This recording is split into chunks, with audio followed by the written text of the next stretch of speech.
Savage Patch Kid. I'm Roller Coaster. We're doing this Pokemon thing.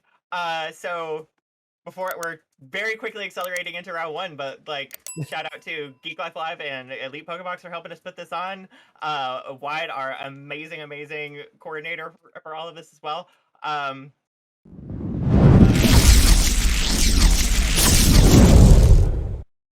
Yeah, get right to it.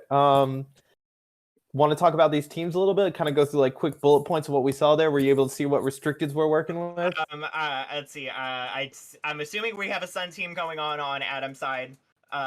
We are watching from Adam's side. Yeah, that's who we were talking about. Yes, here. we are watching from Adam's side. Yes. Correct.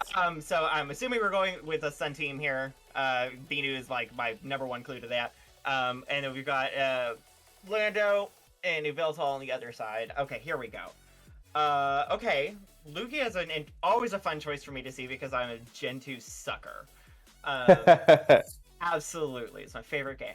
Oh no, maybe. Anyway, but yeah, it looks like what is going on here? We have Intimidate's procced on both sides, weakness policy on the Venusaur. Interesting to see how maybe that's going to be procced. I mean, there's two potential Airstream users. Landorus most likely physical, lost some of its attack, so potentially going to get from there. Out? Oh, okay. We're Candy Cane Cat on the other side of the field. Let's keep trying to get the Intimidate off, I guess, as much as possible.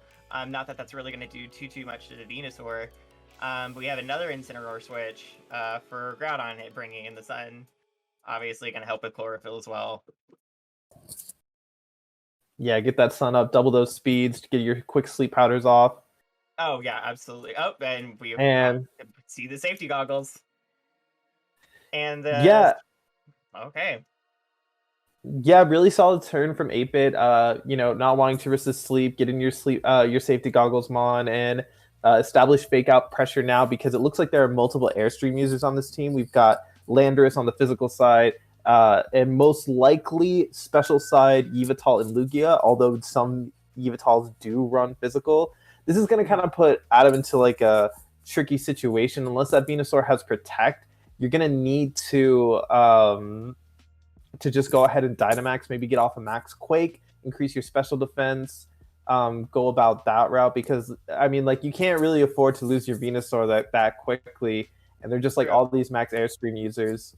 We do see a weakness policy on the Venusaur, but I feel like he's already in range of just the right Max Airstream, just doing some serious 3 damage to that. Maybe not even making the weakness policy useful. We do see the Lugia reveal on 8-Bit King side. You're very correct. That's what makes 3 Airstream users potentially on this team now. We do see the Incineroar coming back in, bringing down the Intimidate. Switching out the Lugia already for the Landorus for the additional Intimidate on the Groudon. Yeah, that's just a really solid play. Like, you know that you're pressuring Fake Out, you know you're pressuring Airstream. Venusaur is either going to max or want to get out of there. Getting the Intimidate onto the Groudon is really good. It prevents your Incineroar from dying to anything. Usually, Incineroars, even if they aren't Sugarberry, can take a -1 Max Quake pretty easily. Yeah. So this Incineroar should be good to go, barring anything like a critical hit. Landers is able to position out, and now you've kind of staggered the Dynamax in your favor. You know, late game Dynamax can really put in a lot of work. Fake Out just to make sure that Venusaur doesn't get any sleep powders off. And yeah, I think this Groudon's probably going to struggle to put out any damage right now. Yeah, with Venusaur off the field, he has no problem switching the weather to the Max Rockfall. Let's see, that's not quite going to take out the Incineroar. Yeah. And Incineroar living with good health. And now the other scary thing is you can't really Quake into that position, what with the other 3 Pokemon being flying types.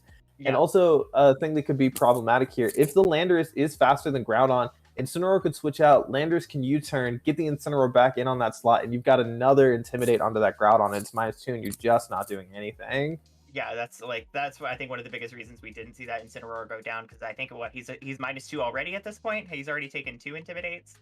And I think he managed to get in before the Incineroar came in the first time, so it's just -1. Okay, but still, we see the effectiveness of just that -1 already. Yeah. I mean, like that's that amount of damage there. A -1 is a KO. Yeah.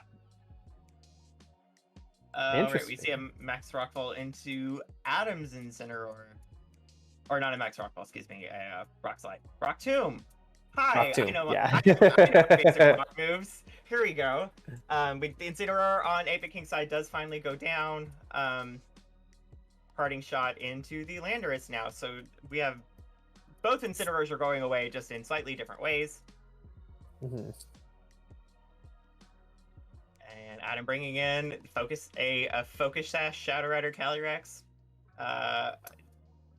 All right. Yeah, unfortunate that Focus Sash is going to be broken by the Sandstorm, which makes it easier to KO. Yeah, Calyrex in general doesn't like to go up against Yveltal. Having that 4 times weakness to Dark does not do it any favors. But with a Focus Sash gone, it's really in threat of anything like a Sucker Punch, or maybe even just like the Landorus retreating and Yveltal going for an Airstream or a Darkness. Groudon can't go for its stab move anymore. There are 3 flying types on the opponent's side, and none of them, and so you can't Quake to boost your special defense.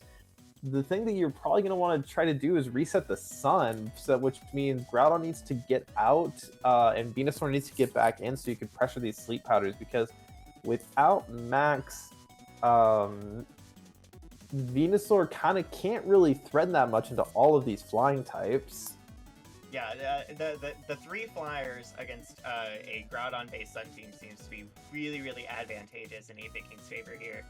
It is taking away a lot of Groudon's combat efficacy, not being able to use any of its stabs. Like, yeah, that was I think a great team assembly choice. Yeah, I mean, this seems like the archetype that it does like perfectly into, not just Sun, but like Sun Shadow Rider. Seems to be what this team is built really well to deal with. Yeah, we do see the much later Dynamax out of Yveltal here. Definitely really scary if you're Shadow Rider Calyrex at this point. Actually, just really scary in general. Will-O-Wisp going into the Lugia. Okay. The DOT, I suppose, is useful there. It is, with how bulky Lugia can be and how it likes to like boost up its own defensive a lot. Sometimes they have leftovers, sometimes they have recovery. The nice thing is that this is always going to be keeping multi-scale broken with the Sandstorm chip and the Will-O-Wisp. Like, even if it does have something like a leftovers to constantly heal itself. So now your Astral Barrages and things are going to be doing more damage. Because multi-scale is broken. I just think that with Sun not up, with the Calyrex taking so much damage, with the Groudon at -1 and potentially going to just take even more Intimidates from the Landorus, I don't know how you're going to be able to take out this Yveltal. Yeah, this it's looking pretty stacked as far as what you're going to have to offensively execute on Adam's side here, just to kind of make up for it, because Lugia is also very scary. We did see one Max Airstream go off from that Dynamax Yveltal, so we know he's going to be faster than most things. So, recalling Calyrex for switching in the Incineroar. That's going to at least help with, I guess, mitigate any potential physical damage, but I don't really see that coming out of either of these 2 Pokemon. Yeah, it's going to be just in case the Calyrex is still faster. You don't want to take the Astral Barrage if you don't have to. Ooh. And Max Airstream going into the Groudon, doing a decent amount of damage for absolutely sure, and just continuing to make 8-Bit King's side faster. I mean, being outsped always makes me nervous, and now knowing that I'm going to always be outsped, that's a bit rattling. Yeah, the pace is just really going into 8-Bit King's favor. That Swords Dance is really nice, but I think it's just too late because Landorus can come back in, get it down, and it may not even have to do that because I don't think whatever the rock coverage move on this Groudon it, be it Stone Edge or Rock Slide, I don't think it's going to be able to pick up the very bulky Yveltal. And then once Yveltal's out of max, you're pressuring these really fast foul plays into something that's boosted its attack. Yeah, we see Rock Slide being the Rock-type move that Groudon's using here, hoping maybe for the flinch. I mean, that could literally be very, very helpful in helping Lisa recover that turn. But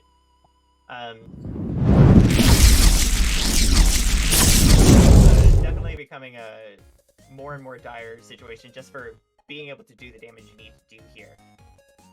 Yeah, it's just becoming like more and more problematic as these things get faster and like more damage takes. Groudon isn't the bulkiest special Pokemon, so I don't know if it'll be able to survive this. Yeah, we see Lugia is at least taken out of the equation for this turn, and we do see her hanging on by the skin of its scaly teeth. Its special defense going down though, so it's definitely not going to survive anything else that comes out. Big rock slide. That is a very, very big rock slide. And is that a weakness policy proc on the Lugia? It is. Okay. Yeah, this is definitely becoming a very defensively dire situation for Adam. But that burn is inspiring a little bit of hope every time it ticks, but not too much. Last turn of Dynamax there. You know, this actually becomes a winnable match. We haven't confirmed the item on the Landers. It is potentially Choice Scarf, which means they can just pick off Groudon and Calyrex with an Earthquake whenever it comes back in.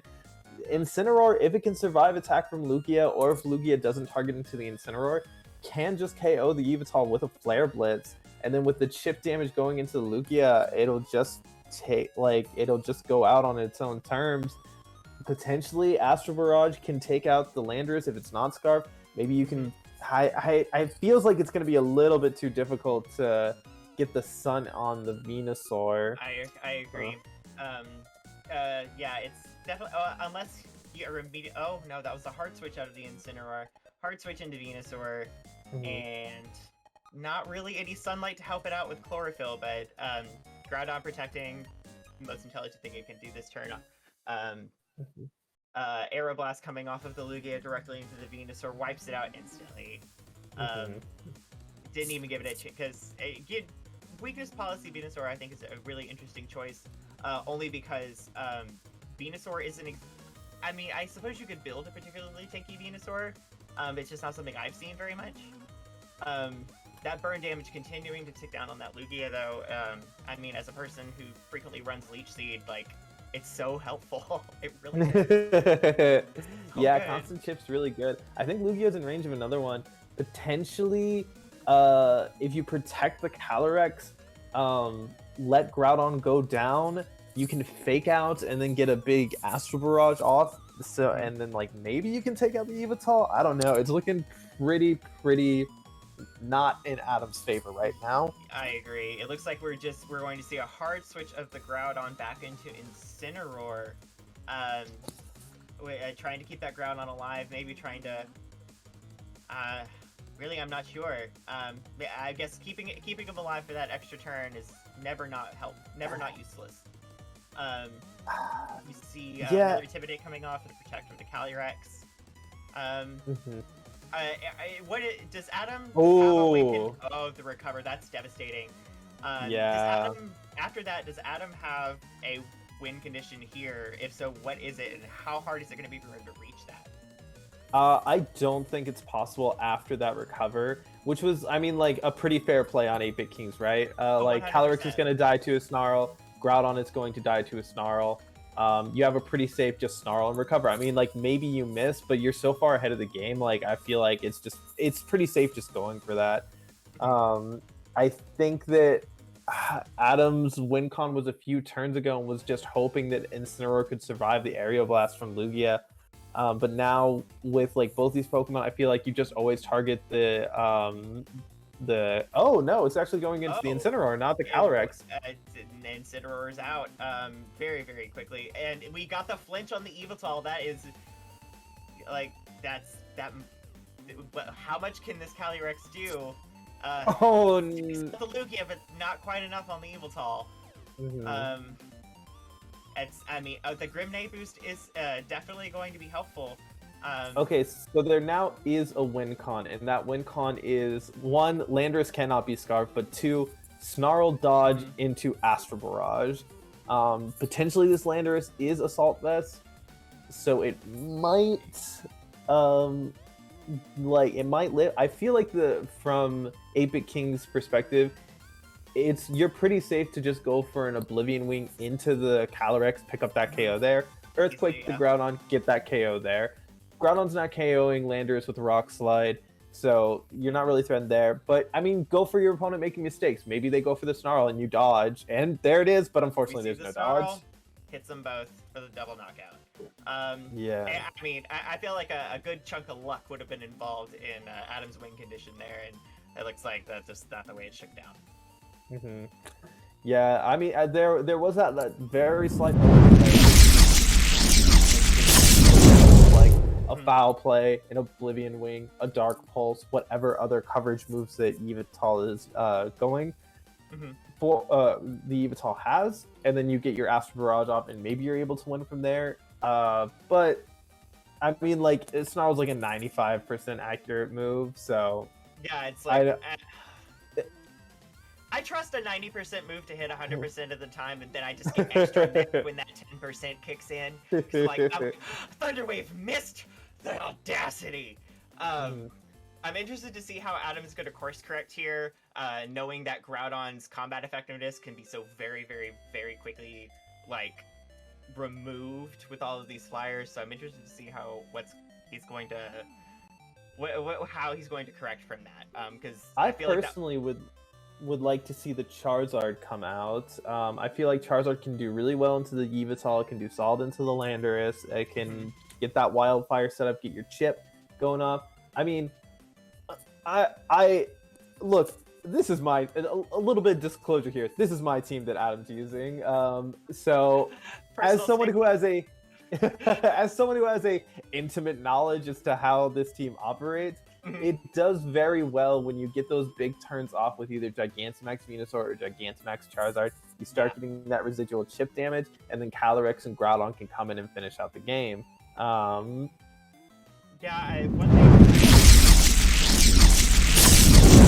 argue for in the Series 12 meta is chip damage in any form. Leech Seed, Vine Lash, Cannonade, Wildfire, like chip damage can and has frequently won me entire sets. So like I'm always here for it. So I think a Gmax Wildfire would be really fun to see here, and I think it would really help out Adam. We see an instant Yveltal lead with Charizard and Groudon. You ask and ye shall receive.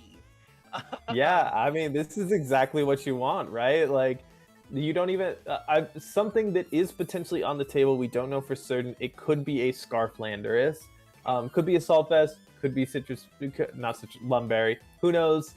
White Herb. I don't think it's out of White. We saw it lead into the Incineroar last time, and it didn't trigger, so we know that it's not that. But it's just it is possible that it's Scarf. So something that's scary about the lead from the previous game, which would have been like Rock Tomb into Max Darkness and potentially a dead Charizard from just taking way too much damage. Don't even have to worry about that. You can threaten the Yveltal with a big Max Wildfire. You can threaten the Incineroar with something like an Airstream and a Precipice Blades. Adam's got a lot of like momentum in the driver's seat right now, and we'll have to see like what he does to capitalize on it and what 8-Bit does to reposition and get themselves into a stronger spot. Yep, we see the Dynamax. We see the Dynamax coming up on Charizard, hoping to set up that Gmax Wildfire most likely. Now that we have a nice bright sun out, and then we've got we did see Groudon in his move selection go for a Sword Stance. So I think he's really going to try and capitalize on that really offensive, aggressive lead to just kind of set himself up for hopefully not the same kind of offensive recovery he was trying to do in the last match. We see another Dynamax here going to Yveltal again. It was a very effective option for him last game. Yeah, Dynamax and Yveltal confident that it can take whatever this Charizard's here to dish out. And faking out into the Groudon, so that Sword Stance isn't even going to matter, it looks like. But I feel like Groudon did some of the most helpful work Groudon could do in setting up the sun. The Max Airstream into the Incineroar is a fun choice. I like it because I think a first round speed boost is always good to have if you're trying to play an offensive team. especially in the face of another Airstreamer, so that you're not losing pace. Because something that could have been scary was Charizard goes for G-Max Wildfire, doesn't get the KO that it wants to get, and now is in this position of like, now you're in threat of a Max Darkness KOing you. Looks like it's not the case. We are back to the same speed tiers. It looks like if I had to like say someone got more out of it, I would say Adam did, just because that's an almost dead Incineroar. A pretty important piece to keeping this Groudon in check. And Charizard isn't in range of another Airstream. I honestly don't think it's in range of a Darkness, but I'm not 100% certain about that. Yeah, because with the stat boost, I'm not that fresh or hip on my calcs. So, but that's why I'm just saying the things as they happen. We see another Max Airstream, taking out the Incineroar, so removing him from the equation, very, very useful. And then we see, and we definitely at least know that this Charizard is still outpacing this Yveltal, because it's the lead on it, seeing as he's not opting for that Max Darkness instead. Charizard does live that Max Darkness. He does. It looks like he's gonna be all right. That solar power damage tick is gonna be extra scary now. But Groudon finally able to successfully pull off that Sword Stance. That's going to be really helpful now that this Charizard's kind of sort of lived its offensive life. Groudon's going to, I guess, start picking up after Charizard gets taken out of the picture.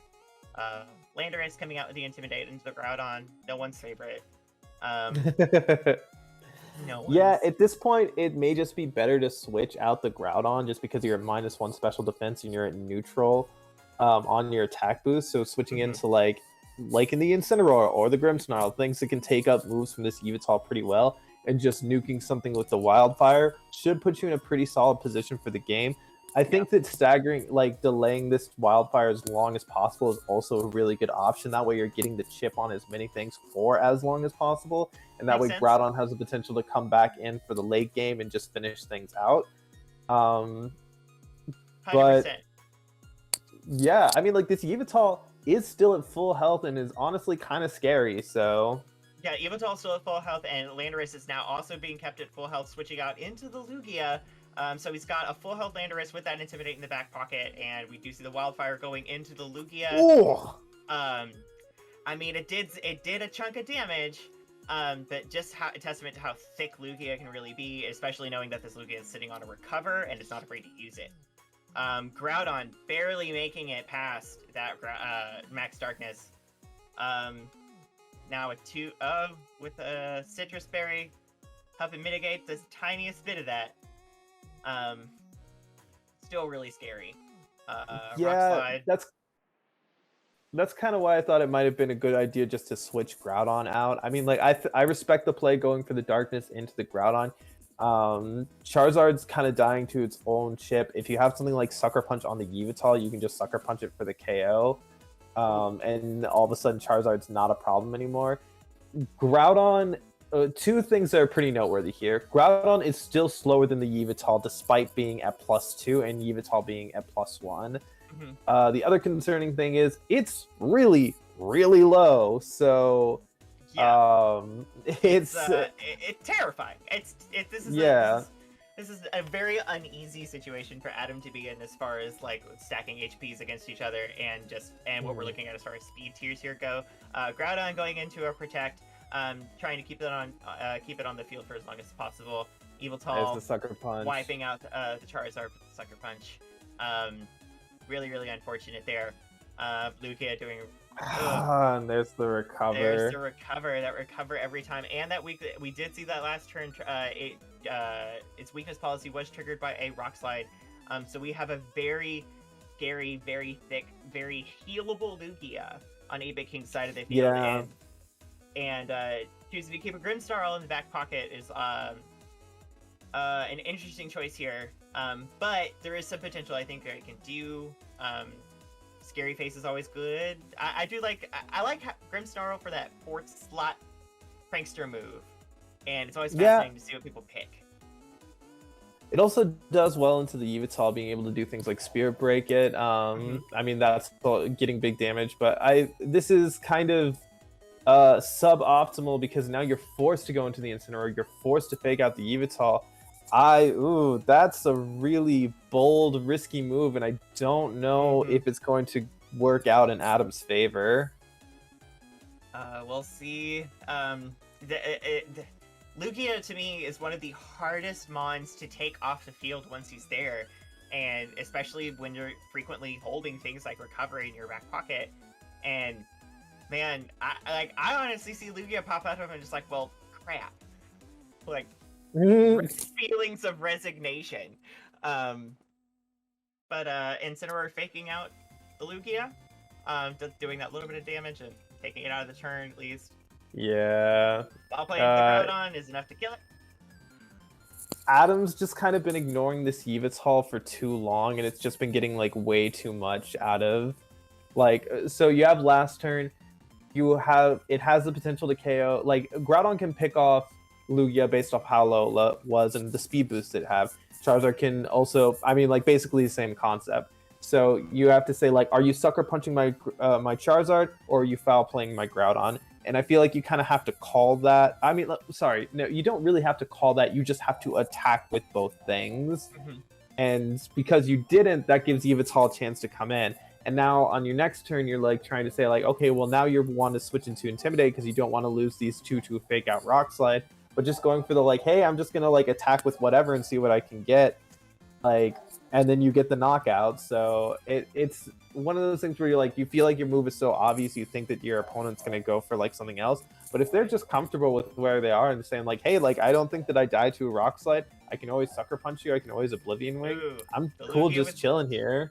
Lugia withdrawal, switching into the Landorus. Not ideal for Adam, I don't think, because of course the debuff, but just knowing that Lugia is going to avoid death at the hands of G-Max Wildfire. We do see a Scary Face going into what was the Lugia into Landorus, and taking down that speed is always nice. I like a speed debuff on Grimmsnarl. I usually go with Thunder Wave. But I'm realizing the Scary Face is probably the better option here because that's going to ignore your ground resistance or ground immunity to things like Thunder Wave. This team specifically has Scary... Oh, that's actually a pretty big burn. That's a great burn. That's a huge burn. Makes it way less scary offensively, and the additional tick from that and Wildfire, that might help put this Landorus in a little bit more comfortable position for Adam. Yeah, this team is specifically Scary Face because things like Thundurus and Landorus are so problematic when they outpace you. Yeah, but no, absolutely. Although that was like a really good turn for Adam, I still feel like he's kind of not in the best of position. Like, you need your Flare Blitz to KO this turn, you need your Spirit Break to KO this turn, and then there's always the potential that Lugia is just going to be able to like recover stall out the end of the game, because I think Ensign's going to die to recoil on this Flare Blitz. Yeah, it's definitely in range for that. Yeah, and it is Scarf Landers because it's the only way that's going to be able to survive at minus 2 speed. Scary Face not touching Yveltal because Prankster Dark type. It's just not gonna work. Or maybe that's not what I saw. Hang on. Okay, I misread that entirely. That's fine. We do see the Spirit Break going into the Yveltal. That's fine. I just blatantly misread a play. That's okay. It's all good. The Spirit Break going into the Yveltal, doing a decent amount of damage, and of course a special attack debuff. It ain't hurting. Yeah. I feel like Lugia is just going to be able to recover stall out this Grimmsnarl because your Landorus can keep chipping it down. I mean, I guess it is dying to his burn, but Yveltal is recovering from these Spirit Breaks. Grimmsnarl just isn't doing enough damage. There was like a lot of really good plays on both sides, but I think what ended up being the detrimental thing to Adam's game plan was just ignoring the Yveltal for too long. I think that like on those once Dynamax was over, you just had to start going for, I mean, like essentially what 8-Bit King was doing, which led to like him being able to be in this winning position of just constantly putting on pressure with attacks. Like, yeah, you're scared about losing your Groudon, but I mean, like Yveltal can just pick something off and it's faster than your Groudon, so you need to be able to just like start getting damage off and like getting these KOs and getting it off the field so that you can wrap up the game later. Yeah, I've definitely fallen into that trap a lot myself. Just like it's thinking something's not gonna because something's not an immediate threat, and then underestimating how devastating leaving it alone can be. Um, and Grimmsnarl, to its credit, is enduring a lot of these hits, but it's not going to be able to endure enough it's because not. even though it does get this KO, Lugia should just be able to come in and Aerial Blast, and that's over. And we definitely know this Grimmsnarl is now outpacing anything because of the now 2 bulldozes that it's taken. We do see Lugia come out, and I mean, there's always hope and luck. We'll see just exactly how this ends. But yeah, I'd I say it's like not the worst position worth fighting for, but I feel like just clicking recover and bulldoze again, like with how low the Grimmsnarl is. Lugia is pretty bad in terms of like just raw damage output. Whoop. Oh, hello. Hello, it's us. But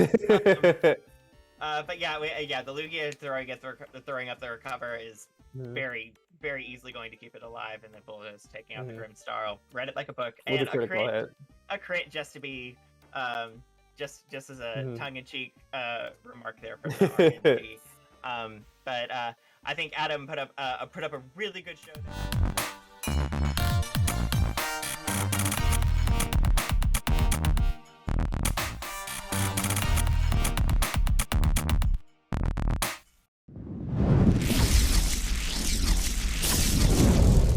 Now?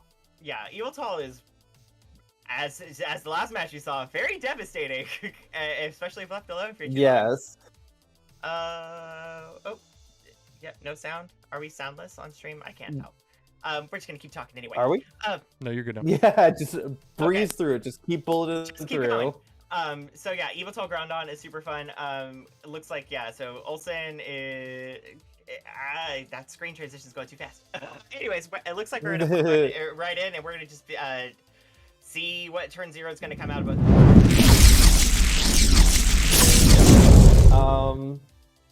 Let's see what we got for these leads. It is going to be Porygon to Charizard.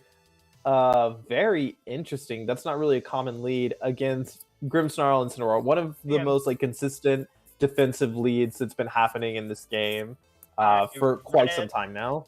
I run it on almost every team I've got. I don't know how to not use it. I'm just that's the point of VGC I came into, so I don't know a world without it. But the Intimidate and the potential screen setup is always nice. Porygon and Charizard is going to be really interesting. I'm interested to see what happens there. Charizard obviously going to be a probably pretty solid Dynamax option. We'll see. Yeah, but I don't know if you want to Dynamax it when you have Porygon up next to it. This to me seems like a way to guarantee weather setup.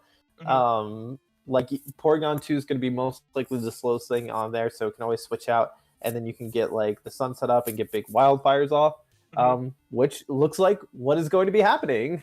Yep, that seemed like the way to play it. I mean, to me, if you see Charizard on turn 1, it's because you're planning on using Wildfire at like very, very soon, or an Airstream for setup. We see the light screen coming up. I mean, of the 2 screens with Charizard on the field, it's definitely what I would pick first. That parting shot missing its target because Charizard threw up that protect. Very intelligent read there, I think. So, like, normally the way the Grimmsnarl Instant works is you just try to slow down the momentum of your opponent, and you can do that by, like, setting the screen and parting shot, whichever one you need. Really good turn there from protecting the Charizard. Now, Instant's under a whole lot of pressure because Charizard can just Airstream and Precipice Blades with Groudon, and Instant, even if both screens go up, I don't think it's going to survive. No swiping. Yeah, we do see the Charizard. We do see the Charizard being selected as our Dynamax option here. Do we are we opening with G-Max Wildfire here, or are we opening with Max Airstream? Because I mean, I feel like they're both equally useful options, I suppose. Question mark. We see the Max Airstream come off. Who doesn't love a speed boost into the Incineroar, taking it about 50%. And Yeah, no, I think the only way that Instant's going to be able to survive a potential Precipice Blades is if it has a Shuka-Berry. and it does. Ooh, Look it at that. does. Nom nom. Berry go Berry go burr. Precipice Blades. Yeah, Instant Not barely taking it able to all. hang on. But you know, very intelligent choice of a parting shot into that Charizard, keeping the Incineroar alive for something. Yveltal Groudon being the other two choices that we see here. Yveltal being the option here, and okay. Yeah, I mean, so even though presumably what you wanted to happen there was getting the instant just off the field by Airstreaming and Precipice Bladesing it, I'd say that like that still worked out pretty well. Like now instant's too low. Wildfire does so much damage in the sun, even if you're resistant with light screen up. If you're that low, you're just not going to survive. Now you can just kind of spam it into whatever slot that you want. Switch out your Groudon so you don't have to worry about being intimidated later. Come in once things are like kind of nice and low, and then just kind of work from there. You see the scary face going into the Charizard from the Grimmsnarl, taking that down, and Groudon pulling off a Sword Stance here. Mostly just shifting our stats around. Yveltal pulling off a Snarl to throw up the debuff as well. Just really trying to reduce Charizard's combat effectiveness here. And it's helping. It's not going to not help, especially with we now see the GMAX Wildfire going into the Grimmsnarl. Not able to survive it, but having those debuffs, I guess, is going to be much better for him in the long run. You can set all the light screens you want. You can set all the parting shots and snarls you want. If you get crit, you're just down. Unfortunate reality of the game that we play.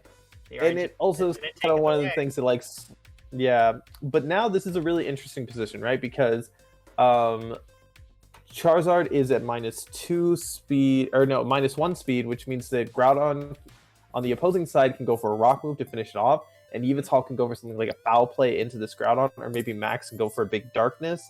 If it's one of those offensive Life Orb variants, I'd say that little bit of chip may just be enough to get the Groudon out of the way.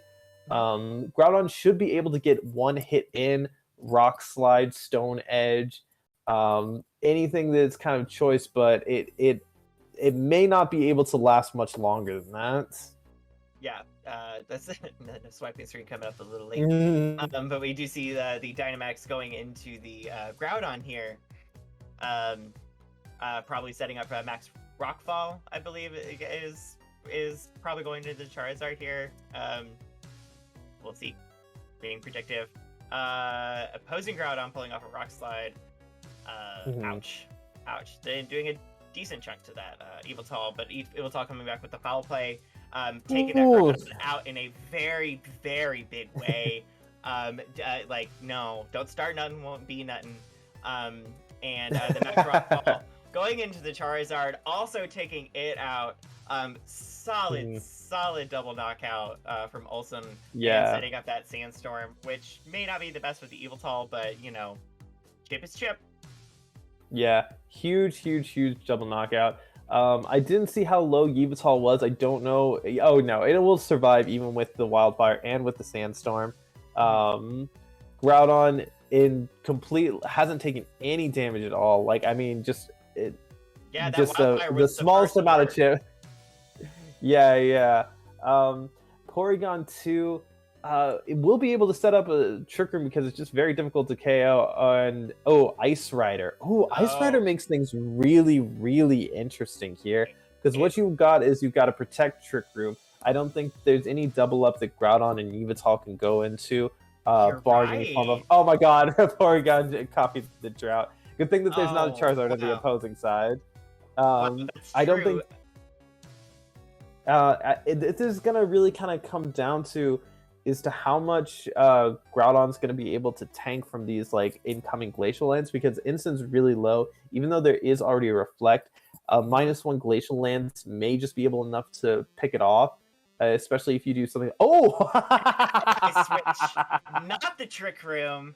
Okay, that's really interesting. And also, like, a really interesting. I agreed with you. I was gonna go with a Protect Trick Room there, because that Glacial Lance could have easily taken out that Yveltal for at least one Chilling Nay boost.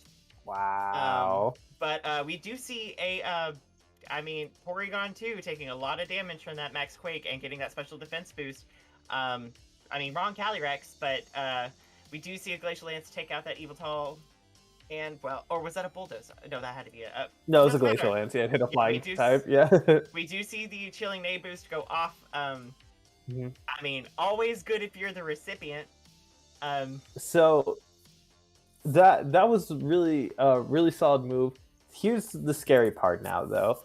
Fake Out and Quake into Porygon just seems really free at the moment. Porygon copying the Drought from Groudon is proving to be really, really problematic at the moment because Flare Blitz into the Calyrex is just like threatening so much, and I don't really know like a good way to get out of this. Like maybe you can protect an ally switch, that way you don't take as much damage and you still have Porygon in the field, but with the sun up, I don't know if Calyrex is going to be able to take Flare Blitz. Fake Out going into the Cali, so at least taking Cali out of the equation for this turn, and a Max Quake going into that Porygon 2. Is it in range? It is! So we see another special defense boost going off, a critical hit anyway. Porygon 2, more like Porygon 2. Brilliant. I've been waiting on that joke. Yeah, that crit very... that crit very unlikely to have mattered based on how much that first Quake did and how low Porygon 2 was. Mm-hmm. This is going to really just come down to like what rock move is Groudon running? Does it hit the Calyrex? And how much does the Incineroar Flare Blitz do in the sun? If the Drought hadn't set up, I think the Calyrex may have been able to clutch this out.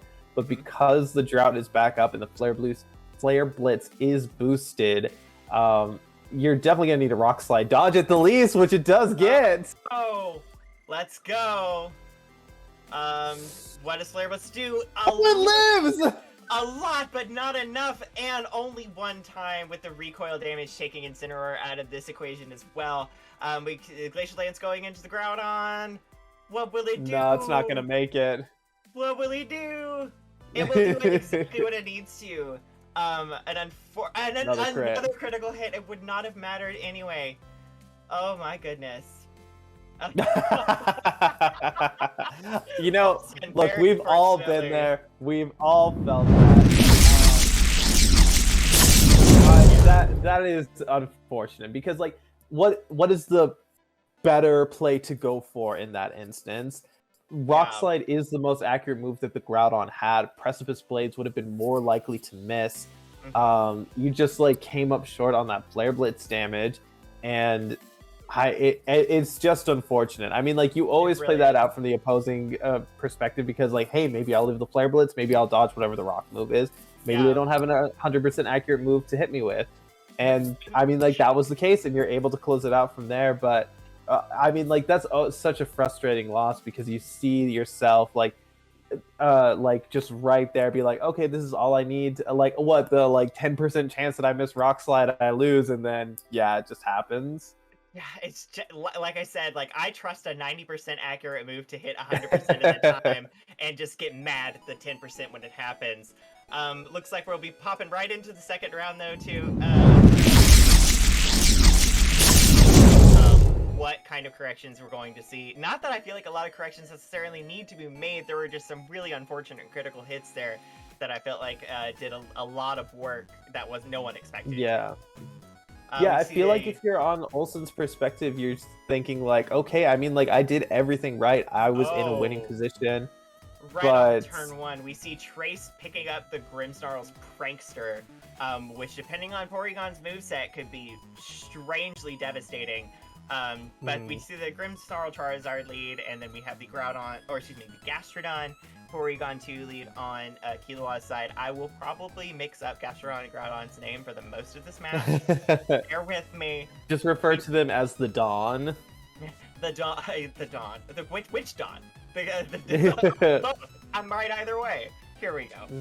Okay, but we see Yveltal coming into place now for the Charizard. Okay. I suppose the Charizard is definitely not something you want to have to deal with Gastrodon on the field. Into the Yveltal, but you can't break Dark type. And we Gastrodon yawning the Grimmsnarl. That's a Good move switching in your. I mean, like, you're worried about whatever the prankster shenanigans this now prankster Porygon 2 is going to go for. I would have predicted something like an Eerie Impulse. Speed swap would have been just as annoying. Switching in your dark type, making sure you get it. But the Yawn coming in, and now with like 3 dark types on this team, Yeah, that's. it looks like the prankster Porygon isn't really going to be doing much.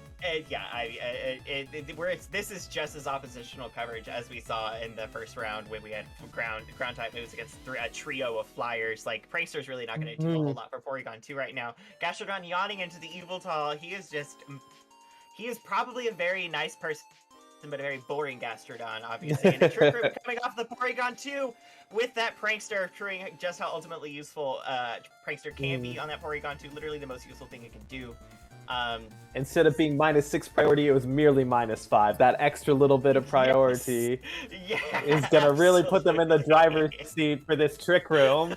That's true. Oh man. But yeah, we do see.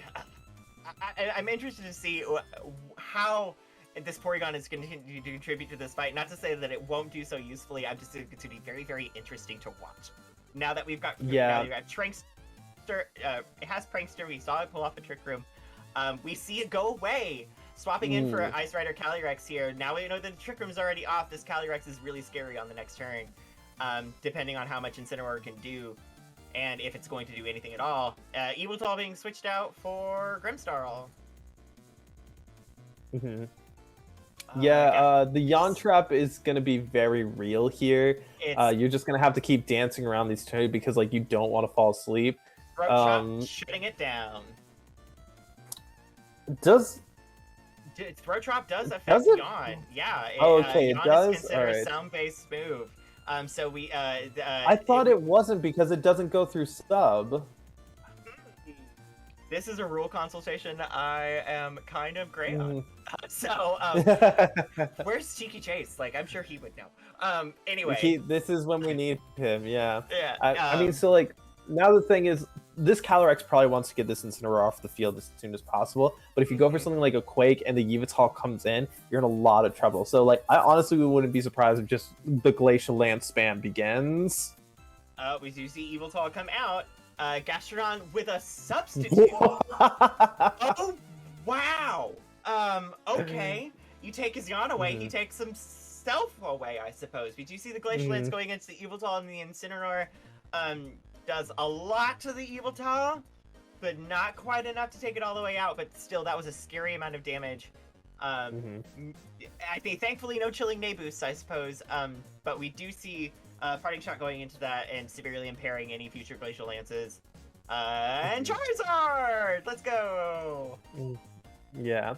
I think it's important to note that there is no Groudon on this side, which means that Charizard will not be able to get its solar power boost on its own. It's going to require the opposing Groudon to switch in, which, like, you know, that's something that you're now, like, very much in control of, and you can say, like, hey, I don't want you to have the Sun, so I'm just not going to bring in my Groudon. This sub-dub Gastrodon being able to yawn things is going to be very annoying, but I don't really know what it's going to be able to do other than just kind of, like, be annoying. It's definitely not going to be able to pick up KOs. I mean, I appreciate the mental metagame of just being annoying. I run Ferrothorn constantly. But we do see the Dynamax going into the Charizard here. I mean, it does not have the Sun to get the solar power boost, so I guess you're right. He's going to put a lot of hope into hoping that maybe a Groudon coming in on the other side. Sucker Punch going into the Calyrex, doing a good chunk of damage. Gastrodon just continuing to be a sleepy boy. And I suppose you're right. It looks like Throat Chop is not impairing Yawn's effectiveness. Yveltal leaving us. It would have worn off by now. It only lasts for a turn. Heard. See, learning new things, both as a commentator and as a VGC player. G-Max Wildfire going to the Calyrex, taking it out. I think this is a wonderful turn from how we were at this turn in the first round of this particular matchup. But it's that G-Max Wildfire is also going to continue to. It always is useful. Mhm. just kind of helping mitigate that leftovers. Yeah, Because I mean, if Gastrodon's just going to be annoying, I think that's not a bad. I don't think that's something to chagrin. Like, yeah. The nice thing from this perspective is that like Gastrodon is just like dying to the solar power. It's not really doing anything. Porygon 2 did trace Prankster again, which continues to be wow, annoying. But wow. I think Wildfire into the Porygon isn't going to be able to pick up the KO, so I think you're just going to be able to safely get Speed Speed swap. Swap or Trick Room. Speed swap, doing what it needed to do. A yawn Mhm. going into the Grimmsnarl this time. This okay. Let's see what we do see a max airstream going into the Gastrodon, doing exactly what I think it needed to do there. Speed boost also going to be useful for I guess when this trick room leaves, the substitute going away, and a Gastrodon very close to death, very close. Mm-hmm. We're not quite there. Spirit breaking into the Gastrodon as well. Will this be enough? Is that in range? It is! Let's go! That's a really interesting double up because I feel like Gastrodon would have just died to the Wildfire if you had left it alone. I'm curious as to what the choice was for not going for damage onto the Porygon 2. Maybe just thinking that like Charizard maybe not worried about going to sleep with that Lumberry coming off. Lumberry Ooh. always being becoming more and more used in this meta, for at least from what I've seen. And that definitely showing why. And we do have a Groudon coming out and giving Charizard that solar power boost on this next turn. That's going to be a devastating offensive boost. It is a really good boost for the Charizard, but now I think you have to choose, like, does the Groudon protect? Does it even have it? And you're going to have to... I don't think that even if... Because this isn't a low Life Orb variant of Charizard, I don't think it's capable of getting the KO onto the Groudon. So it may just be a Max and Rockfall, and I don't know if Grimmsnarl and Incineroar are going to be able to close this game out in front of Groudon and Porygon 2. So... This really needs to be a Wildfire KO, I think. I think you're right there. We do see Incineroar come in with the Intimidate on the Groudon, who is just now being Dynamaxed as well. I think that Intimidate's going to be really useful here, but we do see the Ally Switch coming off of the Porygon too. Porygon is just like playing the shell game here, constantly moving stats around and placemates. Max Rockfall coming into the Charizard, doing a very large amount of damage, and in that solar power, is that in range of a solar power KO? Is that close enough? Oh, it might be with a sandstorm. It doesn't matter because there is no sun anymore. Because the sandstorm has now replaced it. You're right. Yes. Charizard is slower than the Groudon now. Yes, the Charizard did survive. Yes, Porygon 2 is very low. The issue now is that it is a Dynamax Groudon, and your main tools of dealing with it, because Charizard is more or less out of the game at this point, your main way of dealing with it is Incineroar and Grimmsnarl. If the Grimmsnarl has Foul Play, that's potentially better, but also that doesn't really synergize well with Incineroar wanting to get like Parting Shots and Intimidates onto it. So Porygon 2 is also capable of just like recovering. I mean, like, so you're almost forced to fake it out if you want to get the KO, so it dies to the Wildfire tip. But that just leaves Incineroar open to getting Max Quaked. Oh, we see a switch from Charizard into Grimmsnarl here. That's going to severely mitigate the effectiveness of that Foul Play. Groudon coming off with the Max Quake into the Incineroar, who shook a berry. I don't think it's going to be enough to keep it alive. We'll see. Was a Reflect ever put up? Then it wasn't, but it looks like that Sugar Berry was definitely enough to do the job. Thankfully, but that special defense boost is going to be, well, it's never fun to have to work around that. Parting Shot going into the Groudon though, so that's now taken both a Parting Shot attack debuff and an Intimidate debuff. So that Grimmsnarl also, or Groudon, isn't doing as much damage as it could. Yeah, it'll be interesting to see if this Groudon has a way of boosting its attack by either like bulking up or by Swords Dancing. I think Charizard barely lives through the Sandstorm damage, but Porygon 2 does go down to the Wildfire, so it is just now this Groudon versus the world. But it's still almost at full health. Charizard's gonna die to the Wildfire, or not to the Wildfire, to the Sandstorm at some point. So yeah, this next turn is very likely. Someone at TJ Live in chat. This is a very, very sweaty match for sure. Is that a weather joke? But yeah, I'll take it. Yeah. Oh yeah, sure. The Charizard's definitely going to go down this turn from that Sandstorm damage. But I mean, it may be Groudon against the world, but you know, Groudon did almost he did technically form the world, like with Kyogre and lore. So I don't think it's too tall of an order. But also that Reflect coming up is really, really going to make its job really, really difficult. And that it's, like I said, it's already taken those 2 attack debuffs. This Max Quake it does some damage. And that defense boost is obviously nothing to laugh at, and Charizard is going to go down. But, Hurricane connected, but did not get the confusion, so you don't need to worry about hitting yourself these next turn. Incineroar is going to put this Groudon at -3 now, which is giving Grimmsnarl and Instant like a better chance at being able to take this Groudon down. If it has a way to boost its attack, I'm questioning if it's even worth going for at this point. Yeah, it's a lot. Just because like you'd have to Swords Dance at least twice, and in that time you're taking Fake Outs, Spirit Breaks, Flare Blitzes. The damage is just going to keep stacking. So maybe this Groudon has been neutralized enough to where it's going to be able to, that Instant and Grimmsnarl, the supported pair, are going to be able to take it out. Goes for the Protect, and the Fake Out does not do what it needs to do. But the turn is I feel like I never feel bad when I see a Fake Out going into a Protect, because the Protect did Fake Out's job for it. Yes, I don't get that small amount of damage. Yes, I don't break the Focus Sash, but your turn was taken out of the equation. Which, depending on the circumstances, especially when you're by yourself on, like with 3 attack debuffs, like that's really all you have. That's the option. And now taking a Scary Face, severely reducing its speed, and then taking a Flare Blitz as well. It's not going to remove the Groudon, but this Groudon is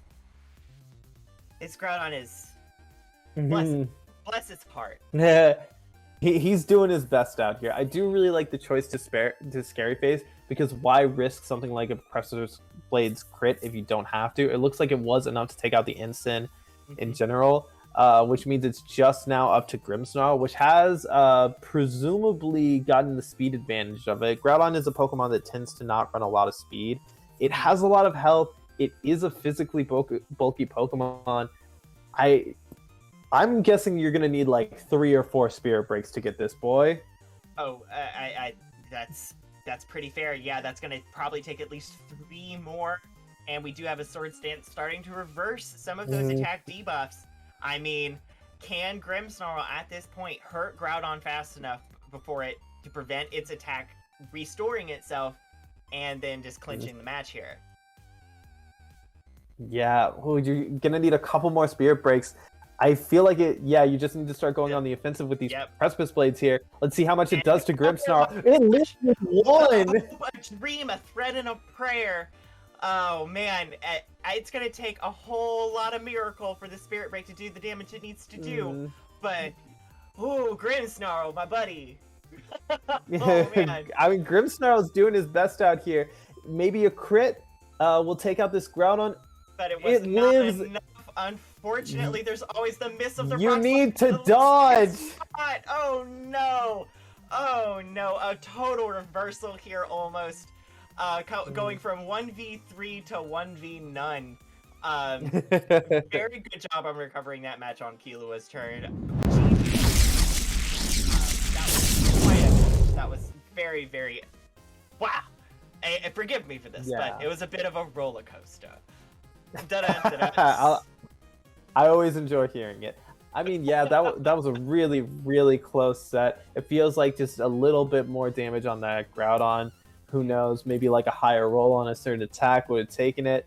Of course, a dodge and move. It felt like, you know, once that Calyrex went down, the Trick Room was over, the Gastrodon was down, and Trick Room didn't go back up. They were back in the driver's seat, but like Groudon is just such a tough Pokemon, so physically bulky, and being able to get the speed control onto a Charizard, take away the sun from it, and get special defense boost, and kind of just like neutralize that threat.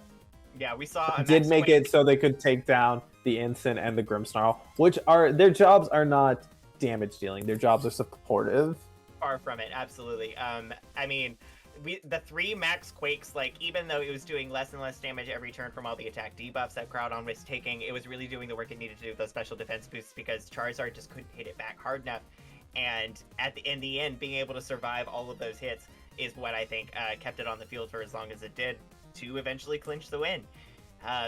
So it's, I mean, GG's to both, though. That was actually a very fun, exciting series. I thought we were going to see a Game 3 out of that, but, you know, that was, oh, man. There's something to be said for just having a decent amount of bulk. Sometimes to win a match, all you have to do is be the last thing surviving. And yeah, that's what Groudon did.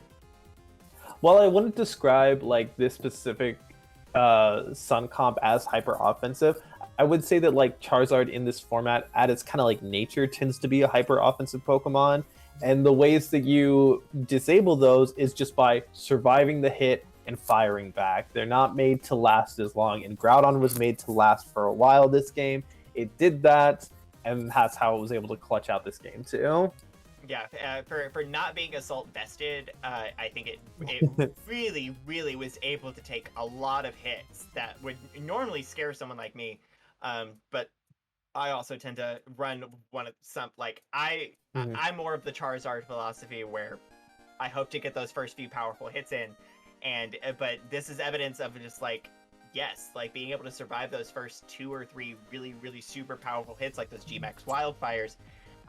Like if you can survive 1 or 2 of those, not even 2 of them most of the time, but if you can make it to that next turn, that's a huge wrench to throw in that type of a team composition. And hey, let's also give it up for Ally Switch, Prankster, Speed Swap, Porygon 2. The unsung hero of Series 12. Absolutely. I always thought of like those wonderful stories in my head. I'm like, you know, one day it's gonna be really cool if I see a Porygon trace a Prankster and throw off a Prankster Trick Room and all of this other stuff. I'm like, that's gonna be so neat, and I got to see that today. Like, that was a super cool kind of, you know, check off my Pokemon VGC bucket list. Man, Ally Switch is one of those moves that, like, when you see it on the Porygon 2s, and when you see it on the Shedinjas, and when you see it on the Sableyes, like, these mons that you don't see frequently run, but every time they pop up, you're like, oh, what is this thing going to do? Like, do I have a particular answer to this particularly weird type of whatever this Pokemon build might be? And then they throw Ally Switch on top of that, and it's just like, it does a lot of work to me in the mental metagame of playing a match against them, because it's just like, oi. They can be such a chore to deal with sometimes, and I personally love the strategy behind it. I would also like to point out that this Porygon 2 did not have Recover. It was Foul Play, Trick Room, Speed Swap, and Ally Switch. Normally I have Porygon 2 kind of gives me the eye roll, because when I see it, I associate it with Lugia, like in that sort of, oh my gosh, this thing has Recover, dang it. Like, but yeah, you're right. I think that the choice of Speed Swap, I think in lieu of something like Recover, was really interesting, really interesting.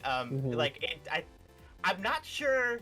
I couldn't honestly tell you what work it did in that second match, but it did something. It did. I mean, like, so this is kind of it seems really silly, but like you can kind of see the ideas of what like makes it good, of like, okay, Groudon wants to be moved before stuff like Calyrex, stuff like Zacian, stuff like Charizard, but it doesn't want Incin to move before it, so you don't set up a Trick Room, you set up a Speed Swap, and all of a sudden you're good to go.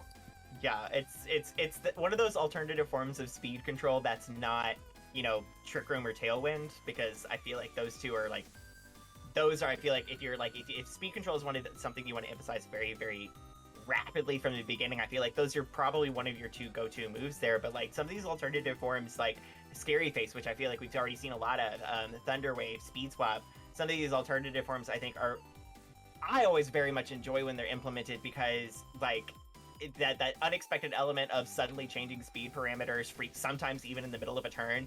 Like, I live for that kind of chaos in a competitive environment. Just kind of like oh crap, what am I gonna do now? Yeah. I'm prepared for Trick Room Porygon 2, but I'm not prepared for Speed Swap Porygon 2. I'm absolutely not prepared for that. Now it's a thing I have to prepare for, and crap, I just made my team. Speed Swap Porygon 2 will haunt your sleep paralysis tonight. I mean, if it's not one thing, it's another. I'm glad. I'm glad I can finally get Dialga out of my system. But now it's Speed Swap Porygon. Oh yeah, it was Uncle Cramps in chat. It was an unusual set. It really was. But I mean, that was some really fun implementations of some team compositions and move choices I feel like you don't frequently see for the Mons you saw. And that's one of my favorite parts about this series, is like, especially as late in the series as we are, people are really trying to like find just ways to spice it up at this point, because I think we're all just waiting for Gen 9. And yeah, some of the ingenuity we've seen it's been just good or bad, it's always very entertaining. Hey, the World Championship is right around the corner, and you never know what spicy little trick is going to be the thing that wins it for everyone. And it's our job, even if you're not invited to Worlds, it's our job to add that chaos to the ladder to force people to prepare for it. Toes. Absolutely, 100%. I very, very much agree. And London is going to be a very, very interesting place. Like, that's because especially some of the things we saw leading into it, like from NAIC, and going into that, like I feel like we got to see some really fun flexes from some of these like more seasoned players. So going into Worlds and just seeing some of the matches that we see like in like smaller grassroots tournaments like this, like, man, it's so interesting to see, because you think you got the meta figured out, and then they throw you that curveball. And those are the fun parts, and that's why VGC is so fun to watch for me.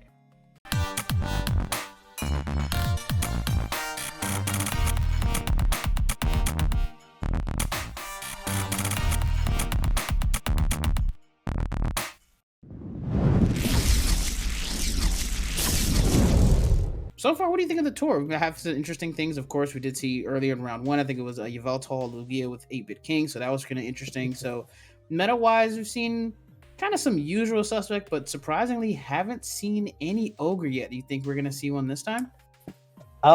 Looks like no, just because I peeked ahead at the screen. But yeah, weird that we've gone 3 rounds and not seen Kyogre, because like Kyogre has been really one of the big titans of this format. Yep. It's been like, I think it's top cut every single tournament, like every single regional. It's just been a constant threat and present. And every time I play ladder, I feel like I run into it 30 times in a row. Oh, absolutely. It's just one of those mons, especially the good old Swordfish combination, which we all know and love. You just consistently see it, and it doesn't win all the time, but you will always see it. But speaking of all that, we're going to hop into our next match to transition over it, as they're just getting started about the Hendez is the perspective we're looking from. So on the opposing side, it's going to be Olsen with the Charizard and Yveltal lead versus Palkia and Incin. So just seeing already that there's a Palkia, that means I'm going to be saying 90% sure it's got to be that Cali Ice, which has been a really dominant force ever since Salt Lake City. Yeah. Palkia Cali Ice, really strong. Results. It can be a very difficult team to operate, but once you get a lock on like how you want it to flow and you know how your matchups goes, it can be very, very devastating. This is a little interesting because I think this is a Snarl Yveltal, so it definitely has the potential to weaken this Palkia. And I don't think that Charizard probably wants to max just for a Trick Room to get set up, but I don't see a lot that can stop this Palkia from just setting up a Trick Room this turn 1 if it wants to.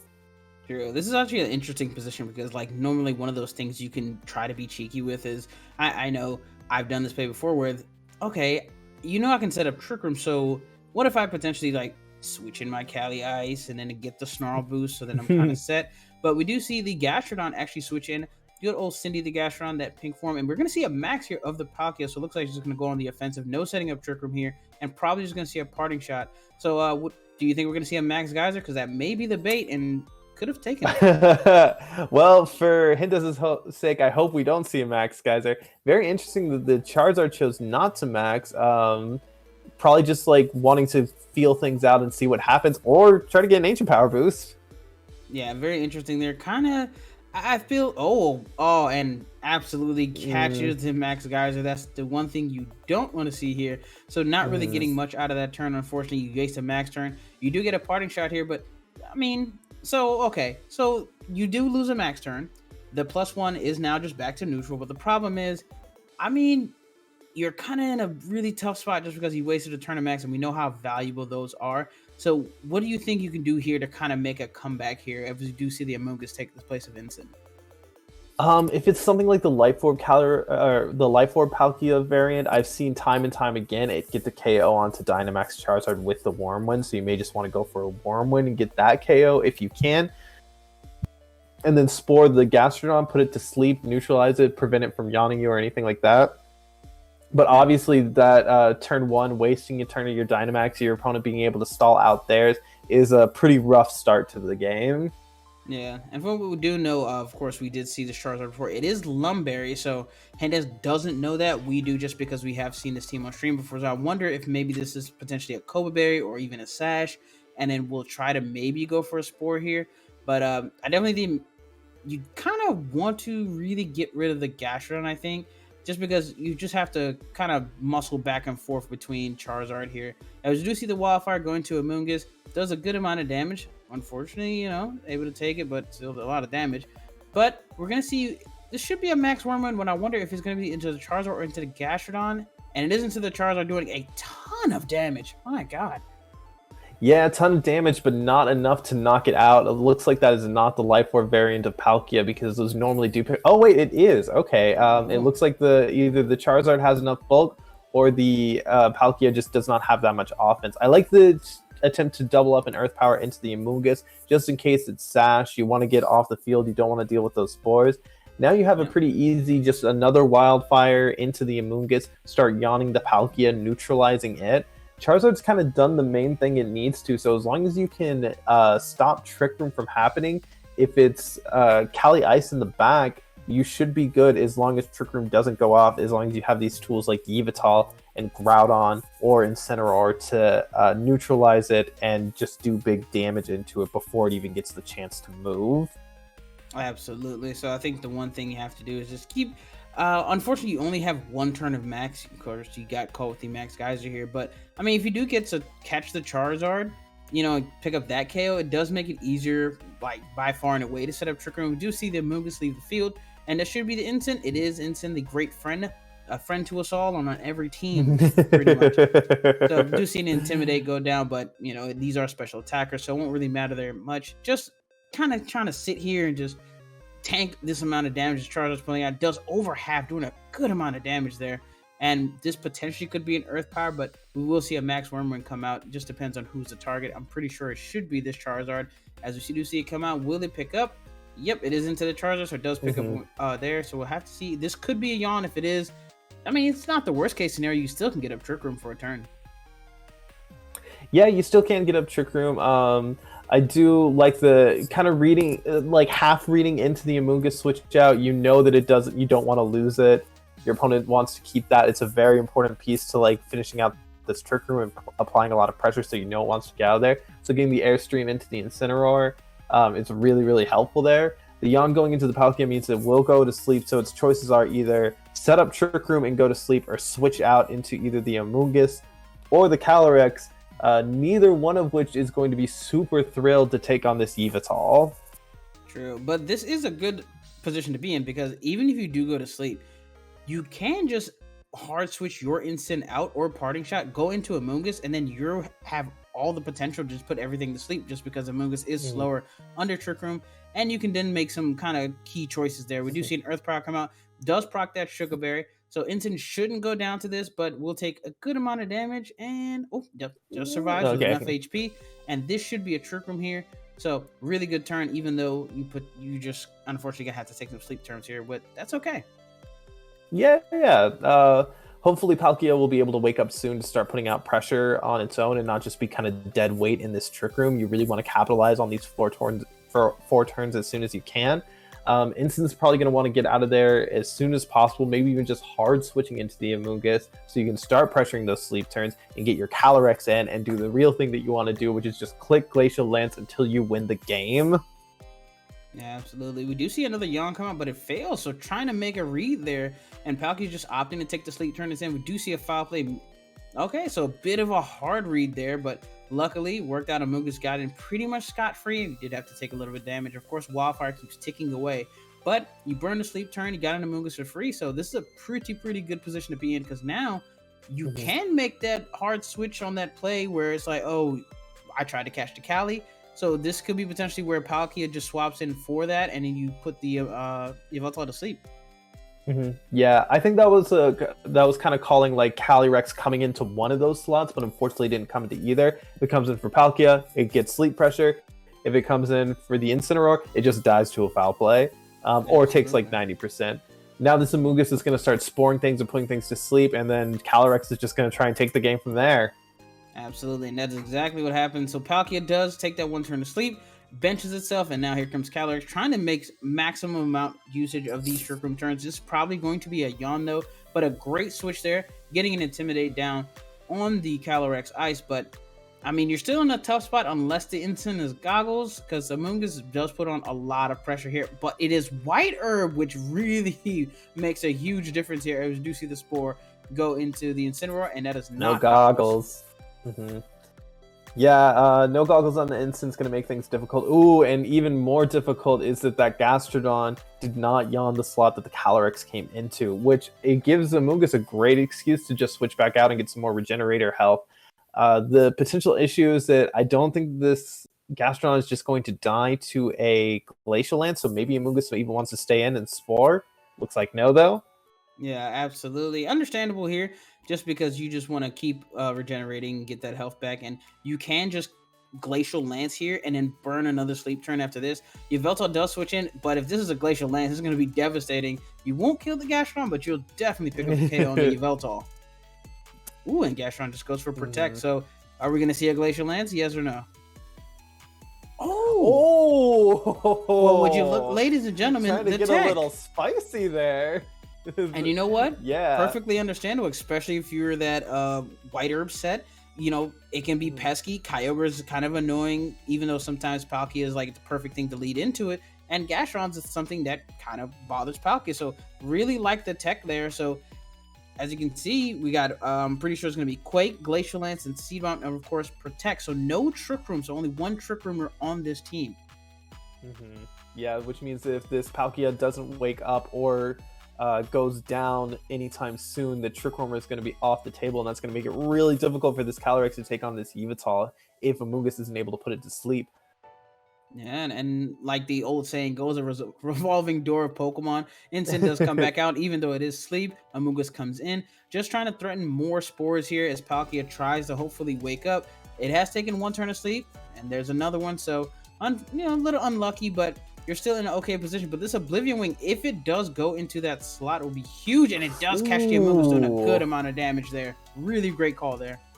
Yeah, very, very respectable read there. I think that, like, if just a Glacial... we've seen from previous games that the Yveltal can take a -1 Glacial Lance, so you don't lose too much on that turn, especially by getting the Incineroar in. Well, actually, Incineroar is not capable of waking up because it has yet to take its first turn of sleep, but you do pressure foul play the next turn.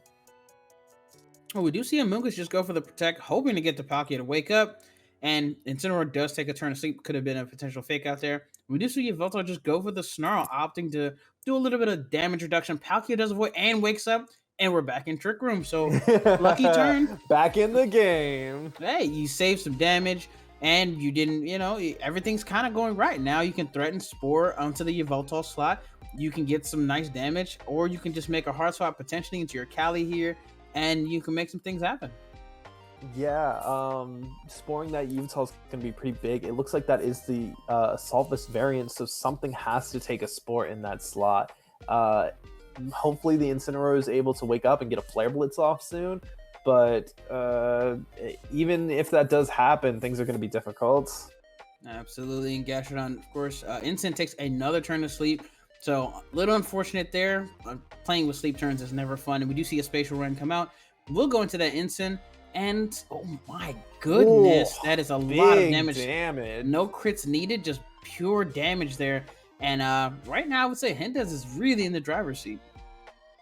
Yeah, these sleep turns are getting like more and more frustrating to deal with. If Incin even is able to wake up, like what do you go for? Do you try to parting shot the Palkia to like slow it down? Do you Flare Blitz the Amoonguss so that you're not having to worry about sleep anymore? It just becomes, when Trick Room is in full swing, it becomes very, very difficult to deal with. Absolutely, and Incin comes back in here just because Amoonguss unfortunately wasn't really doing anything, and you don't want Incin to wake up and have to take a potential Flare Blitz. And Gastrodon does take another turn to sleep here. Incin finally wakes up, goes for a parting shot, potentially into that Palkia. Yes, absolutely, and just gonna lower damage just a little bit, but still Hendez in a very position-wise in the board state, just a commanding position, does want to potentially get in the Cali Ice soon, just so you can make more, momentum defining plays, because Trick Room's kind of being wasted just a little bit. Yeah, it is scary to like take that big swing and just say like, hey, my big sweeper's coming in now, because you don't want to take a parting shot, you don't want to take a yawn from the Gastrodon, you don't want to like risk those things. But the longer you wait, the more you get chipped down, and the harder it is for you to get yourself back into that position to sweep. With Amoonguss not on the field, that means that Yveltal isn't afraid of like anything that can put into sleep, which means it can just Snarl or Foul Play or Oblivion Wing. And Instance chilling in the back, just ready to come back in whenever it needs to drop that Intimidate. Yeah, and as we talk about that, we do see Calyrex finally come in here trying to make use of whatever Trick Room turns to left as Palkia hits the bench. Do have Fake Out active here. I'm not sure. This potential could be a Snarl. If it is, actually just be pretty good, and you just Fake Out into the Gastrodon, but we do see it go into the Yveltal here. Gastrodon takes another turn, so no waking up, taking all those turns, and free turn to just get a nice switch in here. So now you're back in a commanding position to potentially get off some big damage here, even though Incin is in the back for another Intimidate. Yeah, it's hard to say, like, where does Incin come in, because they know that you have Seed Bomb now, so it could come for the Gastrodon to take that, or it could come for the Yveltal to take the Glacial Lands. I'm pretty sure the Incin's healthy enough that even if you do call where it comes in high horsepower, I think it would still live. So, Calyrex really needs to get this KO and start snowballing, and let's see if it's going to be able to do that. And here comes the Incin for Yveltal, not wanting to take potential Glacial Lance into that slot. The question is, does Gastrodon protect, knowing Seed Bomb is a thing? But this should be for Hendez, I know, a parting shot here. Instead, just opts for the damage here. I mean, totally understandable. Incin was a little bit of a menace board position-wise, but depending on what the move of choice is for Hendez, could potentially give up a KO, which I don't know if it's optimal. We do see a Glacial Lance, so pretty good turn there for Olsen, and Hendez unfortunately loses one of his main position-based mons here. Yeah, I mean, that's respectable damage, but it's just respectable damage a little too late in the game. This Trick Room's running out. This Calyrex isn't boosted at all. Palkia is really, really low. I don't know if it goes for a Trick Room, it has to worry about taking like potential dark moves and like earth powers from the Gastrodon, and I just don't know if it's going to be able to survive it. Potentially what Hendez could be working towards is a position where Amoonguss is redirecting all the attacks that are threatening the Calyrex, so you just can't hit it, and you keep getting those moves off to get your KOs and win. Yeah, this is going to be pretty interesting, because, I mean, I did say that the Palkia, the Calyrex Ice scouted potentially could be Seed Bomb Protect, Max Quake, which is a high horsepower, and Glacial Lance, but I mean, there is a possibility on Earth where somewhere, what if it's no Protect and just Trick Room? That could be something that could help out here, because right now, you're not really in a position to get Trick Room back up for Palkia to come back another round. So you're gonna need to do something. And it is no Protect. It is no Protect. I had to think about it. I was like, would you risk it? But the team is very positioned very well just because you do have Palkia that can do it. You do have Instant and Amoonguss. So opting for no Protect, and it pays off and gets Trick Room right back up. And Amoonguss once again in a commanding position to Spore. Yeah. Just when you think that they're out, they get themselves back in. That was a pretty bold play, and it worked out really, really well for them. Like you said, you can pressure Spore. Ooh, Sucker Punch. I mean, this is weakness policy. That's that a was a crit. Ooh. So, do see Spore go back into the Yveltal, but damage is done. That was a lot of damage here. I don't think Earth Power picks up, so you should be fine to pick up just a Glacial Lance here. And do see Yawn actually go into the Amoonguss, so this is kind of a free turn for Cali to kind of do what it wants here. No, trying to read the instant swap in, which honestly I think that actually makes that crit Sucker Punch really, really big. Yeah. Because you're so low now and instant can just come back in. The question is, does it come in for the Gastrodon or the Yveltal? And like this is what I always thought was kind of like the biggest weakness of Cali, Ice, and Palkia. They're both Pokemon that feels like you really need to get these like switch in turns right every single time, because you lose so much momentum when you're not picking up those knockouts. Yeah. And the one thing I think I've kind of take notice of, which is kind of huge, I don't think one of the key things Amoonguss you want on the set, you want Pollen Puff, and we haven't seen that, because that allows Palkia and Cali just to have a lot more staying power. And so I just don't think it has that. And Palkia does go down to the Earth Power. A little unfortunate there. I don't think you were expecting it. But again, trying to get the read on the instant, but is paying for it. That's a tough turn. Yeah, that's really, really rough. Now instant can just come in, keep this Calyrex stuck to -2. I mean, like when you try to read the instant switch in 2 times and you get it wrong both times, it's very discouraging to just go for it again. I feel like, I mean, like maybe you get like, oh, okay, 2 minutes just showed up on the clock, which means the timer is now a potential win con. With how much health that Gastrodon has left, and the fact that there are more pieces, I feel like if you just play this nice and slow, you've got yourself a really good chance of winning this just off the safe timer win condition. But, you know, if you high horsepower a flying type enough times, maybe you get the instant. Is that an old saying from early America? I don't know. I mean, right now, I think the one thing you have to worry about the most is actually keeping your Cali healthy, which we haven't seen. Glacial Lance, it'll get close. Maybe you pick off the instant, but you need to Pollen Puff, because if you're not healthy enough, you can't really do any damage. We do see a Spore going to that side, gets it right, but I'm just worried that if Yveltal wakes up, then you potentially can just lose the game because you got those 2 turns wrong. We do shoot Glacial Lance go into both the targets here. Will he be able to pick up a KO on anyone? Ooh, barely misses out the KO. And Yveltal does wake up, and there's the foul play. Yeah, I think even with that, like, wake up and getting the foul play, you would have been fine even if it didn't. You could just stall out the clock, play it nice and easy, switch the instant back in for the Gastrodon, or try to, like, fake out. I mean, like, at this point, like, there's just not enough time on the clock left, right? Like, it's just, if you just know how to, like, play for that timer win condition, you don't even have to worry about anything.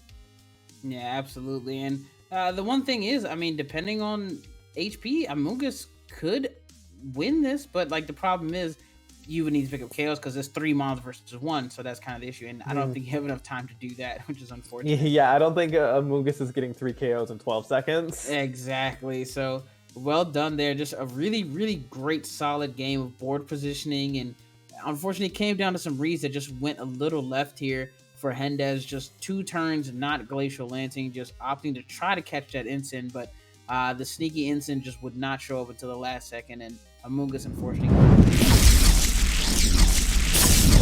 Yeah, it'd be interesting to see how this game would go if it was just like these safe turns of just like Glacial Lancing over and over again and just consistently getting the chip damage and making it hard to win by timer, because if everything's low enough and you just keep spamming your spread move, like, you're gonna get a KO eventually. It'd also be interesting to see, like, what if the Palkia just went for a safer Max Wormwood turn 1 into the Charizard as opposed to the Geyser, and you start getting that big damage off way sooner. Actually, the Charizard would have just died because it didn't max that turn. Yeah, absolutely. It went for Ancient Power, which a little bit of a risky move there, sitting in front of Palkia like that. And plus, it's not like you're gonna bring in any type of Sun or anything. So I'm not even sure why Charizard came, to be honest with you. I feel like it didn't really do much in the matchup, but luckily it worked out. So going into this next game here, I mean, I think if you're Hindez, you play it the same way, but I think you opt to just, I mean, why not click Glacial Lance a bunch of times? The chip damage piles up, and then you have Pollen Puff, Mm-hmm. Yeah, that's what I mean. Like, is kind of what is broken about the horses. Ultimately, it's not. It's the fact that they have these 100% spread moves that do so much damage. So even when you're switching in, you're still taking a lot more damage than you want to be. Oh, and we do see, once again, just the same lead here. Ensign, Palkia, Charizard, Yveltal. So, I mean, this time, obviously, we're not going to see a Max Geyser. I would hope not. So, I mean, this is kind of interesting. You do it game 2 because you know they're not going to switch out.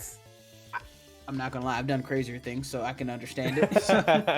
But I think definitely from here, I think this is just potentially just a fake out into the Yveltal, no? Just because you don't want any Snarls, and you potentially just max Wormwind into one of the Charizard or into the Yveltal, no? Mm-hmm. Yeah, I feel like that's probably like your safest bet. You either get the Gastrodon on the switch in, or you get big damage into the Charizard. I think this is an Salvis Yveltal, so if it maxes, you're probably not doing as much as you want. Based on the fact that Hindez didn't Trick Room turn 1 last turn, Olsen may just say, like, hey, why don't I just, like, Snarl and switch in my Gastrodon for my Charizard? Like, that puts me in a pretty solid position. Absolutely. So, kind of interesting here. I wouldn't be surprised if you just see a parting shot. I mean, I think you're okay with the Snarl, because if... Oh, interesting switch up here. We have a Grimmsnarl, something that's really good at sitting there and stalling. We do see the Snarl, so opting not to max, going to play the slow game here. So I wouldn't be surprised if this is just a parting shot, maybe potentially into Cali Ice, but it might be a little too early. We'll have to wait and see. But it goes right into the Grimmsnarl. Grimmsnarl, doesn't really phase it too much. If it has Foul Play, it's not worried about its attack stat. If it's Spirit Break, maybe, I mean, you don't get as much damage, but I don't think you really need it versus this team. Yeah, I'm really curious as to what got left on the bench for the Grimmsnarl. I feel like both Gastrodon and Incineroar put a lot of work into that last game, and if anything would have gotten left behind for Grimmsnarl, I would have guessed the Charizard, but he was there ready to go, and here's Grimmsnarl, so what's on the bench now? Yeah, this is going to be interesting to see what that last fourth is. I mean, I think you have to bring Gastrodon. It played such a crucial role last time, so I'm interested to see how that goes. But either way, Amoonguss is on the field with the Palkia, threatening a lot of damage here just by putting things to sleep. Not all damage is actual damage here. We just saw how much part of a Spore played in such the mind game of last game. Just, where am I going to Spore? How many sleep turns, that RNG you have to play with. So I wouldn't be surprised if potentially you see a switch of Palkia, because it's not really doing much right now, especially after the Snarl. But Amoonguss is definitely the key factor here. And we do see the switch. And it is Incineroar coming back in, so playing it really defensive and slow-paced game for now. Yeah, there's always the potential that both Yveltal and Grimmsnarl have Foul Play, and they both went for it into Palkia, so there's no real reason to just, like, risk that onto your Calyrex if you don't want to. So I respect to get the Incineroar, because you can Spore this turn, you can Spore the next turn, you can Parting Shot, and Olsen kind of becomes a sitting duck at that point. Yeah, this is going to be pretty interesting. So, I mean, the thing is with this type of Yveltals, they're kind of okay sitting there. If you're not putting any pressure or any damage, they kind of sit here for a good amount of turns, nerfing your damage, and eventually your sweeper, which should be Cali Ice. I don't think you ever leave it on the bench. If Yveltal's too healthy, eventually it just sits here, and that's the problem. But we do see Charizard come back in here, which I'm kind of surprised at. But we just see a double switch here. Oh, double switch out. And it is instant. So is that no Gastrodon? No Gastrodon, yeah. I feel like Charizard was the one that... I mean, I guess maybe the mentality is like the Charizard is a really good way to shut down the Amoonguss, especially because it's Lumberry. We know that from the last one, but when it's in Trick Room, it feels like it's not going to be able to do as much. Yeah, this is one of the interesting things here I find, because after, like, you could have played the game for a long time and kept your Yveltal in, because now that you've revealed you don't have Gastrodon, what's stopping Palkia from setting up Rain and 1, 2, 3 KOs? Grimmsnarl's the only thing that would take maybe one. I mean, your Yveltal if it maxes, but you just kind of left yourself open now. So I'm trying to figure out what's going to be the game plan here, where you find offense, unless you max Charizard literally right now and maybe set up a Wildfire. Yeah, potentially maybe just like fake out a Wildfire, but then of course like Amoonguss can just protect or switch into Palkia and Instant can Parting Shot, and then like you said, like Geyser's just super free right now. Yeah, this is going to be pretty interesting. We do see Hurricane come out, so just a raw Hurricane does hit. Doesn't do that much to Incineroar, able to take it. No confusion here. And yeah, Palkia's pretty in a nice spot. There's no Gastrodon. You can even go for raw Hydro Pumps. You have another turn of Trick Room. If you do have Throat Chop, you can Throat Chop the opposing Incineroar, so that way it's no switching. So kind of interested here on what do you do to kind of mitigate this potential damage coming out here? Yeah. Without Gastrodon being there to threaten the Storm Drain, Palkia is looking really, really clean, especially with the Snarling Yveltal already asleep, and I don't believe it's taken a turn of sleep yet. Yeah, sure. I mean, like, Palkia just looks really, really solid right now. Maybe you could just, like, go for big chunks of damage and then close the game out with Calyrex, but yeah. You see a max here. So I'm interested to see what this is. I'm pretty sure this is going to be Charizard, because it is the main damage dealer you decided to bring, and it is that Charizard. But, I mean, what are you really picking up here? You're not picking up any KOs. The only thing you can do is, I believe we're in Trick Room for one more turn, so you're still going last. So we do see a Throat Chop here, stopping whatever Parting Shots potentially may come out here. And we are going to see, is this going to be a raw Hydro Pump into the Zard, doing a ton? Oh my goodness. And that's the biggest thing we've been talking about. Where was Gastrodon? And Charizard, you max and you got nothing out of it. Where were you when I needed you most, Gastrodon? Hey, listen, for some reason, Grim was the mon of choice. I'm not sure why, but either way, now's the time for Grim to pull his weight. I say you max it, because, I mean, I don't know what else you can do here. Yeah. I mean, like, again, like, that's the thing. It's not even just the fact that, like, Geyser's free. Hydro Pump is free. You don't even have to max this Palkia if you don't want to. I believe that Calyrex still has its White Herb ready to go to reset any of the Intimidates the Incineroar goes for. Amoonguss is, like, really healthy.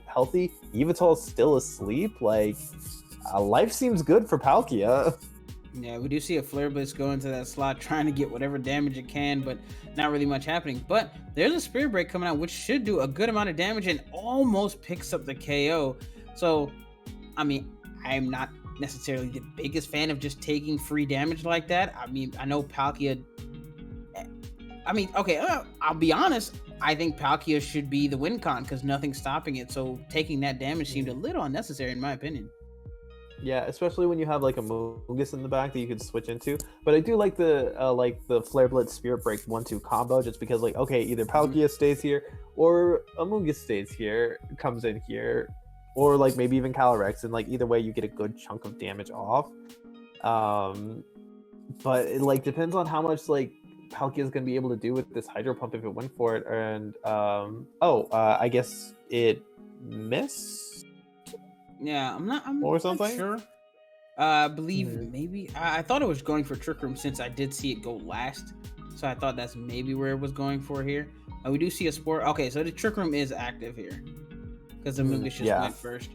But the issue is, what if that slot is a Flare Blitz? Is the more thing I'm kind of worried about.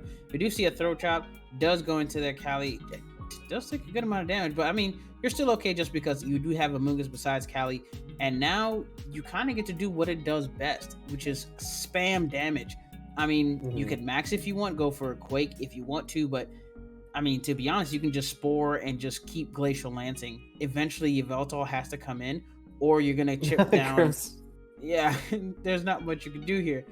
So you're just gonna see a just ton of amounts of damage here. You have what 8 glacial lances you can throw out, and eventually you're just gonna wear this team down. And plus, you do have Amoonguss here to keep putting things to sleep, and you have Pollen Puff to keep healing it. So it's kind of an issue. And if any turn you're getting kind of in a weird spot, you could just potentially hard switch and Pollen Puff your Palkia. Yeah. Right now, it feels pretty safe to just like Pollen Puff your Calyrex and Hailstorm the Grimmsnarl based on how much damage the Glacial Lance just did. Forces the Yveltal, like if you get a KO, then Instant can't pivot, and then you're like good to go. Because once the Yveltal comes back in, you no longer have to play the guessing game of like where does the flying type come in for the max Quake, and you can just go for it. Oh, actually, it's a forfeit. Yeah. Little understandable there, just because you're just,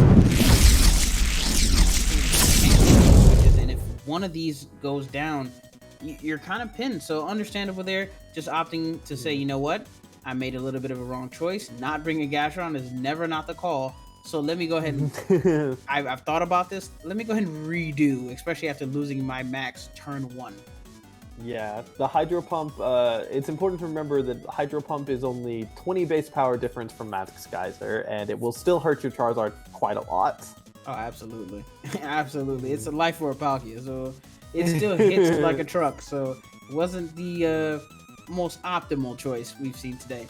So, yeah. As we're going into this next one, besides, of course, bringing Gastron, what do you think needs to be... What's the win con for both players here?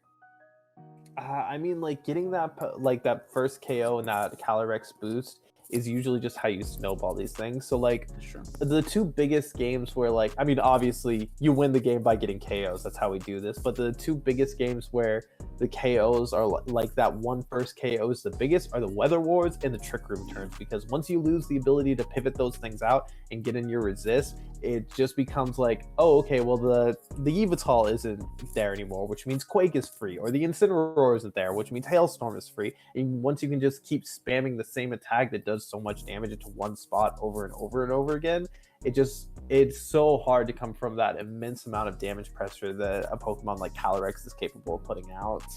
Absolutely. And for me, I'm not gonna lie,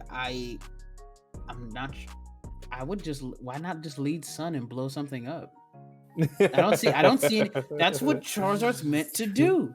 Like, what do you need that really stops Charizard from just trying to options in the back? And we do see Charizard Yveltal once again as the lead, and we're going to see it. So all their games, if it ain't broke, don't fix it. I'm just wondering to see how this is gonna go. Obviously, Gastron definitely has to show here, but I don't know. I just feel like you're not getting the best out of Charizard because you're kind of putting it in this weird spot where it has to play defensive. Yeah, I understand the mentality to bring in the Charizard. Like, it's for the Amoonguss. You can blow up the Amoonguss, and you have the Lumberry just in case it does get Spore. Like, you have that one free thing. But the second Trick Room goes up and that Lumberry gets burned, Charizard's really not helping out that much. But there is Gastrodon, the hero that we needed this whole time. Absolutely. We do see Fake Out go into the Yveltal, so no Snarls happening right now. Is a critical hit, so a little extra chip damage than necessary. But Palkia just opting in, like, oh, no, I just need to set up Trick Room here. That's my game plan for my friends in the back. So interesting turn here, because now you have the, of course, Spore Pressure. Well, not Spore Pressure, excuse me, but the Yawn Pressure, which takes, about a turn or so. So if you get the right turns right, you could make some nice different positional switches here. It is also really interesting to see kind of the evolution of turns go up. Like, turn 1, you try to go for something that you're like a mid-ground play, and then like by game 3, you're like, I know exactly what you're gonna do, so I'm gonna fake out this Yveltal because it's not maxing, and the Gastrodon's coming in. Absolutely. We do see Intimidate come down for the opposing side here, and we do see a parting shot into potentially the Yveltal, and opting to just ignore what was the Gastrodon. So maybe getting a little spicy on the switch there because Instant comes in a little early. So if Cali Ice comes in now, potentially this is a Snarl and you get a free Cali Ice in, and then you can kind of double tap a slot. But we do see the hero, the antagonist to the hero, which is Gastrodon. So very nice here. Joker versus Batman, and a big spatial run into that Instant slot, doing a ton of damage. Oh, wait a minute. Will we see this go into that side? And making a really nice, there's not much you can do here. I know you want to bring in Amoonguss, and I potentially could take some damage from Palkia. So I really, really like the Oblivion Wing there. So well done. So going into this turn, now we the antagonist of our story here, Amoonguss, is ready to put things to sleep. Yeah.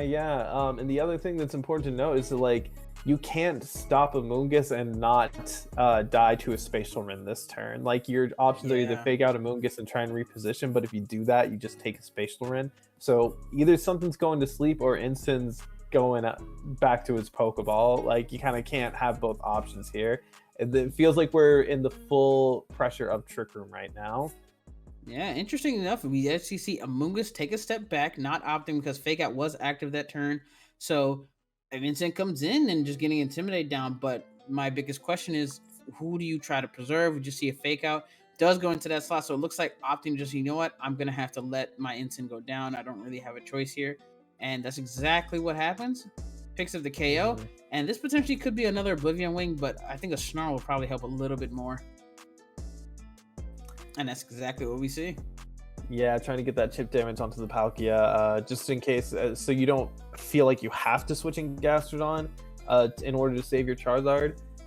But like Amoonguss being off the field is like pretty big here. Like I like the obviously going for the KO on the Incineroar, but I feel like you might want to have kept your Amoonguss here because like then you could have Spored. Now you don't really have that option anymore, and Trick Room's running out. If Charizard's and Yveltal are able to get enough damage onto this Palkia and deny a Trick Room, then Wildfire is going to go super hard in this end game. But I still think it's like kind of anyone's option. That Incineroar being gone is really nice, but it's definitely not game changing if you're not able to capitalize on Trick Room or set it back up. Absolutely. We do see Gastrodon take the slot of the Yveltal here, and we're going to see the Charizard Max, which this is the protection Charizard needed, because last time it was a Hydro Pump that just kind of ruined its day, but not this time around. So we're gonna see the Max here perfectly protected, and plus when it does take the Spatial Run, unless it crits, won't do as much just because it is -1. So let's see how much his damage is, and I wouldn't be surprised if potentially this is just Wildfire here, because Wildfire the instant, you coward. I mean, why not? Because the thing is, Palkia's not really threatening you, and if you wanted to hit it hard, you would hit it with like Airstream, but you don't really need Airstream right now. You're faster than most of these things, and Trick Room's about to end, so there would be no point. So I would not be surprised if this is a Wildfire here, trying to potentially catch the Amoonguss or the Cali Ice. Yeah, I mean, if it is, I will just have. Yeah, you have to go for the Spatial Run there. It looks like the crit didn't come through, which would have been like a huge amount of damage. Wildfire, where's it going? Yes! There it is. It had to happen one time or another, especially Gastrodon's here now. This is what Charizard needed. Some kind of protection to do offense, and that's going to KO the Amoonguss there. So you got a free KO. Trick Room is, I believe, over after this turn. I think this is where the snowball effect starts for Zard. This is what Zard wants. Infinite respect right there. Like, sometimes you just gotta Wildfire the fire types. It's a beautiful thing to see. Calyrex does come back in, but you're pressuring Yon with the Gastrodon. Potentially something like Hailstorm will KO that Charizard. I don't know if... I think there may just be one turn of Trick Room left. I'm not 100% sure on that. But if there is, you can just Yawn, Max Guard your Charizard, next turn Airstream the Palkia, take it out that way. And then you have your Yveltal and your Charizard to wrap up this game. But maybe Hindez has something that can get them out of this situation, but it does look really, really rough right now. Yeah, we do see that Yawn play exactly like you said. We don't see any Max here, so this is just a Glacial Lance doing a good amount of damage. Oh, wow, that's a lot. And Spatial Ren's actually going to pick up the Charizard. So, I don't know if I necessarily agree with that play. I mean, that could be Hindez's way back into this. I really feel like a guard needed to come out to prevent this like big damage from happening. I feel like I mean, you're still okay though, because you have your Veltal, but it just, I guess, not optimal in my eyes. Charizard didn't need to go down. Yeah, I mean, you do have Yveltal, but you don't have Max anymore. That's kind of the big thing, and Hindez is yet to Max. So what can Sure. happen here now is that Calyrex switches out for Instant to prevent the Yawn. You just let your Palkia go down, and then what's stopping Fake Out into Hailstorm into the Yveltal? Gastrodon's taken a lot of damage now, and I don't think it's going to be able to swing this game back on its own after taking such heavy hits. Yeah, that's one of the interesting things about how this turn kind of went. So, I mean, we'll have to wait and see. But yeah, I definitely agree. Charizard going down there felt a little, you know, it didn't need to happen, so it shouldn't have happened. But I mean, we'll wait and see, because you do have the Wildfire ticking away slowly. Palkia is around 62%, 62 HP hit points, so it can't stick around that much longer. And you could really read this and potentially just go for an Earth Power here. Instant does take the place, trying not to, trying to make sure you don't go to sleep here. And it still does have max, so we have to see what this turn ends up like. And actually, opting to max the Palkia, knowing that, you know what, I need damage. I mean, I can understand it. A little, you do get the double HP, so it does help you stick around longer, but not what I was expecting here. I mean, I'm gonna have to see how this one plays out. I can see a potential winning in game, but okay, I'm just very confused now. Yeah, opting to just protect there just because, like, I need some. And we do see Earth Power, so protected from, we do see Instant, of course, able to take that because of the Sugar Berry. And, I mean, this isn't bad, right? Because you can Fake Out now and max Wormwind, and... It's not... Yeah, see, that's what I kind of see what they're going for here, but... I mean, if this is an Assault Vest Yveltal, I don't think it's going to go down. And Gastrodon has the ability to protect, so... And also, you got to remember, it's, I think, -2 special attack right now, or -1. So Gastrodon's going to be able to eat whatever it is, and your Sugar Bear is gone, so I don't know where your damage is coming from now. So that's kind of my interesting thing here. I don't know. Yeah, I'm really curious. Like, we're kind of in like uncharted territories for me. I've never been in this position before. I don't know what the calcs are going to be. I don't know what the like most optimal plays are. It's going to be really interesting to see what these players are going to kind of do to, like, because it feels like either one of them are just so close and they just have to get like a single turn right in order to win it. Yeah, this is going to be pretty interesting here. Did opting to just out? Switch out there, and probably just gonna go for a Fake Out into the Yveltal. But this, you know what? I respect it. Knowing that you're in a bad spot. The max was a little, and Calyrex avoid, so you avoid some unnecessary damage there, which would have done pretty decent damage, seeing that it is Dark Aura and Stab.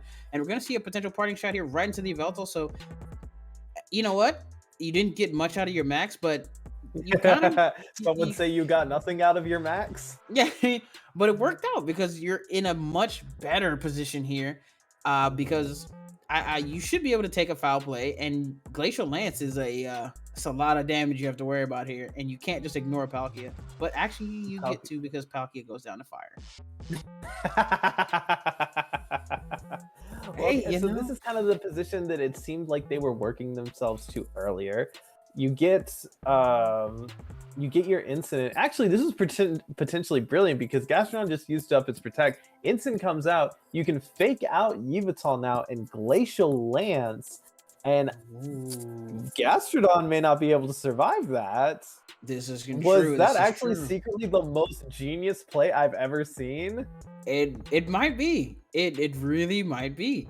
So we're gonna see opting for, I don't know if I like that. You want to choose for the Trick Room here, but isn't Gastrodon like slower under Trick Room? So why would you even give it slower under Trick Room? And Gastrodon doesn't have anything better to do than just go for the Yawn this turn. I mean, I guess you could try to give a double Protect, but the issue is you're potentially having Gastrodon. You're giving Gastrodon a potential win con with it 1v2ing. I mean, if it can put Callie to sleep anyway. And there goes the Yawn right there. So so Gastrodon's gonna have to protect after this turn. This is why if you Glacial Lance this turn, you potentially actually picked up a KO. So I don't know if I necessarily like that play, but at least you get to take out the Yveltal here, and then you just have to kind of hope, really. Yeah, but Yveltal has the option to Sucker Punch here. I mean, it's pretty low. I think it's probably like -2 or -3. There's always a chance for a crit, but like Dark Aura boosted Sucker Punch is always going to do at least like visual damage. Oh yeah, for sure, for sure. So just have to wait and see what the damage numbers will look like here. We do see Gastron, of course, going for the Protect again, opting to try to see if he can get this win con of sleeps. We do see the Sucker Punch, see how much this does. Okay, didn't do as much as thought, but still no a tough spot.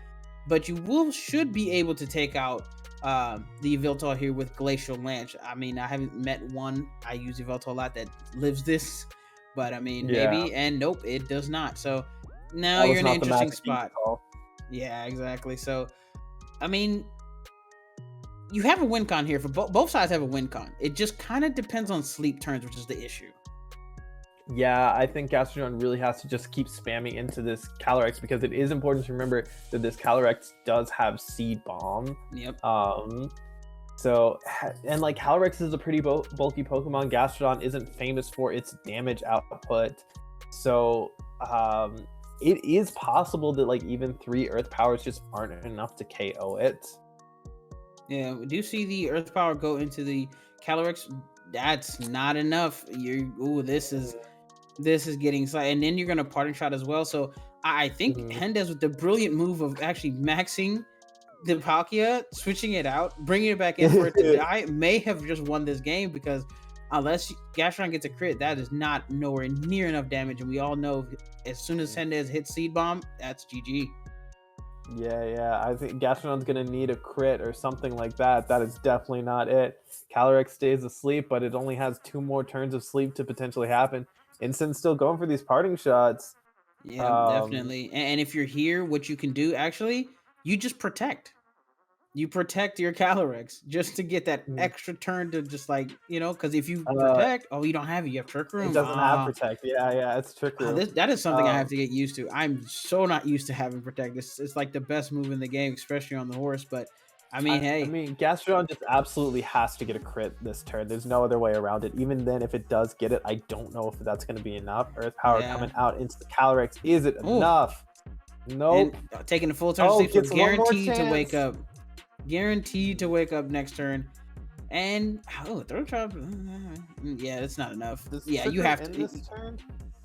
Because it is faster after. The Twisted Dimensions return to normal. Yeah, it's over then. Calyrex wakes up.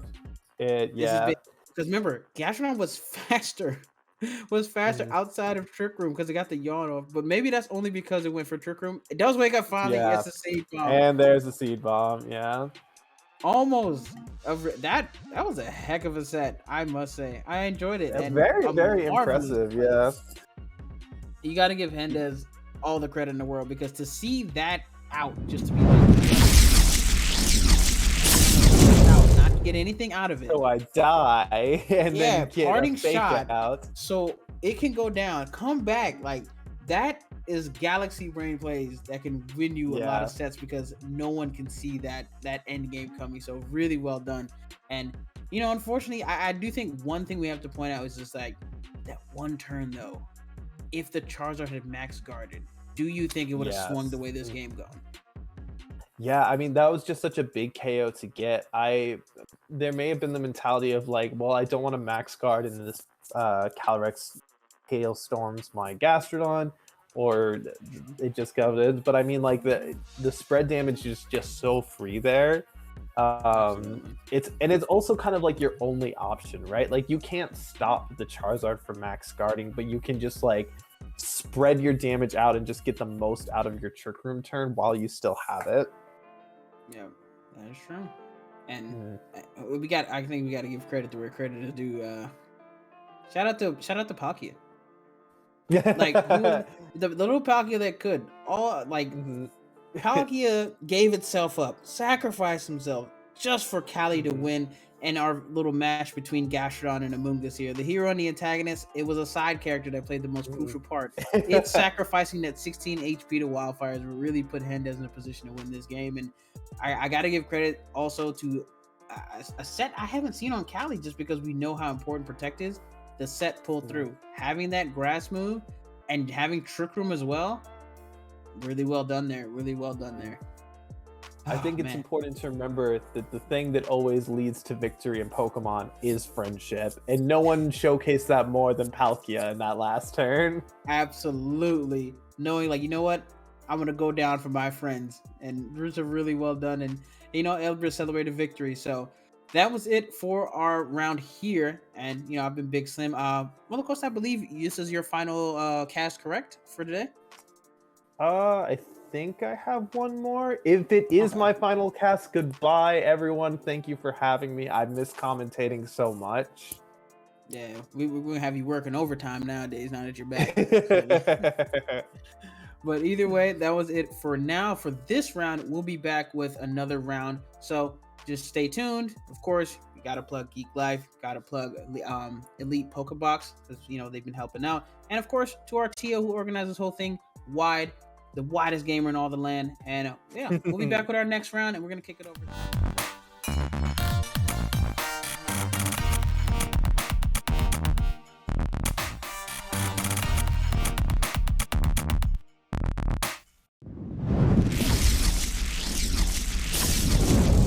Hendes along, they've actually hopped into team choices already, and it looks like they're already,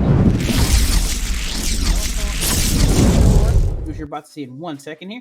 And we're going to have Palkia and Indeedee. We're looking for some of the other matches while we were trying to, transition everything. But Hendes, luckily, already into the game, so we're hopping straight in. So what do you think of the lead so far? Pretty good one for Yveltal, no? Yeah, a lot of Yveltal tonight. Kind of surprised by that. I mean, I personally love Yveltal, so I'm okay with it. This is going to be kind of like, what type of Yveltal is this? Is it an offensive Life Orb one, or is it like the Assault Vest one? Because if it's the Assault Vest one, I mean, Indeedee Palkia does not want to be snarled, so you're good to just snarl and Parting Shot and just kind of slow play it, figure out how Hendes wants to get this going, and figure out how to play around these Trick Room turns. But if it's Life Orb one, it becomes a bit more trickier because it can't really slow anything down. Yeah, absolutely. Definitely not a spot for Ensign to want to be in, though, so I wouldn't be surprised if potentially we just see a hard swap in here, because, Palkia could max and it will be faster. But instead, we just see nothing here, just a follow me, and there is a snarl from the Yveltal, taking down the damage, doing super effective damage to the Indeedee, but of course with the Psychic Seed, not taking as much. But I wouldn't be surprised if this is just a nice, easy Parting Shot and repositioning. But instead, just a Darkest Lariat, opting to try to take out the Indeedee ahead of time. I mean, that's like pretty respectable, right? Because you're trying to get yourself into a position where you can Parting Shot the Palkia next turn, or you can at least pressure that. The problem is that, like, now Calyrex gets to come in, or Amoonguss. If the Incineroar is safety goggles, it's not going to be worried about an Amoonguss at all. But Calyrex is always going to be scary. You could just kind of say, like, go those turns where you just like go for something and hope that you get something, like go for a Parting Shot and a Foul Play, and one of those two things will happen because Calyrex cannot stop both of them.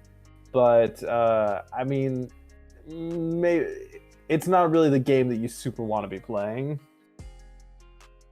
Yeah, this is going to be interesting here, just because normally you kind of have to live with the Indeedee on the field, because I mean, it's not doing anything. All it can do is helping hand and potentially just follow me. But against Snarl Yveltal, you're normally okay with that. So giving a free switch in here into Cali Ice or Amoonguss is definitely not something you want.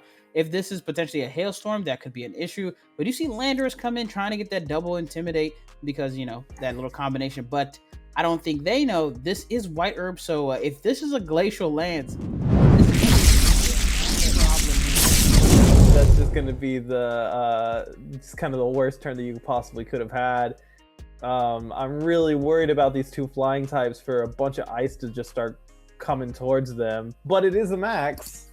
Yeah, this is one of those interesting maxes here, because what if it is just a max Quake? That'll be something that'll be pretty interesting. But now you kind of give yourself a little bit of leeway here, but having two things weak to ice is never fun. And Amoonguss does swap in, so you also have extra pressure there of potentially putting something to sleep. And we do see, Yveltal go for the max, so this end up may being a perfect call here, because even though you are maxing Yveltal, you are not that Life Orb variant, so you're not going to do as much damage, but at least you will get super effective damage if you live this turn.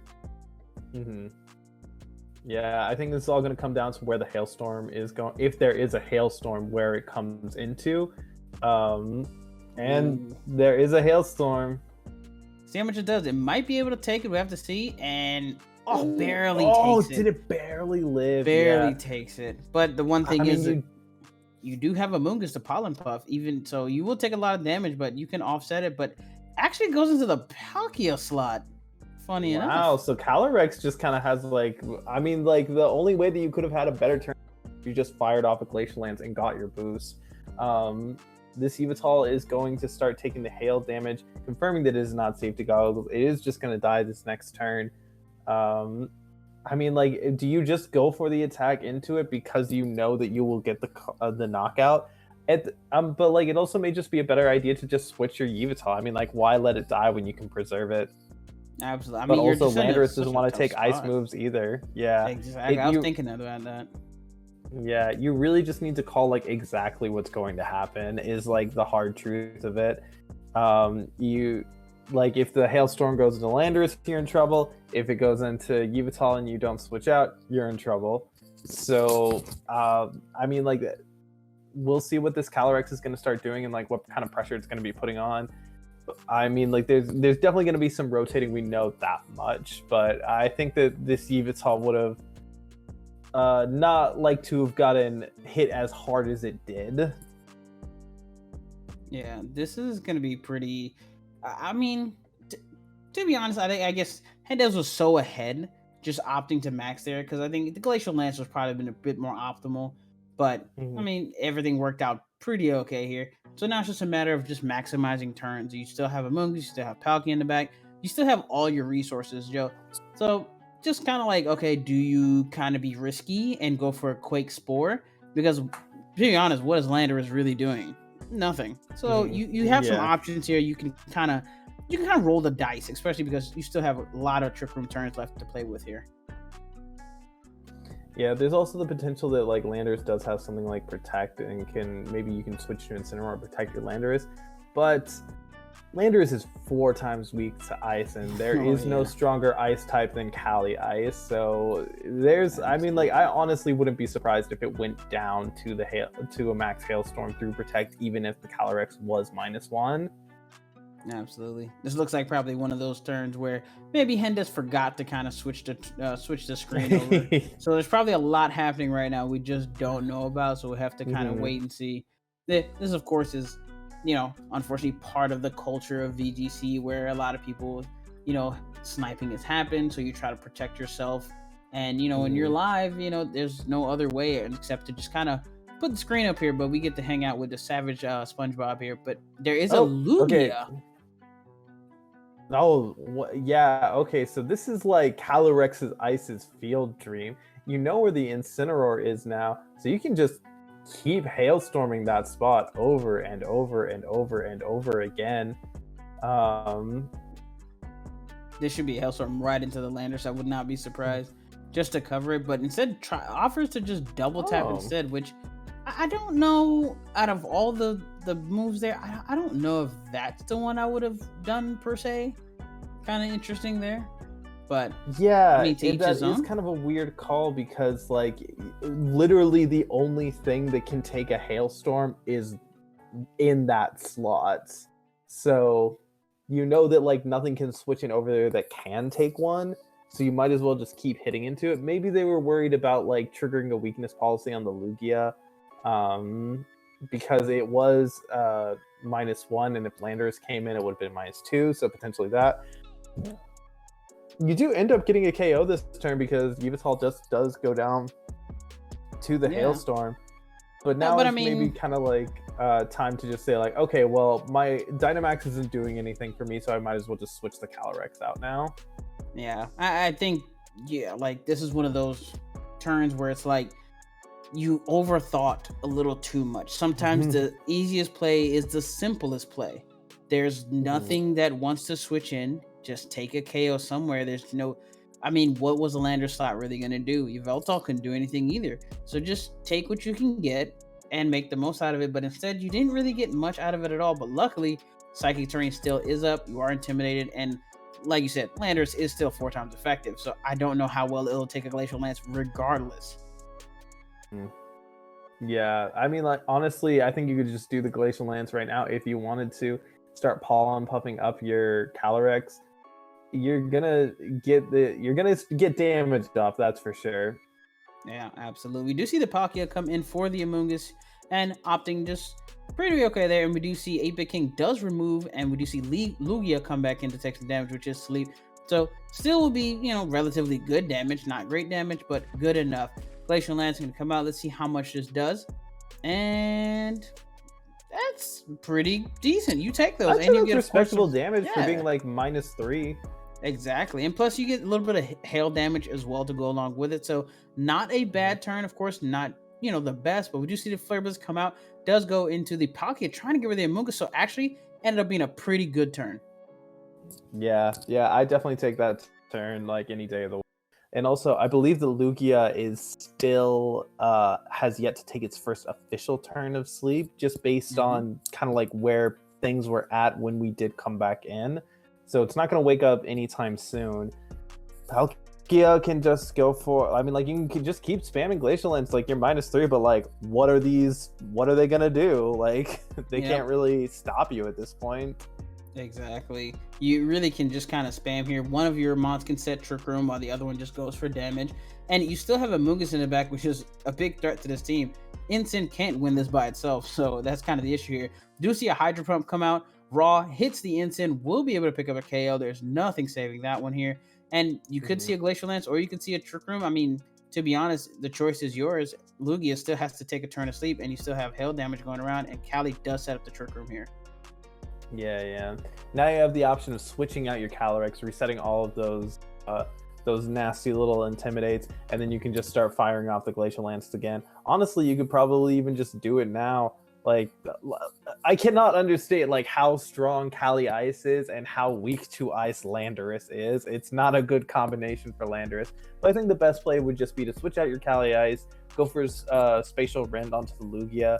It's pretty low, just try and get that knockout. Bring in Amoonguss, pressure with some Spore, and then just get your Calyrex back in whenever you get the chance, and just Glacial Lance to win the game, because that's all you need at this point. Yeah, very well done here. Just being in a really optimal spot to just Amoonguss putting on so much pressure with Spore, really getting that turn 1 absolutely perfect, just because 8-Bit King did get a little greedy there, just like, what, I don't feel like dealing with Indeedee, but Indeedee really wasn't doing anything, and then gave the perfect switch into Cali, and the kind of the rest was there. As we do see, Landorus does avoid the Hydro Pump, which does kind of suck, but it is not the end of the world. We do see a U-turn come out, going to do, pretty decent damage, not bad. And unfortunately, not able to pick up a KO because there's no other mons anyway. Yeah. Now that Amoonguss is on the field, though, you can just Spore the Landorus, Spatial Rend the Lugia. Really, the Lugia is the only thing that's like remotely threatening at this point, just because it's the only thing that can like get these big hits off. Let's see. We're gonna see what can happen here. We do see another Pollen Puff here, man. And this is one of the things. Oh, another Hydro. Oh no. Which it does suck, but luckily you do have Pollen Puff. It is keeping you healthy, but you would like to kind of wrap this game up before something crazy happens. But this is only just seeming to be a matter of time here. Another Pollen Puff and just another Hydro. At this point, Spatial Rend, if you are kind of tired of missing here. Pollen Puff does heal Palkia back up.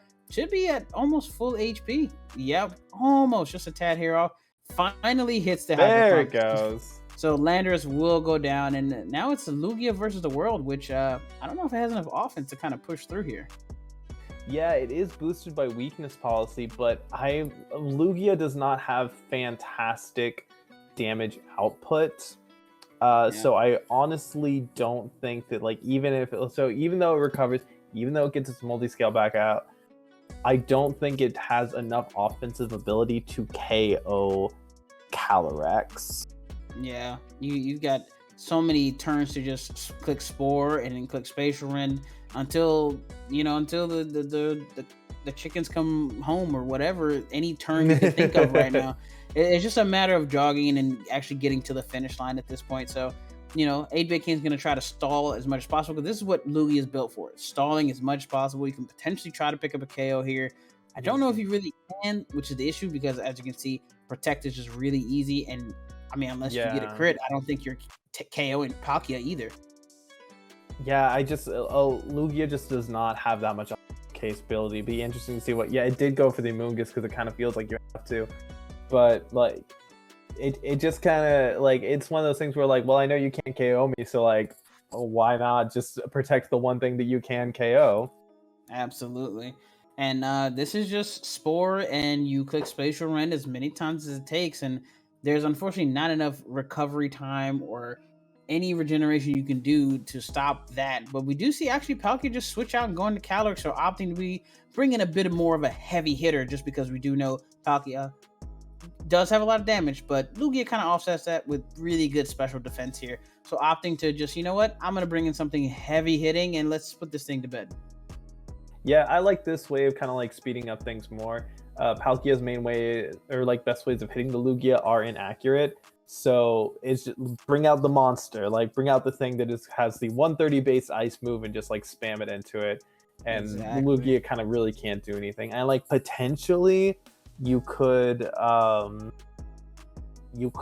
try to stall out the Glacial Lances itself. I don't know how many Calyrex has at this point. But oh my god, that does so much damage. But like you could just like, if you get a turn 1 Wake into a Protect, like maybe you can stall out the Glacial Lances and win the game. But it's gonna be, that's a pretty like tall ask to do. Yeah, and it's just a cancel. Because I mean, 7 more in the chamber and Spore. Yeah. That's a lot to ask for a Lugia to do, even if with the weakness policy activated. So pretty good first game in that set there. You know, went a little, you know, kind of left, but you know, cleaned up very much so in the end, just because the sustainability of Palkia Rex is just a lot to break through, especially with a team that is kind of made up of just something that's meant to stall and not a lot of damage output. Yeah. It's also noteworthy to add that there are 3 ice types on this, or 3 ice weak types on this team.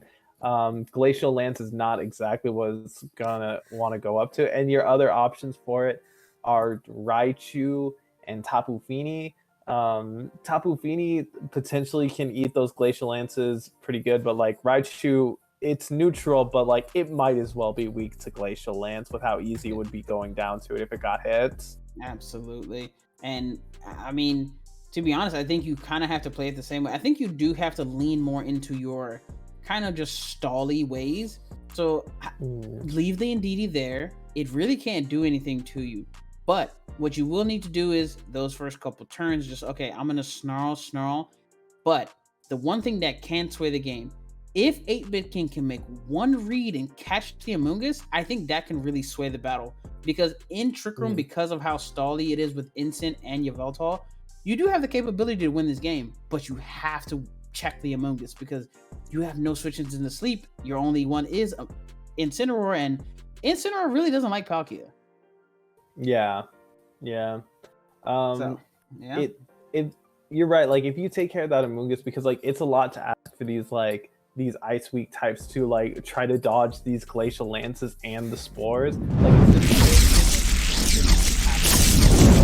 Incin's really the only thing that can help save them. And it also looks like we are switching perspectives here. We are on 8-Bit King's side of it, and not Hindez anymore, but still the same game, and we'll see where it goes. Yeah, absolutely. And hey, if you need some mons or some DAs going on while you're watching the battle. So we do have Yveltal and Landorus here, which is not bad. Both of these do not like this is what Amoonguss fears.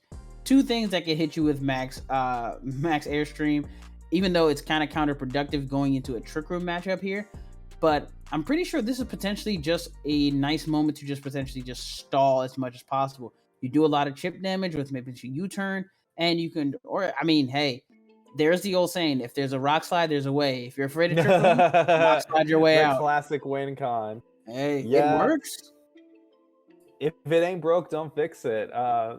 But the thing that's kind of like a little bit scary is that, I mean, I feel like Amoonguss can just go for a spore. Like, you can just start putting things to sleep. I don't think that either one of these Pokemon, even if they were to like double into the Palkia, would have the ability to knock it out. I mean, like maybe an Earthquake and a Max Darkness, but then you're going to sleep and that's no fun. But we're seeing a Max.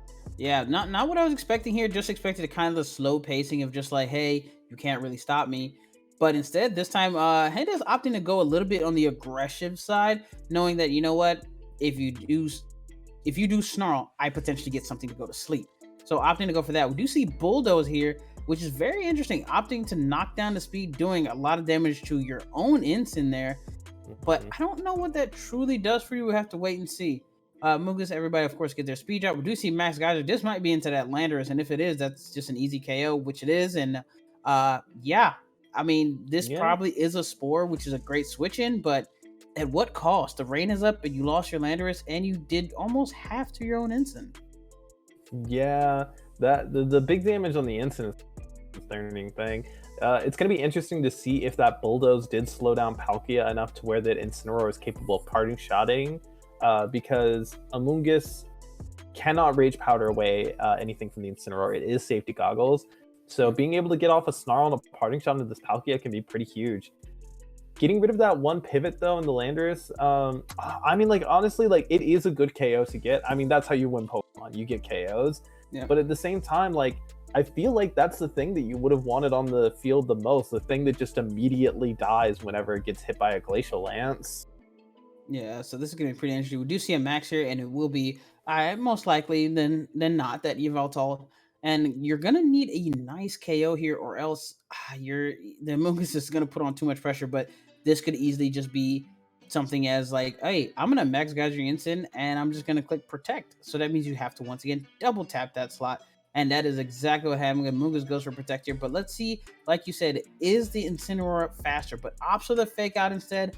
So this pretty much is almost going to guarantee a pretty easy KO here on the Incineroar.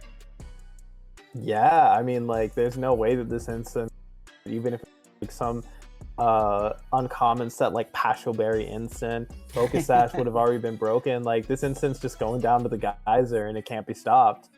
Yeah, it's the one thing about Palkia. It's in the rain now. Like, everything's just kind of just, hey, can you eat this?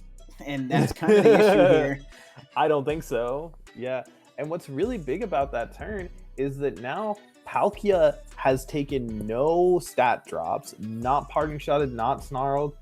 You can go ahead and switch your Amoonguss out, maybe for something like the Indeedee. And then just like keep firing into the Lugia. Maybe get up a Trick Room a bit later and you're good to go. Like, this Amoonguss, I don't think can be stopped. Palkia can't be stopped. Like, it's looking pretty rough for these two flying types. Absolutely. And this is what Amoonguss is all about. Just being a menace, knowing that, hey, nobody likes the NyQuil. Nobody wants to go to sleep, right? So pay attention to me as much as possible.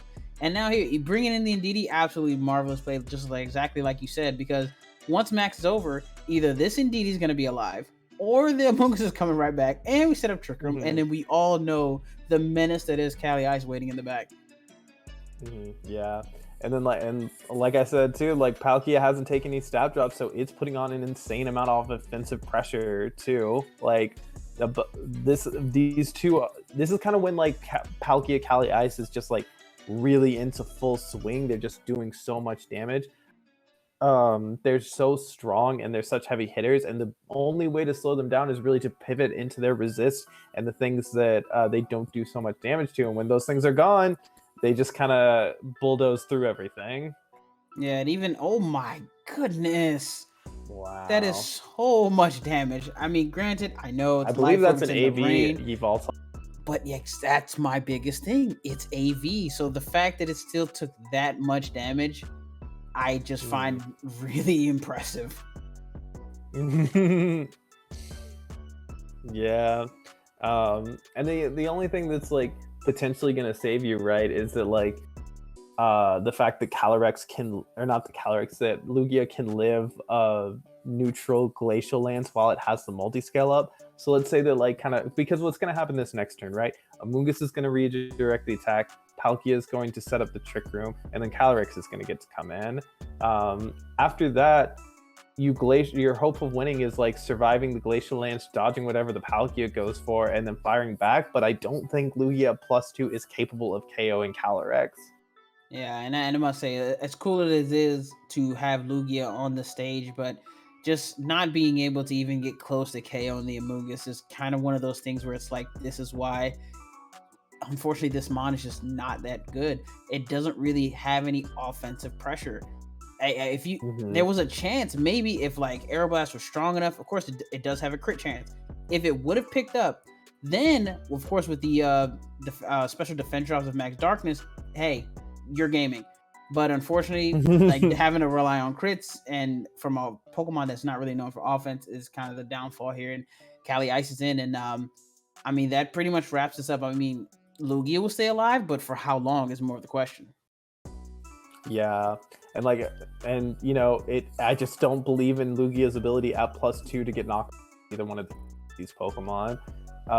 Psychic Terrain's even protecting Calyrex from a Sucker Punch, so you can't go for that either. It's just time to click the buttons that win, Glacial Lance and Hydro Pump, and you're good to go, even if they dodge it. Yeah, you can only stay you can only stay alive for so long having to take these attacks. Yveltal goes down doing a ton of damage to Lugia, and you know, you do get the weakness policy, but I mean, I feel like you almost have to even if you recover, like it's just that's so difficult because like Spatial Rend hits, that's a lot of damage. And now you're taking +1 Glacial Lance. Hey, you got the dodge. Hey, so that helps. It depends on, and still not enough. That is one of the things here. I think even a crit wouldn't have been able to finish that thing off. I mean, now it's time to go for the classic Trick Room win con, triple protect, and just hope for the best. Absolutely, it's really all you can do. I mean, there is a chance, like if you, of course, get the triple protect, but you know, the numbers are never really in your favor, and we'll just have to see what happens. And of course, you know, this is kind of Palkia's fault. You know, learning from good old Donnie Boy to kind of miss important moves sometimes, but luckily the game's already in a good spot where it's not devastating here, so now it's just a matter of time. Yeah, it's always nice to get yourself into those. There's the double. It's nice to get those like positions where you can like miss attacks and win. Okay, Slim, hear me out. Here's the win con. Don't go for the triple protect because now they think you're gonna go for the triple protect, and they'll double trick room, and you go for and you aerial blast to KO the Calyrex. All right, let's see if Lugia can get this this triple protect and see what it's capable of like putting out afterwards if it does get that. I'm not gonna lie. If they play off the triple protect and trick room, I'm gonna go ballistic. Oh my god! No way! No! I told you, you lull them into security that they're gonna go for the triple protect. I'm a little speechless because hey, oh my god! Now you've reset your chances and you can go for a quadruple protect. I mean, it'll be the first one I've ever seen, but there's the Glacial Lance, and that should be the game. Might not kill, but it'll do more than enough where all you have to do is hit one more time, and actually it is enough. Cali Ice taking the dub there, and I can't believe that play actually happened. What if you Aeroblast crit? I know, right? Isn't that crazy? But it's such a scary thing to go for, and Yeah, I mean, but like both players are like super stressed about their decision. Like, do I go for this? Do I go for that? But yeah, because like their only win con is the triple protect at that point, you know. Yeah, and so I think this was just kind of a thing of just like it looks like 8-Bit King's team does not handle Cali Ice very well. There's like 3 ice weaks. There's a Raichu that also doesn't want to take that. Tapu Fini and Instant do resist, but they can only do so much in the face of that. It's not the ideal matchup. Yeah, absolutely. It's just the problem of, I mean, Fini's probably your best bet, to be honest with you, just because if you do have that Nature's Madness, you can make some plays and you help stall a bit more. So that's the only way I could have seen it. Like, okay, you bring this and you have Heal Pulse, and you kind of stall because like Landorus really wasn't helping you. You bring in another Ice Week. That was the only thing that potentially could have helped there. And plus, you know, it gives you something else that can like take care of Amoonguss spores and all that, you know. But either way, it was just like, you know, it's a lot of offense you have to try to constantly just withstand once Cali Ice comes in. And of course, this time Hendez opting, you know what, I'm gonna put my foot on the gas, turn 1 max, and I'm gonna blow 2 things up instantly. What are you gonna do about it, you know? It's kind of funny to take note that one of the only 2 Pokemon that benefit from the misty terrain has safety goggles. So also, like, if you bring the Tapu Fini, Landers, Lugia, and Yveltal can all still be put to sleep. Yeah. Yep. The only thing that can happen is Fitty just kind of sitting around, just like, hey, I can try to like cut everything, you know, to half health, but you know, somebody else got to clean this up. But either way, best I can do is half match. Chief. Yeah, you know, hey, and sometimes it works. That's why it's so good on the team. So really great set for us to watch. Appreciate Hendez and 8-Bit King, of course, streaming in.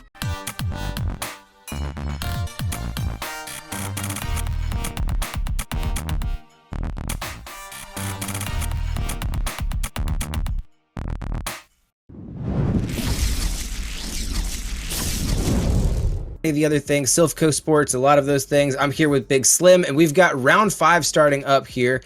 It looks like we've got a match between Tanner and who do we have on the other side here? Raghome. But I've seen this player played in a lot of different tournaments that I've hosted before, so looking for a good match here. And pretty interesting leads here. We've got a Venusaur and a Palkia versus an Incineroar and a Big Zard. So 2 of the course the most popular Kanto starters ready to potentially get off some sleep powders or even their G-Max moves here. Both big guns that really like the sun, yet there's not a sun yet here. You got to think that that's coming in the back somewhere. But yeah, very interesting start here as we go into this first round here. You have 2 guys that really like to Dynamax, but again, the conditions aren't exactly what you'd like just yet, but they're just 1 pivot away. So it's hard. It's tense. For sure. And this is one of those interesting dynamics where with Palkia, you can set the Trick Room if you want, but there's not really anything wrong with just potentially maxing here, and you can get off some huge damage into the Charizard. Yeah. And then you just save your... See, we do see the Charizard looking like it's going for the max here because I believe it is, of course, faster, which it should be. And I want to see what the move of choice is here because we didn't see a switch from the Instant. Right, you got to think that the Max Wildfire is coming out regardless, but it does really prefer the Sun. Interesting enough that we're not seeing anything. No Max from the other side here as the G-Max Wildfire goes straight into Venusaur. That will take it all the way out. It looks like there's not a Focus Sash there. There is a Focus Sash, so that it'll hang on just by 1 HP.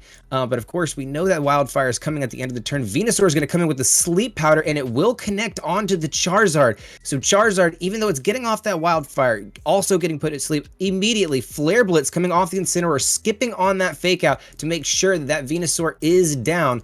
And it does go down to a Flare Blitz before the Wildfire damage even gets off. Palkia is going to hit the Trick Room to make sure that the speed tiers stay in its favor, and what a turn 1. Yeah, absolutely. And this is one of those interesting times because, I mean, you keep your trick, you get Trick Room up, but I mean, your Zard kind of went to sleep. But I mean, at least you did get the benefit of now you got the Wildfire ticking down to do chip damage. But if it is this Cali Ice, which we do see, Shuka Berry, of course, going to get nullified by the Cali's ability, so this could potentially just be either a Max Hailstorm reading a switch or a Max Quake, which would just do an easy KO, and then you can Hydro Pump into the Charizard. Right, you've got a lot of momentum here if you're on Tanner's side.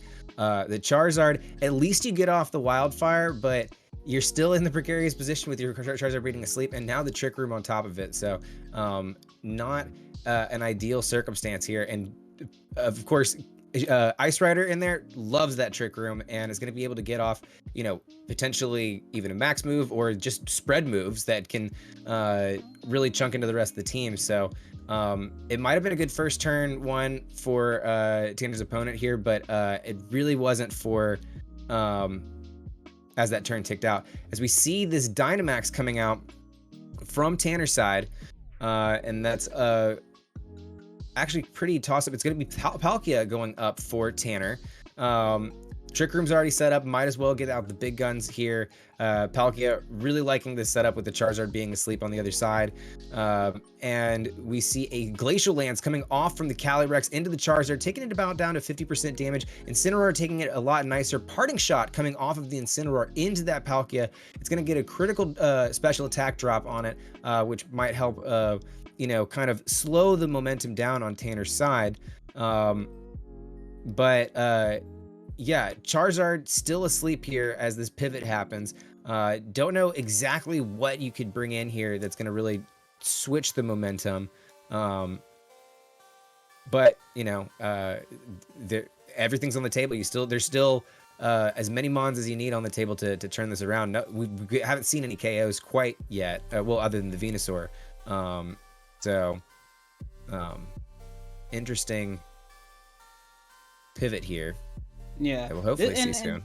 I'm kind of surprised that actually the Palkia was the max, just because you know Intons tend to run slower than Palkia, because you're just naturally faster. Mhm. So I'm kind of surprised that was the And move of there's choice. But the Groudon coming in, bringing in that drought. So Charizard's still asleep, but in the sun and in Trick Room. And the Max Quake coming off of Palkia is going to connect into the Groudon slot. Not doing too much damage there, as of course it is the same type, and no stab for Palkia, but it is going to give that a special defense buff that it is pretty critical right now, with the Charizard sitting on the opposite side being the main gun. yeah, and I understand the logic behind not maxing the Cali Ice, just because you can just spam Glacial Lance for a while, and you know you can get some Quake boost. But I think it was easier to just max and just pick up the instant KO. And of course, if you Hydro Pump in any slot, regardless of who it is, you're going to do a lot of damage, if not pick up a KO. So I felt, you know, you kind of wasted your max a little bit. Just, well, not wasted, but just a little suboptimal, but still in a commanding position, because Charizard's still asleep, sun is up, you can still spam Glacial Lance. Instant, no matter where it switches in, is going to have to take a lot of damage from a Quake, or you can even set Rain this turn. So all in all, not bad, just a little suboptimal, but not bad at all. Right, yeah, each side kind of taking everything in strides here. Charizard, you know, again, the biggest thing, they're getting off that Wildfire. You're still getting at least some chip damage each turn. You know, not as much off of the Palkia as you'd maybe like, but there you go. We see a pivot in from the Groudon into the Incineroar, getting a critical Intimidate buff onto the Palkia, but more importantly, the Calyrex. And that will return it back to normal with its White Herb. So Intimidate not really getting off what it really needs to. Glacial Lance coming off will finish off the Sleep Charizard and bring that Incineroar down to below 50% health. So Tanner really getting the most out of this turn here. Absolutely. And see, now it all comes together, because a lot of the times you do have a lot of different sets you're seeing on Calyrex Ices, but Big one of the Max most Geyser. popular ones is definitely the, of course, White Herb. Being able to just take an Intimidate, because you know they always switch out. You set the Rain now, and there's no more debuffs. You're done. You're out of options, because we do know most of these Groudons are going to be running that AV Assault Vest, so they can't protect. And now you still have another turn in max, and like, this is what Cali does best. Both the horses, they spam their most powerful moves, which is a spread move, which does not miss. So I mean, unless they have something in the bag that can turn this around, I think Cali just kind of sweeps up here. Is there really anything on the Ranghome side here that can turn around this momentum at this point? You've got Lunala and Groudon coming out here. Lunala, definitely a more defensive Mon, especially when it's up at full HP, and can really actually benefit from the sun. But Palkia is still being Dynamax on that side. Is there really anything that Ranghome can do to really turn this around? At this point, potentially no, because the only way you can turn this around is if the Lunala does carry Wide Guard, which some are doing, which is a fantastic tech, because you do just stop a lot of these Titans in their tracks. But the one thing is, now that we do see it is Lunala, it definitely should have came out a lot sooner, but of course you're trying to protect that Shadow Shield. But Lunala having the power to be able to set Trick Room and all that was definitely something you needed a lot earlier. We do see the Glacial Lance come out. There is no Wide Guard, or maybe potentially just, you know what, I'm going to preserve information because I can use it next time. Does break the Shadow Seal, and I wouldn't be surprised if Lunala might be slower, but either way, I don't know if it has enough in the tank to carry But this the those rest of the way by chilling nay itself. boosts just stacking up, making this game harder and harder to come back from as we see this Max Quake go into Lunala. It will leave it with about 25% of its health, but leaving it critically injured in the red there. Very uphill battle if you're rank home at this point. Yeah, this is going to be pretty interesting. We do see the meteor beam here, so it's going to be able to pick up a KO, and of course you do get to that +1. Now, will it be able to offset kind of these quake boosts that the Palkia has been going for this entire time? Maybe not, but I mean, there is a chance once you hit this, and it does connect, so this is good. You'll be able to take out at least the Calyrex, and I mean, oh wow, not even enough. Wow. That's Wow. tough because I know the Quake boosts were adding up, but you still expected to potentially get that KO just because of the high attack stat and the +1. But yeah, the Quake's really coming into handy there. And now, no matter what, you can set Trick Room or you can just go for an attack, and that should be game 1 in hand. Yeah, those wildfire boosts though really coming in to, I mean, at least get the Calyrex in a critical position here where it's potentially going to be able to be knocked out the next turn. I don't know if there's anything Lunala can do that can really bring this back at this point, but at least you know you got it that far, right? Yeah, I mean, unfortunately, you just kind of executed your game plan. You didn't learn too much, but Yeah. this is kind of good because depending if there's one more turn of wildfire, you can at least pick up 1 KO so you can see what was brought in the back. But I think going to this game 2, you just really got to think, okay, what is my optimal leads? And I definitely think Right. normally on teams like this, Lunala must be in the lead. You have to threaten a potential instant. You have to threaten the Trick Room, and you have Right. to get that +1 early so that way you can feel like, okay, I have pressure now. You can't just do whatever you want in front of my mons here. And we do see the Moongeist Beam is able to pick up here, but is it a little bit too little too late? We'll have to see. I mean, pretty sure this is potentially another Right. Trick Room here. You got to think it's coming, or the Earth Power just enough will be enough Yeah. to wrap this one in. But it's interesting to see how much Lunala and Ice Rider Calyrex we've been seeing tonight. We've had multiple teams, I think, at this point that have been. Why do you think we've been seeing such? Why has this been so much more popular?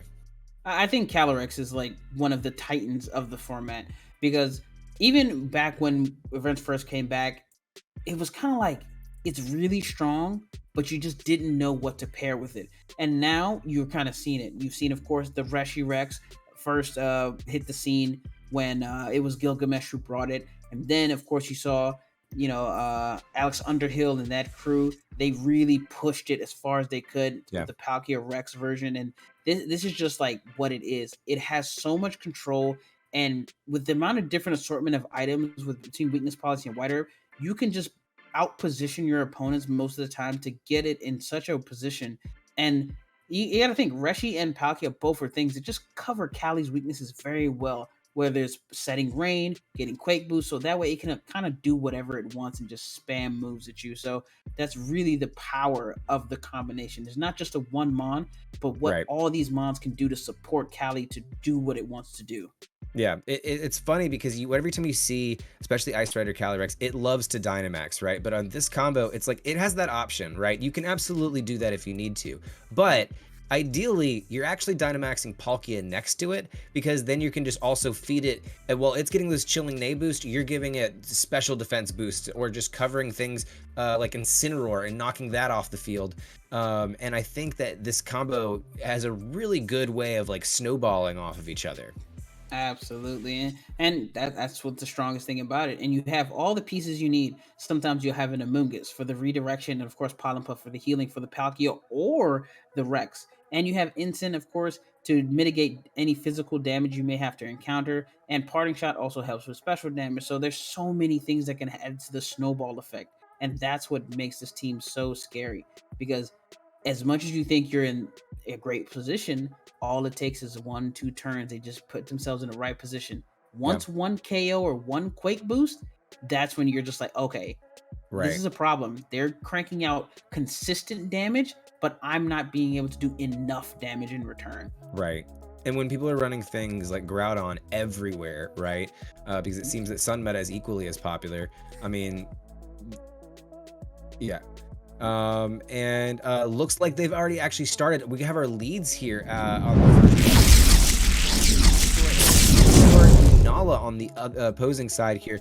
Again, I think we're following from Tanner's side as well. So Tanner here leading with that Palkia Venusaur combo again. Not scared of what happened to him in the last match here. Yeah, and this is exactly what you want to see. When you have Lunala teams, you want to lead Venu and you want to lead Lunala, because this gives you maximum amount of options here. And also you have a Trick Room option just in case something goes wrong. But we do see the Palkia go for the max here, so I'm interested to see who's going to gamble on what. Right, as we do see this Palkia go for the max here. We're going to see the Lunala on Rangholm's side go for the Moongeist Beam, getting that special attack boost that it needs there. The Power Herb going to make sure that it is a fully charged. Venusaur going to hit it with an Earth Power on the opposing Venusaur, not doing too much damage, leaving it with about 75% as the Sleep Powder goes off from across there, putting Palkia to sleep right as it Dynamaxes, and it will not be moving because it will be in the middle of that nap. What a turn one.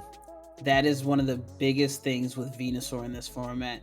Venusaur can't crank out the damage Charizard can, but between the fact that it can put something to sleep or go for the G-Max, that's one of the things. And plus, not just that, take note of the speed tiers here. Lunala, normally not ran at this much speed, was able to outspeed, try to get the Meteor Beam, did miss, but that's a huge thing here. Yeah. And we're not sure, but it could be Venusaur speed ties here. So this would be an important turn, whether or not the Lunala has to take sleep. But at least we know it is faster, so it can get off some good damage. It is at +1, even though Mr. Meteor Beam, so you can get off some good damage here with Phantasm. And we see the Dynamax coming off here, and that will be the Venusaur. And I believe that this is the Venusaur on Rangholm's side, and it is right behind that Lunala. Lunala going for a Protect, going to be staying out this turn, keeping its little special attack bonus to itself. Sleep Powder coming off of the opposing Venusaur into that Lunala. It is not going anywhere with that Protect. A Max Quake coming from Rangholm's Venusaur into the opposing Venusaur. Gonna knock it down to about 50% of its health, but give it a special defense buff in the meantime, and a critical special defense bonus to Lunala, as well as the Max Quake fired off from Palkia will also give them that same special defense bonus into the Venusaur, leaving it with about 50% of its health even at that max state. So special defense bonuses for everybody here, it seems like. Yeah. The biggest thing about that turn is Palkia getting the first turn wake. That was crucial, because if you had another turn of max wasted, then you're really in a tough spot. But I really like to play from Rangholm's side here, going for the Quake just in case there is a Focus Sash there, so you break it. So now you do outspeed, and this turn you can set up the G-Max Vine Lash, and you start doing the chip damage over time, and Lunala is perfectly safe. So whatever attack goes into that slot would be able to take it, and you just kind of keep snowballing from here. And shout out to Master Mark for that raid. Really appreciate you. Welcome in everybody to the Wide League. Oh wow, welcome everybody. It's good to see you. Good to see you guys. Master Mark, thank you. We appreciate that. We've got a Moongeist Beam coming off of Lunala, and that will be making its way right into likely the Venusaur, and that will take it all the way out of there. Not going to deal with that Focus Sash anymore. The Vine Lash coming off into that Palkia takes it down somewhat. Palkia is very, very bulky, showing off that bulk right here with another Max Quake firing back into the Lunala, which is going to break that Phantom Guard and give it a critical special defense buff. And yeah, another really interesting turn here. Palkia really showing why it's picked as one of the bulkier Dynamax options. Yeah, it's something that is already tanky. You don't need to invest a lot heavily for it to do that. And then the Max Quakes just start to stack. But the one biggest thing is always a Palkia, right? If you choose to max it, you need a way to do damage, and you need a way to set Trick Room versus something like Lunala or Charizard. Now you put yourself in a really tough spot, because all Venusaur has to do here is keep Vine Lashing, and of course you can click Moongeist Beam. No matter how many times you just sit here, it's not enough. So this could be a double tap into the Palkia, or just a safety, you just Moongeist Beam into Rex. Either way, there's so many options here, and potentially Lunala could Trick Room, and then you're kind of still in a really bad spot. Right. I do feel like Tanner has the positioning that he wanted, at least with getting Palkia and Ice Rider Calyrex on the field, but is this the right time to do it, especially with that big giant Gmax Venusaur on the other side and the Vine Lash damage each turn? It's a really tough positioning. It's going to be hard to kind of really gain the momentum from here, but we'll see. Absolutely. So kind of interested to hear what the choice is. You could opt to just take out one target here, the Palkia. Oh wow, we see Venusaur just comes back. Ooh, this is full interesting. Withdraw of Venusaur, and is going to be switched out for, it looks like, the Incineroar going to come in, getting that Intimidate buff onto the Calyrex, making sure that even if it does get one Chilling Neigh buff, it is not even attacking at full percentage here. But that White Herb going to make sure that it stays right exactly where it wants to. Protect coming off of the Calyrex, trying to make sure it stays safe.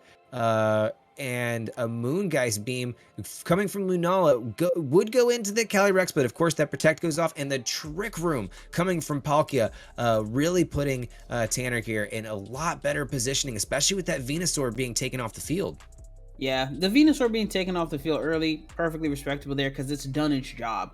Now, the one thing is, even though you did get that turn correctly in protecting and trickery, you still have a problem, because Lunala is kind of here and not really threatened by anything, because Fake Out is available this turn. So this is a huge turn where you have to get this right, or else this is a Moongeist Beam potentially taking out something else.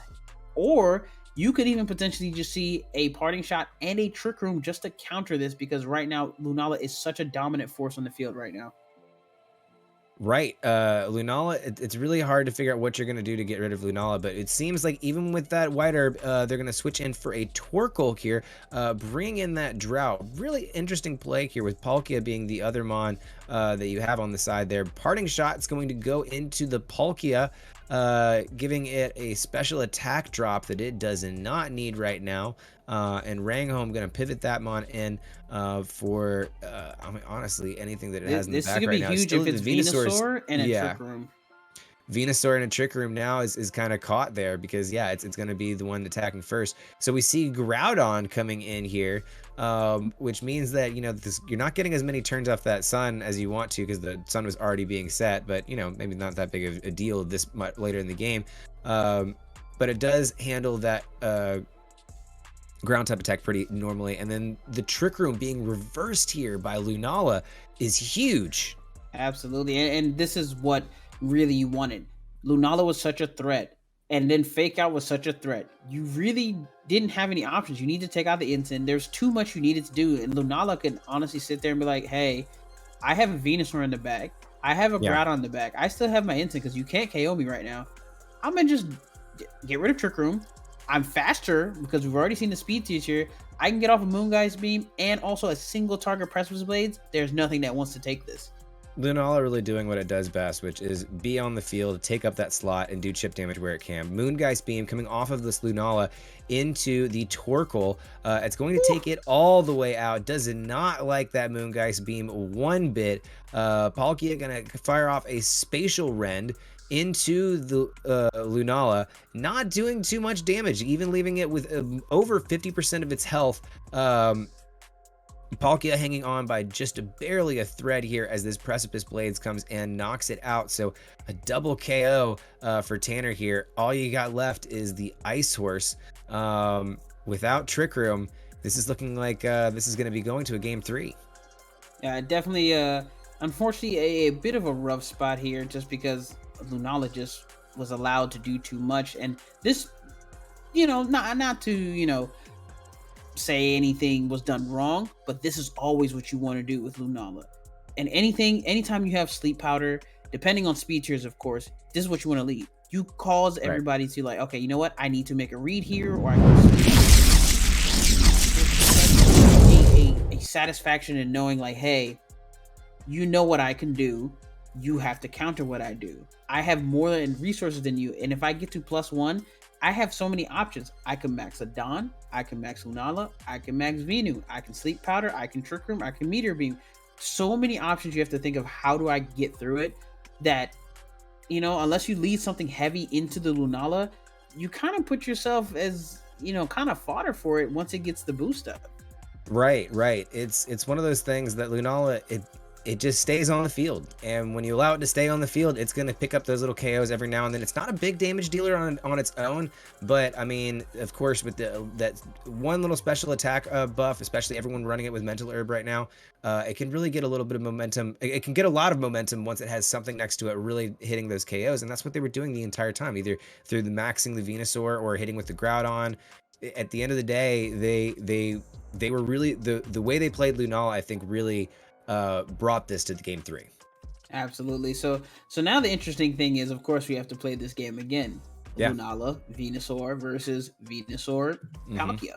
Or what you could do, make it a little spicy, throw in an Instant, but the problem is Meteor Beam is still a thing. So you have to maybe get lucky, get a miss. Right. So I'm interested to see what's going to be the leads here, because how do you counter, especially now that we've seen all the speed tiers? We did see that the one important thing to take note of is if in Trick Room, Groudon is slower than the Palkia. So you could potentially have a max option there where it's like, okay, you know what? I can protect, get these quick boosts off before Palkia can even attack. And then, you know, there's a little bit of a game there. And we all know, like, Cali Ice hasn't really been able to play the game just because between Instant battle of and the bulk, Lunala, if you will. Yeah, exactly. It's been a bit of an issue here. And, you know, one side's Venu is a little faster. We have confirmed that. So bit of some lead gambles here on Sleep Powder. Right. It's interesting to me to see how I believe it was Tanner's team has been playing here with you know, both the Venusaur and the Torkoal and being there, that, you know, you can kind of use the weather and use the faster speed tiers if you want to, but if you want to go slow, you have that. I mean, the team is honestly made to go slow in a lot of different ways, because Torkoal can exist in a Trick Room, and so can and Palkia thrives in it. So does Ice Rider Calyrex. But it looks like this match is about to get started, so let's see how this game 3 works out for us in this round 5 match. Ooh, this is gonna be interesting. We see the leads here being Lunala and Venusaur once again, and Venusaur Palkia. So I think this is, I believe this is the same leads as match 1, right? This is a pretty familiar stretch, at least. Yeah, definitely the same leads here, and now both are. I think we pretty much know what's going to happen. Both are going to click Sleep Powder into the other, and we do know Lunala is faster, so at least we'll be able to get off a Meteor Beam or Moongeist Beam into the opposing Venusaur just to break any potential sashes, just to get that out of the way, and then you kind of go from there. You might have to eat some sleep turns, but you are faster, so that is a benefit. And of course, Venusaur did show Max Quake, so you can boost up your Lunala, and you have Intimidate in the back, even though it is White Herb, it still gives you something of a helpful thing to have versus the Cali Ice. Right. And the Battle of the Venusaurs, again, something that we've seen usually, I believe, really went well for in game 1 for Tanner, but we see Palkia coming back here and Torkoal coming in here, so we're not going to go for a Trick Room. We're going to go fast. And I mean, the one thing is, you also giving the opposing Venusaur the speed as well. You are. You know, and it looks like they're going for a max as well, so we're going to see a max Venusaur. I believe that is going to be Tanner, Ranghome side. Yeah, I believe, because I believe Tanner here has got the shiny one, right? I know I might be wrong about that. No, they're both regular. Anyways, Ranghome going for the max here. Sleep Powder going into the Lunala, but it avoids Vine Lash coming off of Tanner's Venusaur into the Torkoal, not doing too much, but the Vine Lash going to take that chip damage at the end of the turn. Meteor Beam coming off of Lunala here into what is likely, I mean, honestly, either of these mons doesn't take it too well. Fully charged it with that Power Herb, and it's going to go into, looks like that's going to end up being the Torkoal, and taking it all the way out. So just as soon as it comes in, not really getting the chance to do what it needs to do, or at least stay on the field. Well, getting the sun up, I guess, is what it really needed to do, right? Yeah, and this is kind of the gamble, unfortunately, especially when the opponents of Venusaur or Lunala are faster than yours, because normally when you see Lunadon, you're not used to seeing fast Lunala, even though I think it is the better version just because of these games right here. Being faster than things that like Venusaur than normal puts you in such a distinct advantage versus anytime you see it opposing. And now, guess what? You're also faster, so you can get off more damage with Vine Lash into Palkia. And of course, you did, get a little unlucky with Sleep Powder, but this is why you click the button, because if you do get it, hey, you're kind of in the money. You can gamble on sleep turns, but if not, that's the choice. You're in a bad spot that you do when you run something that doesn't, like if you want that sleep powder, then you run something like the scope lens or something to increase that accuracy. But instead, where you saw they were running Focus Sash earlier, but it will get the sleep powder this time on Lunala. Lunala going to be taking a nap, getting that mandatory turn of sleep at least this turn, or at least this next turn. Or this turn. Vine Lash going off into Palkia still takes it fairly well, even without that Dynamax. Palkia is going to get off the Trick Room, so Venusaur no longer the fastest thing on the field, as Palkia will take some Vine Lash damage all around on Tanner's side. Yeah, just Palkia. Yeah, Palkia, of course, Venusaur, the grass type's not going to take any, but the problem is, Venusaur for Tanner's not really doing anything besides being a sleep powder bot, which is, that's kind of what it does. But now you have to, once again, like, do you want to max here? You don't want to, because you've taken so much damage, but you might have to. Like, it's such a weird spot. But right now, I totally understand you got to go after this Lunala, because if Lunala wakes up and is unable to do the Trick Room, then you're in a worse spot. So you've got to be able to put some offense in. We do see a max flare. So interesting. I think they're speed tying. Because we saw that it was faster outside of Trick Room, and now it's they're speed tying. And there's the weather ball back. You're just getting into him. Really unlucky here. Very unlucky. Oh my god, it's weakness policy. Oh wow, weakness policy being activated on the Venusaur side. Lunala waking up immediately and firing back a Trick Room. What a turn of events here. Just getting one turn of sleep. Palkia taking even a little more chip damage off of that Vine Lash as Venusaur comes down from Dynamax. And yeah, still sitting pretty healthy with that HP up there and loving this sunshine out. Yeah, what a heck of a turn. But once again, it's coming down to speed ties. Because if you're Tanner, your Venusaur needs to outspeed here. You need to at least KO the opposing Venusaur to at least give you a chance. You can't afford to get another, or you can even just go for the sleep powder. Something has to happen here. You got to win the speed tie. If Palkia goes down, hey, that's fine, whatever. But you can't let this Lunala just keep being here. It's doing way too much. It's getting way too much off. Weather Ball coming off of the Venusaur. Looks like that's coming from Tanner's side into Rangholm. It will take out Rangholm's Venusaur. So winning that critical speed tie here.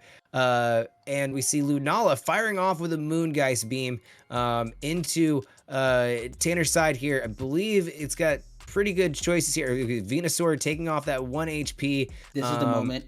You need Trick Room right now. This is where you need it. Trick Room happens coming off of the Palkia. So Palkia able to do a lot with very little HP, as it will go down to the Vine Lash here. Yeah, and a bit unfortunate because you already lost Torkoal. So now it's, of course, the little horse that could. But if you're going to have a horse that you need to win a fight, this is the one you want. In Trick Room for the next 4 turns, White Herb. So even if Instant comes in, this is what can give you a chance. Dynamax already used, so now's your time to go to work. Unfortunately, you do have to contend with the fact that this is parting shot could be a thing, because you don't want Trick Room to be undone by the Lunala, so you have to make some really, really good choices here. Yeah, it's gonna be tough, and there's nothing also that stops even the fake out. I can't remember if they've Dynamaxed. Yeah, they still have maxed, so they can do that to avoid it. But it's still if there's anyone that can possibly pick it up in Snowball, it's going to be Shadow Rider, Ice Rider, but it's still a tough, it's an uphill battle, 3 against 1. Yeah, this is definitely where you have to make a choice. You either A, Quake the Instant to try to get rid of it, or B, you Hailstorm into the Lunala to pick up the KO. But one of these has to work, and we do see the maxes coming out. But I believe, when we saw the button, he did go for the Quake into Lunala.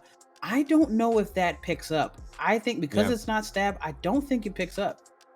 And if that's the case, that's a really easy way for that Trick Room to get undone, and all the momentum that this Calyrex might have really start to get undone. With that White Herb eaten up too, you know, the Incineroar pivots just another way to ease this up. As Lunala goes for a Protect here, a critical Protect. Max Quake coming off into that Lunala spot, even though it is protected, definitely not going to kill, as Trick Room lasts for another turn at least. Yeah, and this is the unfortunate part here because that was a turn you did need to make a read, and unfortunately it didn't work out. Ragholm just choosing, you know what, the easy play is for me to come back with an Intimidate, just protect my Lunala here, which now Don is in, so Incin can come into one of these slots. These next 2 max turns have to be on point, or else that's going to be the game here.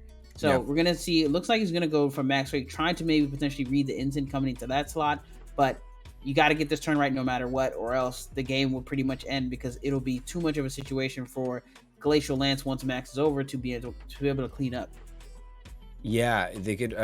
Ice Rider is known for being able to really get that momentum pumping, especially late game in Dynamax situation with Trick Room up. Like, those are all the climate for this to be successful. As we see the Lunala come back on Ragholm's side in place of the Incineroar. So maybe not the slot that they were looking for here, but the Intimidate going off. Max Quake will be firing off into the Groudon slot, predicting that the Incineroar is going to be coming from there, and it was not, but a special defense buff for the Ice Rider here. And we see the Stone Edge going into the Ice Rider, not doing too much damage either. A pretty all-around neutral turn for everyone, but burning a critical turn of Dynamax here. Absolutely, and the one thing about this is your job is done. Like, a lot of the times, a lot of players suffer with is like, oh, I have a boosted insert mon here. They don't want to let it go. But Ragholm, being a seasoned player, just saying, you know what, it's optimal for me to get Lunala out and bring Incin in here, because you're probably going to think, oh, I would never let this go. And now you just play the cycling game, because I don't think now, especially that you're at -1, shouldn't be able to kill. And it actually went for the Hailstorm there, so called it perfectly. And it's going to get a free parting shot off here. And just a really, really well done here. Kind of unfortunate. Didn't really expect Lunala to go down, but hey, you're still playing this perfectly. Yeah, and we see the parting shot going off from the Incineroar, going to really take down any kind of KO's potential that it could have from any of these chilling debuffs, which I don't even think it's going to even be able to pick up. There may be able to be a KO with the hail damage coming in, but it's not likely. Yeah, absolutely. And right now, and the thing is, hail's not going to matter. Hail's not going to matter anymore with the drought coming in. So there you go. Yep. And now all of a sudden, your max is over, and you weren't able to get any KOs. You're not able to steamroll, and not getting any buffs. And Incin's still in the back at full health. And the thing is, Sun is now up, and so when Incin does come back in eventually, it's going to get a Sun boosted Flare Blitz, which is not what you want. And Lunala just being a menace by just being there, and it is still there and is doing its job to the fullest potential. As we see with Groudon actually come back again, just absolutely going to neutralize this Ice Rider with as many Intimidate and Parting Shot debuffs as it possibly can. Attack dropping yet again here, not really able to get up anything as Lunala goes for the Protect, really drawing this match out here as the Glacial Lance goes into protected Lunala. It's not going to be doing too much to this Incineroar, especially with all these debuffs and especially with how much the fire type resists it. So yeah, not even leaving it with about 80% of its health still there. Maybe even more. Absolutely marvelously done here, and just great positioning. You got a little unlucky because, I mean, hey, when you play Venusaur, these are the things that can happen. You can live by the sleep powder, you can die by the sleep powder. And then unfortunately just not able to really get going in time. And the one time you needed to, in those last couple turns of Trick Room, if you would have got those turns right, I think Cali could have brought it back for you. Right. Especially if you had got the Quake boost and you got the Hailstorms right, you would have had enough chances. But really just beautifully and marvelously played board position wise. And I mean, you got to give credit to where credit is due. Well done. Yeah, good job to Ragholm. Tanner really putting on showing why this Palkia and Ice Rider mix really works well. It has been really successful in Series 12, and we've seen I feel like a really strong amount of it today. The Venusaur though, the Venusaur mirror match there, really a good back and forth for a lot of it there. Sleep powders, it is amazing to me in Series 12 how viable Sleep Powder is with like a Focus Sash Venusaur. I remember back in the days where the only time you ran a Sleep Powder on Venusaur is when you had something that was increasing its accuracy and making sure that that was going to stick. But now just recklessly throwing out a Sleep Powder there is worth it. And we really saw that this match. Absolutely, and that's it's one of the reasons why Yawn, Gastrodon, and Sleep Powder Venu, anything that can use sleep is so good, especially in a Dynamax format, because the number one thing to do to just knock off anybody's game plan of Dynamax, put it to sleep. Simple as that. Yeah. I mean, if you wake up Take a turn nap. 1, still, I burned 1 turn of Dynamax, and Dynamax has been one of the most powerful mechanics we've seen in the game. So if you can just take away as much as you can from it, any boosts, any KOs, you do it.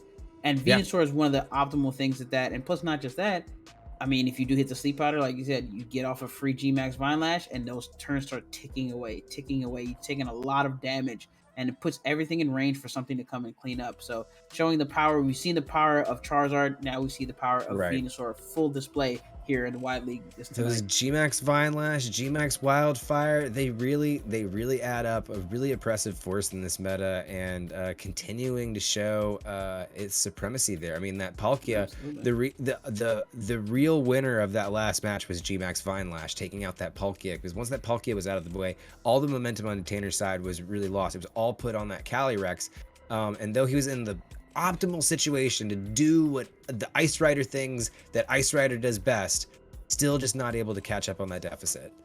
Yeah, that's the one thing. And you know, not to forget, of course, our forgotten Kanto guy, G-Max Turtle. You know, Cannonade does do the same exact thing, and also is kind of like Venu in a sense where it does have Yawn, so is able to tank a lot of damage. So it does its job as well. Just not as valued as the other two, but still an amazing pick there. So you can't go wrong with either of the three. So yeah, really well done and a fun set to watch.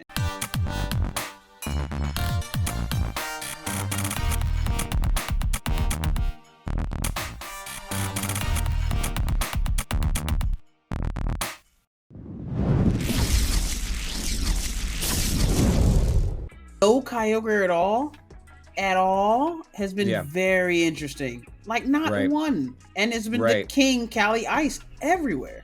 King Cali Ice and Palkia really making a strong appearance in these especially these last few matches. But it looks like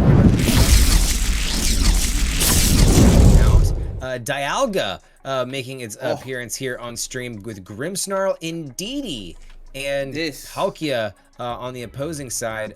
So a really clean Trick Room setup here for Hendez, as Mercedes leads here with the Dialga on the other side.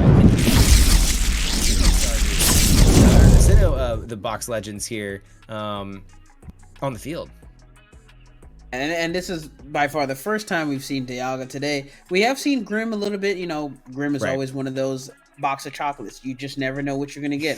Is it Spear Break? Is it Foul Play? Is it Trick? Is it Double Screens? Is it Thunder Wave? So we're gonna find out eventually. It's one of the most obnoxious mons in the format, but it does its job and it does it really well. As we're gonna see a Max here coming from the Palkia, which is a little bit unexpected. Tenda has been really content just going into Trick Room and doing this thing with board positioning. You have the Indeedee right there. You see, like the Trick Room feels like it's really clean and really easy here, but instead going for the Max here, as we see a Max on the opposing side. You gotta think it's the Dialga, which definitely loves Dynamaxing and really maximizing the bulk that both of these Sinnoh box legendaries have. Dialga typically run with things that are pretty scary on it, like weakness policy and things like that, so it can take those first couple of hits, but really get the ball rolling after. But we're going to see a Max Guard actually coming off of the Dialga, and Indeedee going for the Follow Me and make sure anything going its way is coming towards it, but not really going to matter too much as Grimmsnarl puts up a light screen for the team, really just doubling down on this super defensive play here. Palkia going for the Max Quake into the Dialga, not even going to get the special defense boosts. Interesting turn 1 here.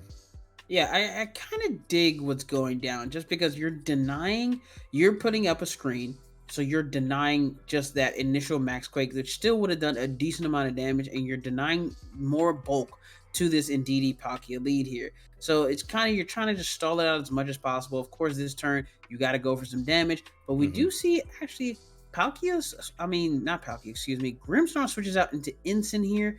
I wonder why, because Quake Boost is not really what you're looking for here, unless maybe you potentially go for a Steel Spike or something. I'm kind of interested in what this play is going to be. Interesting to see how it goes. So we see that pivot into the Incineroar again with the follow me on Indeedee.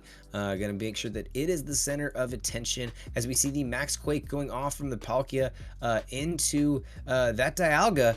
And it doesn't take it too well, but still takes it on the chin, leaving about 75% of its health still on the board. A special defense boost for Palkia, making it even more bulky, as we see the Dialga go for a max Whirlwind into the Indeedee slot, of course, making sure it gets the follow me. Attack bonuses going down all around, but not really going to affect the special attacker, Palkia. Absolutely, and this is the power of just having Spadef boosted with the, of course, Psychic Seed, and you get a Max Quake. This Indeedee is going to sit here and just tank and tank and tank, which is kind of an issue. So I understand this is why you try to deny as much as possible and you max guard. Wouldn't be surprised if you potentially see a max guard this turn and then maybe just a dark move to potentially try to remove the Indeedee as much as possible, because it's kind of in the way and it's causing a problem. But instead, we just see a hard swap, and Ensign will leave the field and go into Among Us. Amoonguss on the field, another pretty much the grass Indeedee, as it's going to use the helping hand this turn, not going for the follow me, going to give a little more damage to the Palkia as it goes into a max geyser into the Amoonguss slot, but not doing too much damage on this grass type here, but it's going to bring this rain in here and give it a little more attack power. Max Wormwind coming off of the Dialga into the Palkia slot, doing a significant amount of damage here, now leaving about 25% of, or at least close to 50% of Palkia's health still on the board. But now going out of the max here for both Mons, really, if you look at these Dynamax turns, it feels like Dialga really got the best of it. Yeah, and just we just have to take a minute to understand how ball of a play that was. Hendez getting a little aggressive, just being like, you know what? You're trying to stall my max. I'm going to try to get as much damage if I can take out the instant. That helps. Right. But a really fantastic read there. So you know what?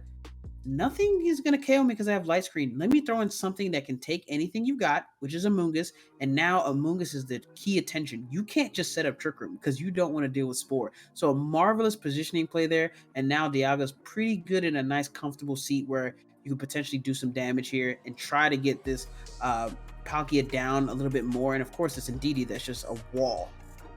As we see another big pivot here, the Amoonguss swapping in for the Incineroar, going to pick up another Intimidate bonus on the Palkia. Again, not really too worried about it with the special attackers, both special attackers on the field. But Incineroar is definitely not a friend of Indeedee. A Spatial Rend coming off of Palkia into the Incineroar slot is going to take it down. It's still leaving it with about 50% of its health still on the board. Expanding Force coming off of Indeedee. Doesn't infect Incineroar, but does pick up the damage on Dialga. Still not getting it below 50% as the Trick Room comes off Dialga, not Palkia, and is going to twist those dimensions in Mercedes' favor here. I must say, I'm really loving the positioning here. Knowing when you have momentum and knowing how to capitalize, knowing I can take damage, you're not worried about my Dialga, but you are worried about Amoonguss. So I know you're going to Expanding Force. I'm going to bring in Instant, then I'm going to be slower and I can do damage here. So just a marvelous job positioning here by Mercedes to try to see if we can take advantage. Throat Chop, don't know if it'll be able to pick up, and it does. I really like how they've positioned so far. Yeah, cleaning up that Indeedee. Definitely doesn't like taking that Throat Chop. Roar of Time coming off of the Dialga into the Palkia will clean it up as well. So really good first turn of Trick Room. Absolutely clearing the board here for Mercedes.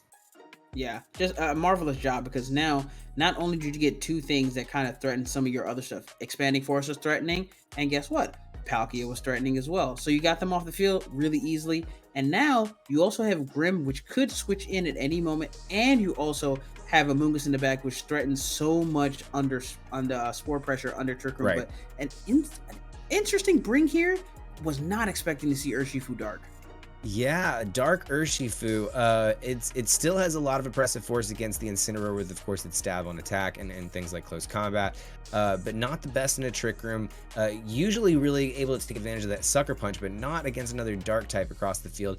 Ice Rider Calyrex, though, is a really good Mon to have in Trick Room, and so it could potentially start to swing these things in its advantage. But we see the Throat Chop coming off of Incineroar into the Urshifu, not doing too much damage there.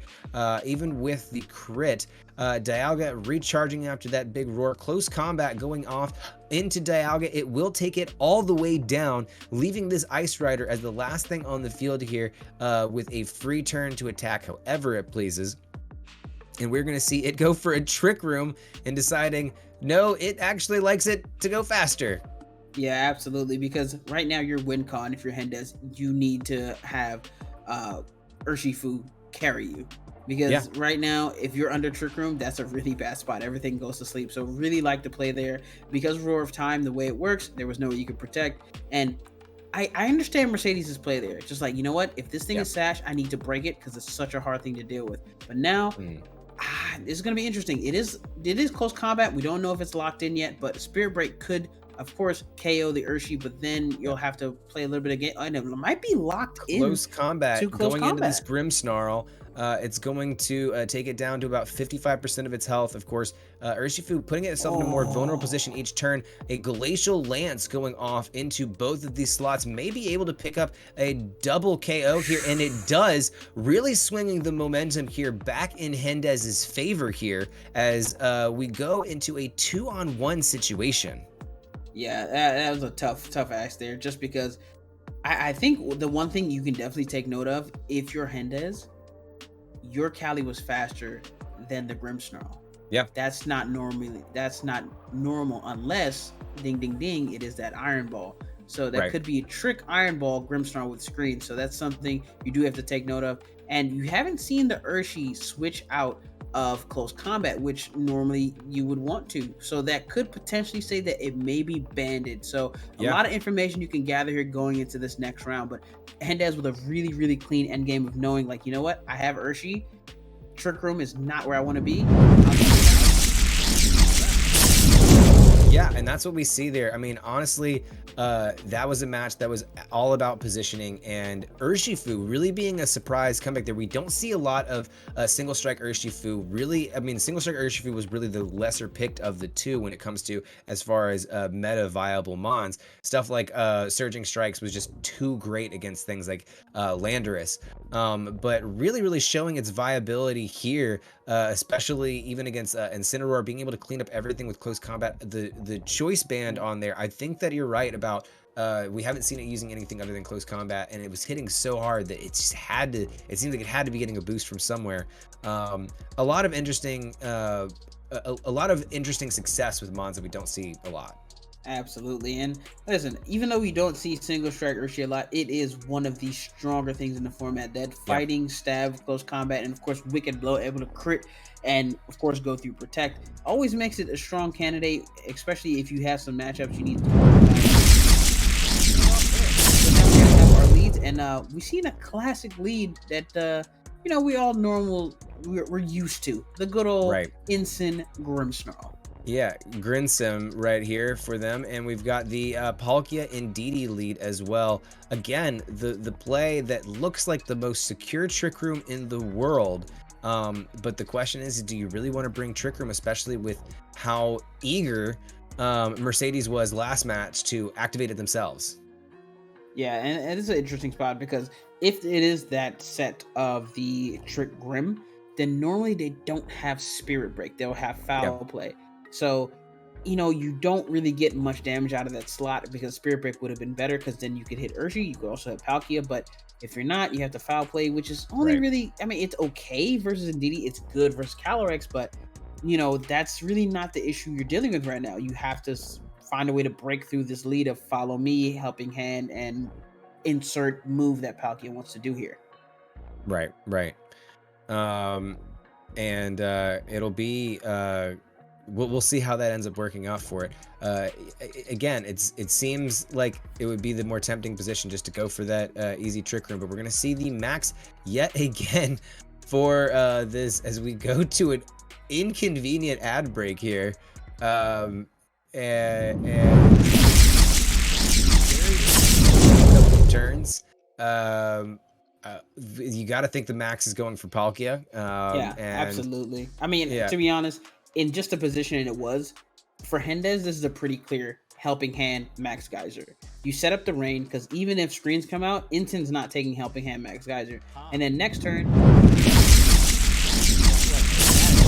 Looks like we're going to see maxes on both sides. Incineroar going for the max on the other side. So you want to max? Oh, fine. I'll max too. So Palkia maxing for Hendez's side. Helping Hand going off into the Palkia. Grimmsnarl going for a light screen. Going to give Incineroar just a little bit extra bulk as Palkia goes for a max Geyser into the Incineroar. With the Helping Hand buff minus the light screen. Oh, into the Grimmsnarl. And it is able to take it all the way out. A clean KO for Palkia here. Interesting that Palkia chose to target the Grim. I felt like Grim stood really it put on no pressure at all besides screens, but this Max Darkness should be able to pick up the KO because it is physical. Oh, and he is able to survive a Max Darkness coming from this Incineroar. Absolutely insane.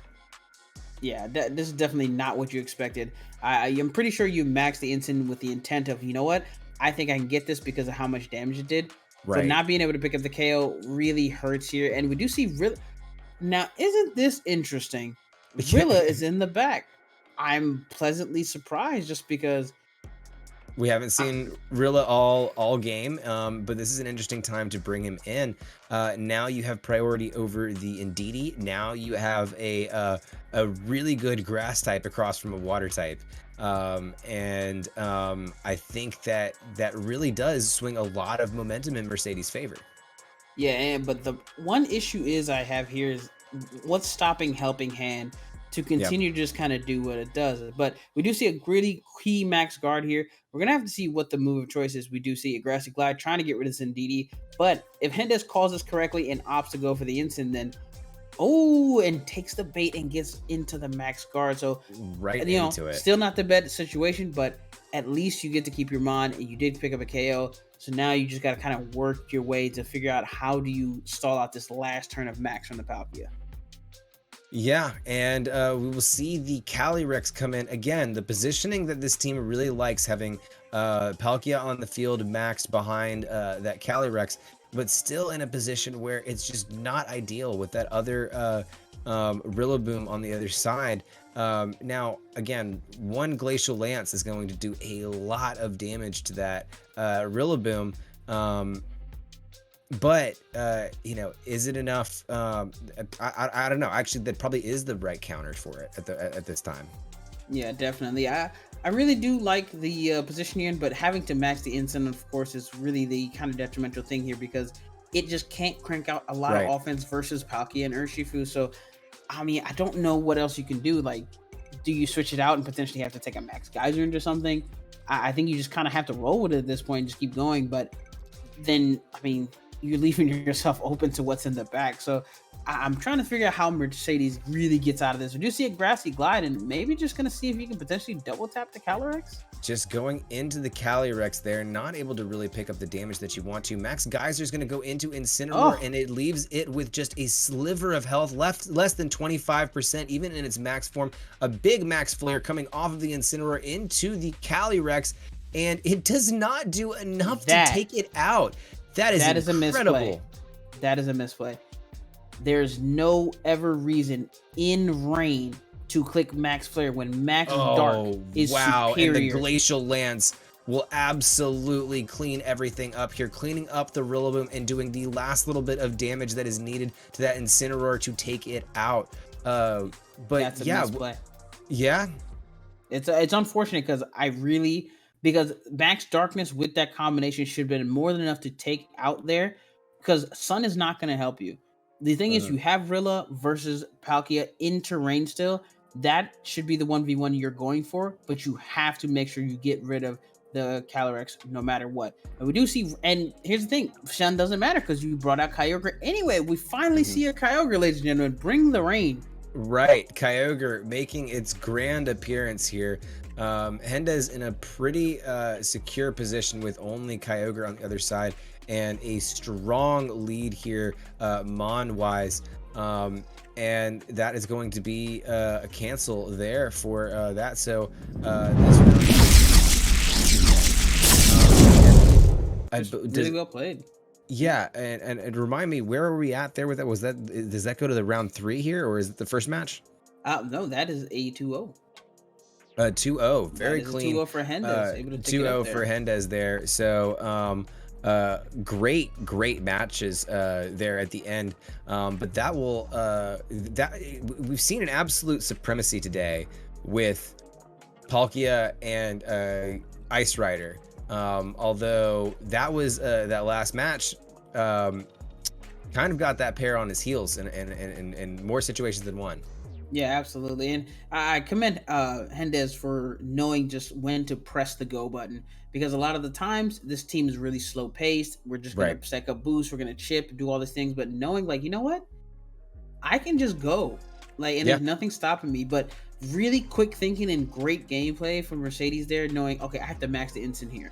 Though you didn't pick up the KO you wanted, still actually got himself into a position, or themselves, excuse me, in a position to win the game. But that one crucial moment, Max Flare, you already have reduced damage in the rain. Max Darkness is always your play there, because if you pick that up, that means you would have Palkia already had to take 1 Max Darkness, so that's 1 Spadef drop. 2 Spadef drops, and you have Ogre and Rilla side by side. That is a winnable game right there, because as much as strong as Urshifu is, you still have to focus down 1 mon at a time. So getting off a potential Origin Pulse and a Grassy Glide, if terrain is still up, would give you that game. So just that one misstep could have potentially brought that to a game 3. Yeah, that would have been really tough to see, or really nice to see. But like, you know, that was absolutely amazing playing by Hendez, and I mean, really showing the strength of this combo that we've seen show so much success through this tournament. And again, we see it almost every wide league. Max Incin when the time needs it the most. Critical play there with the Max Flare, but amazing matches all around. And amazing matches for today's rounds of Swiss. That'll be the final round of Swiss for today. Thank you guys, of course, so much for tuning in. If you like me, you can find me at on Geek Life. Check out the Break Room on New Rockstars. And I also stream on Twitch and Twitter. There's things in there. Slim, where can they find you? I mean, if you don't know who I am by now, I think you have your head under a rock. I am one of the TOs that's been keeping the grassroots scene going for a long time. I run Mouth Silver. I am also in charge of Rose Tower. I stream on Twitch. You can find me on Twitter. Hey, it's all Big Slim World no matter where. Just Google me, you'll find me somewhere. So I appreciate the opportunity from Wide, and it's been some great matches. I can't wait for Top Cut. And of course, always a pleasure commentating with you, Roller Coaster, and everybody else. And hopefully one day I will get a chance to commentate with Savage as well. So I appreciate the opportunity. Yeah, I think that might end up being tomorrow. We'll have our top 4, and we'll have Slim, Roller Coaster, myself, Sav, everybody coming back tomorrow. So definitely come check us out tomorrow. And but that'll do it for us tonight.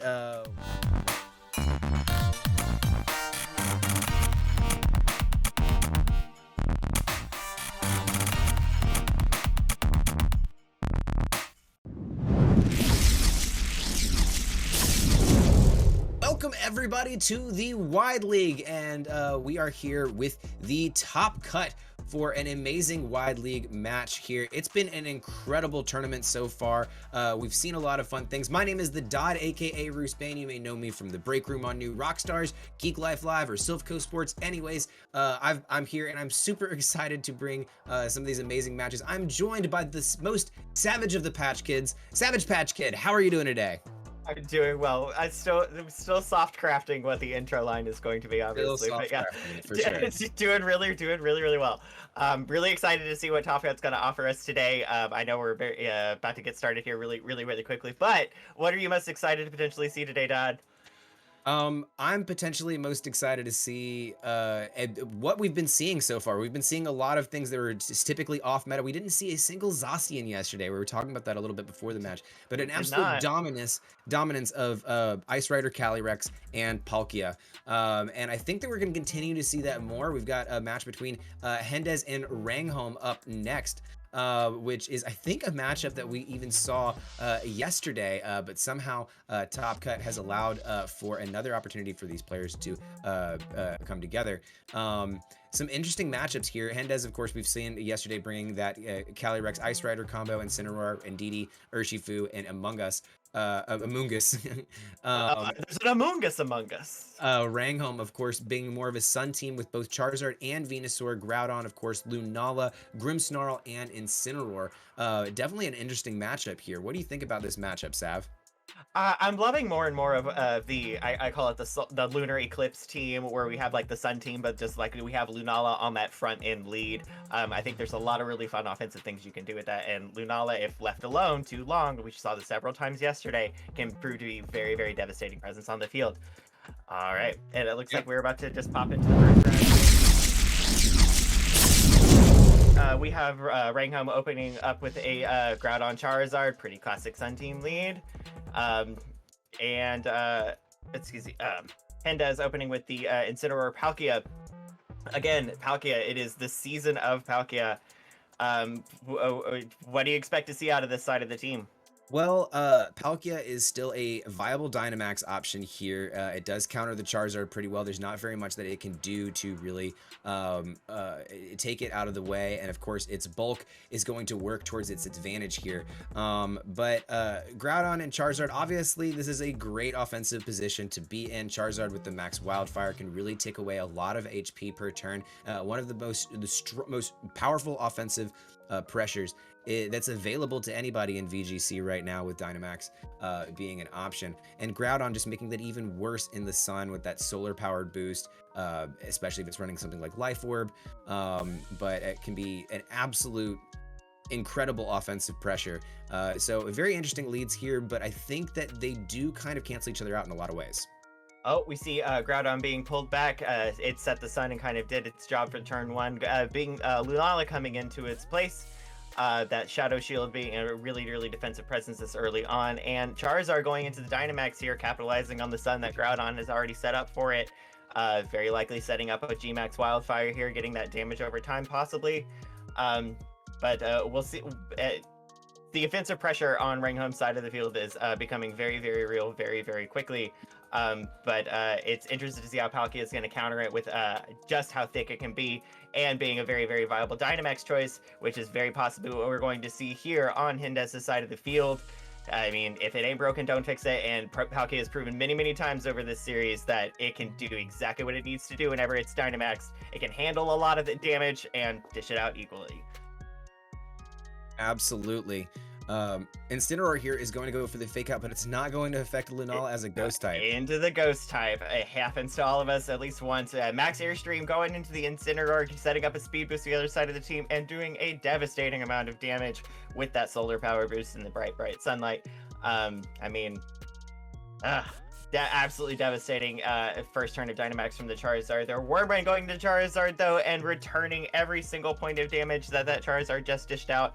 And setting up those buffs on its side of the team as well. Or rather, debuffs. Haha! Solar Power continuing to hurt that Charizard. Really, really making it pay for the amount of damage that it did to that Incineroar.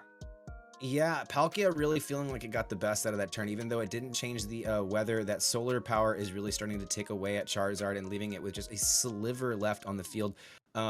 Being able to... you want Charizard to be in a position where it can get that G-Max Wildfire. Now, it is with that speed boost, likely in a position to still get that off before it goes out, but it is going to be a close one here, especially with Palkia still, being able to put on the pressure that it has. It's probably going to end up getting the most out of its Dynamax and shifting a lot of the momentum in Hendez's favor. Absolutely, yeah. I think Palkia definitely has a lot more potential in its Dynamax here. Charizard going into the Max Guard to play it safe. Otherwise, it doesn't really have too much left to contribute here. We do have a Moongeist Beam coming off of the Lunala. trying to do whatever damage it can to that Incineroar and take it off the field, which it very, very easily does. I feel like, well, Palkia coming into the Max Wormwind here, into the Max Guard, unfortunate target choice. But so Charizard is still going to take that Solar Powder damage, but not enough to quite take it off the field just yet. How do you feel about Incineroar leaving the field that turn? It seemed to kind of do what it needed to do, but do you think that loss is really going to hurt Hindez here? I mean, it's really going to depend on what Hindez has in the back here, right? There's not too many big offensive pressures. You know, Calyrex is probably likely one of them, but who else is back there? If you have something like Urshifu, you know, maybe you do want to set yourself up in a position where you can just kind of snowball from here, and you have, you know, really gained that momentum getting Charizard, you know, in the position that Charizard's in. But Amoonguss is going to end up being the pick for him. So hopefully able to provide a little bit more support here for these next couple of turns. I've seen an Amoonguss Palkia Amoonguss combination stack up really, really nicely together, compared to very, very effective synergy there, with the additional threats of Rage Powder, being able to set up a Trick Room when you're not Dynamax, and just the general usefulness of Spore just being constantly threatening on the field is almost a mind game in and of itself. Yep. Just having Amoonguss on the field as a potential threat to have to deal with. But I always get nervous whenever I see one, because that Spore is just so devastating. I will say, though, I do like Palyrex as a couple name for this. I think that Palyrex has been a pretty impressive combo this tournament. Yeah, I mean, that's a cute shippable name. It really is. Yeah. Let's Charizard coming out with a G-Max Wildfire here, right into that Amoonguss slot, though, is not quite enough, unfortunately. It was protected. It was protected. Yeah. I mean, and and then we have Lunala setting up the Meteor Beam here, obviously, likely with a Power Herb here, getting that special attack boost. Likely, let's see, probably would it target into the Amoonguss slot here? Yep. Well, that protect, doing something to keep that Amoonguss alive. Absolutely, really putting in the work there. And Charizard being taken off the field, also equally useful. What is the setup here for Amoonguss? I feel like he's in a pretty precarious situation. What is the best execution left here for him? Well, I think that Amoonguss is actually pretty safe here. At this point, just having it survive on the field as long as it can. If it gets withdrawn back, it can usually get that health back with Regenerator, and maybe come on the field at a time when it's not going to take as much wildfire damage. But it's still left with another turn of support here, and at this point, the momentum is really on Hendez's side, and so as long as Hendez can keep that and keep some of his bigger guns in the back, this does look like it could go very strongly in his favor. And clearly we see him getting the most out of Dynamax here with Charizard going down that last turn. The wildfire, though, is absolutely critical and will continue to be, you know, tick away at that health bar as much as it can each turn. But the Calyrex, though, still hasn't been able to get a setup in the Trick Room that it likes to be in. And that's the thing that I think is going to be absolutely key in these next couple of turns. If it gets that Trick Room set up, that I think is the absolute nail on the coffin. But if it doesn't, there may be a chance to come back from this. We did see Raincom's Incineroar Graceless with as a replacement for that knockout. Intimidate firing off into not necessarily the most worried parties here. But we do see Calyrex coming out here before Amoonguss is there to help set up a Trick Room, but probably trying to get some of that HP back.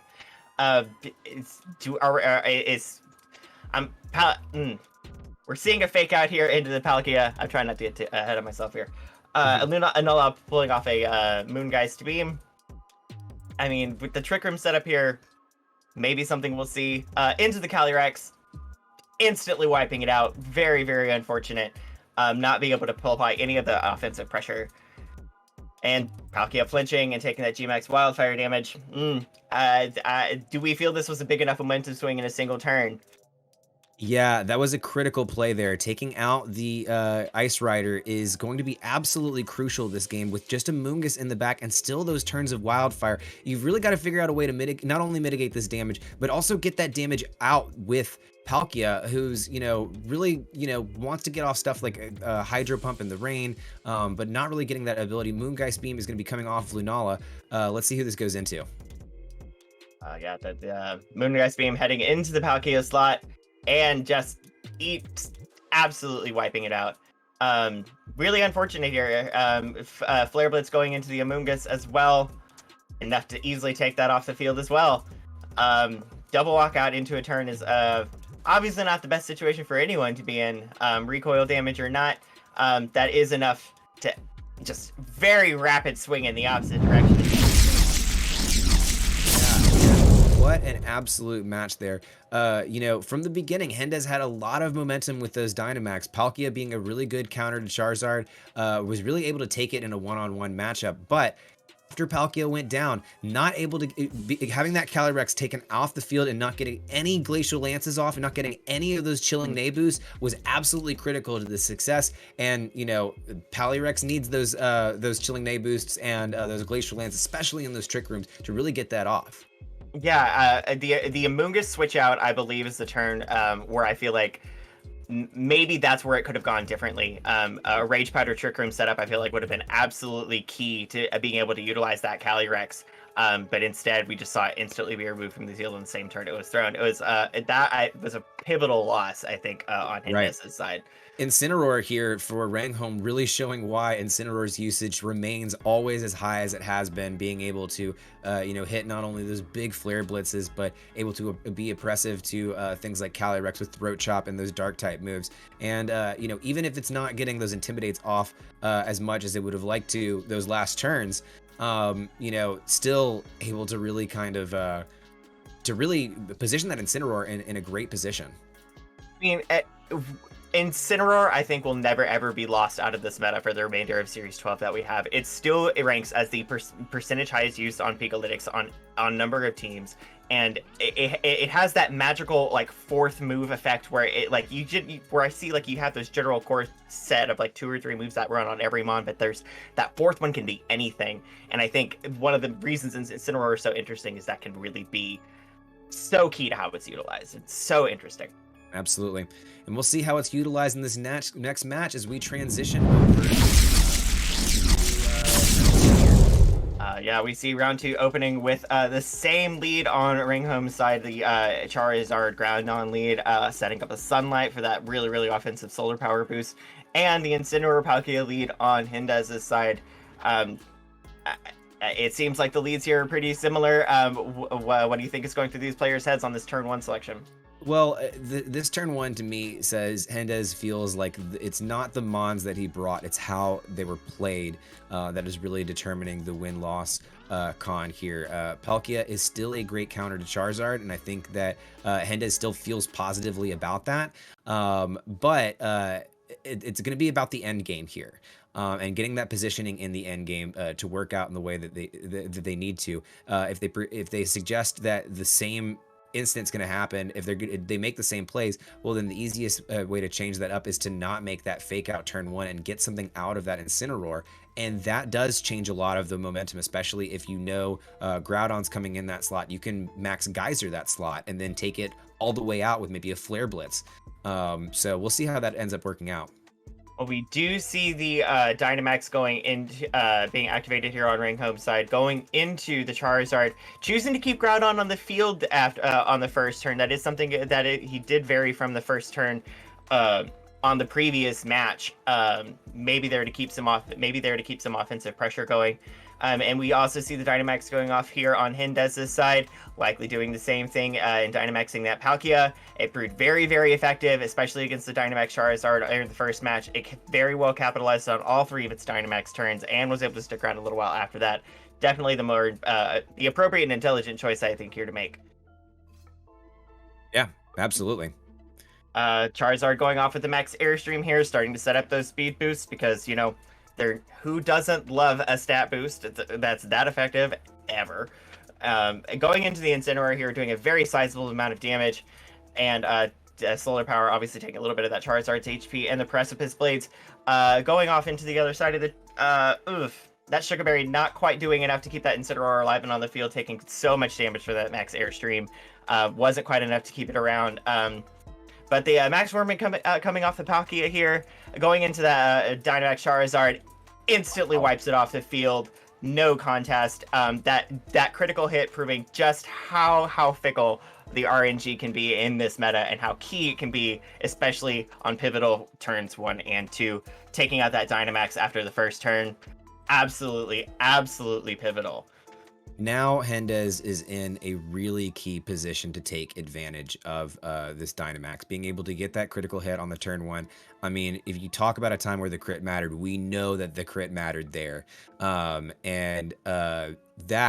is a lot of RNG in favor for Hendez, but honestly, that's what you have to play to. You have to play towards your win cons, and getting that Charizard off the field was the absolute #1 thing that it needed. It was not able to get a Wildfire off of it, and so that's a lot of HP that's going to be back on the board that wasn't there this last turn.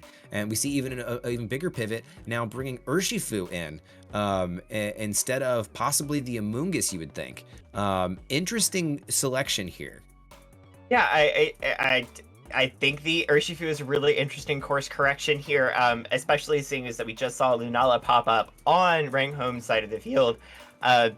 We didn't really get to see what potential Urshifu could have offered in that previous match. I'm really excited to see kind of what it's going to contribute here, and because most importantly, it's like, who did you not bring now?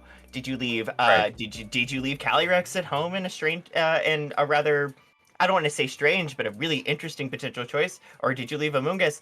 And it looks like that we have a battle cancellation. So Hendez is going to take round 2. That would be a very quick play here, but it was still a very interesting match. I think that, you know, once you lose positioning like that, it's really hard to come back from it, and I can see why you wouldn't want to give away any more information and just kind of, you know, chalk up that to a loss and then move on to the next match. What do you think about the choice there to kind of end it right there and after that final play? I think you said it, and I think you said it very well. I think the more important thing here, and especially in these best of 3 matches, is the preservation of that potential information. Like, is it really worth potentially revealing what other things your team is capable of and what you're hiding in your back pocket, especially after the way that first match went? Right. Like, I think that was actually the play. That was the play there. Especially with Groudon, there's a lot of potential with that move pool there, and I don't know how much of that's been there, but it looks like we're going into match number 3, so let's see. If it ain't broken, don't fix it. We're seeing the Groudon Charizard lead once again. Maybe we'll be able to see a little bit more out of this Dynamax. This Charizard's Dynamax this time around. With the same lead also on Hendez's side with the Palkia and Incineroar. I mean, I think you said it right at the beginning of the previous match. It's not the mons that were brought that were the problem, it was their execution and their placement. So really interested to see just how that's going to carry into this third game where the odds are, you know, still equally distributed, I think. Yeah, it is going to be interesting, especially because, again, we know that the crit mattered on that last match, so if you're kind of just hoping for that again, you know, that is a bit riskier of a play here, but we'll see how it ends up working out. I mean, if you're able to end the match so quickly in game 2, you know, might as well try that luck again, and so hopefully that ends up working out for Hendez here, but we'll see. Okay, so we do have the Dynamax coming off of Ranghome's side here, and if I were a betting man, I'm going to guess that's probably going to go into the Charizard once again and capitalize on that solar power, be it a Tailwind or a G-Max Wildfire. One thing I'd be really interested to see is if we do get a Palkia Dynamax, is we always have the potential for that bright sunlight to be taken away and maybe reduce that Charizard's combat effectiveness a little. But we do see a fake out going into the Groudon here and opting not to Dynamax this turn with a Tailwind going into the Incineroar and barely leaving it on the field. But do we feel like that fake out was worth it to take the Groudon out of the equation for a turn? It's probably the right call. If that key opportune flinch and Palkia pulling off a Trick Room. Wow. Oh, here we go. That is big. That is a very big. I mean, I think this is how key was that Trick Room set up? Because that seemed to be an almost instant fulfillment of a win condition for Hendez's side of the team. You know that Palkia has got to be nervous sitting there watching that big max airstream go right by it and skim right by it, leaving it barely unscathed. Knowing that the Groudon wasn't going to switch out was a big play there, right? You don't know if they're going to try to go for the same thing again. There was a little bit of mind games played there, but now Palkia is in a position to Dynamax and really steamroll from here. So it's going to be interesting to see how the remainder of these turns play out, with Charizard clearly locked in last place in this Trick Room after receiving that Airstream bonus. Yeah, it's really coming around in a not great way. We do see an Incineroar being swapped out for the Groudon on Ring home side. The Intimidate going off into the Palkia and the Incineroar. Palkia shrugging it off like water off a duck's back. Incineroar hurting a little bit more from it. We do see now the Dynamax going off on Hindez's side. And like I said, if I were a betting man, I'm probably going to guess that's going into a Palkia here. And there we go. Maybe he's trying to capitalize on that Wormwind again, perhaps trying to take away Charizard's solar power. Interested to see. He's already proven just how effective this Palkia's Dynamax could be and how well it's utilized.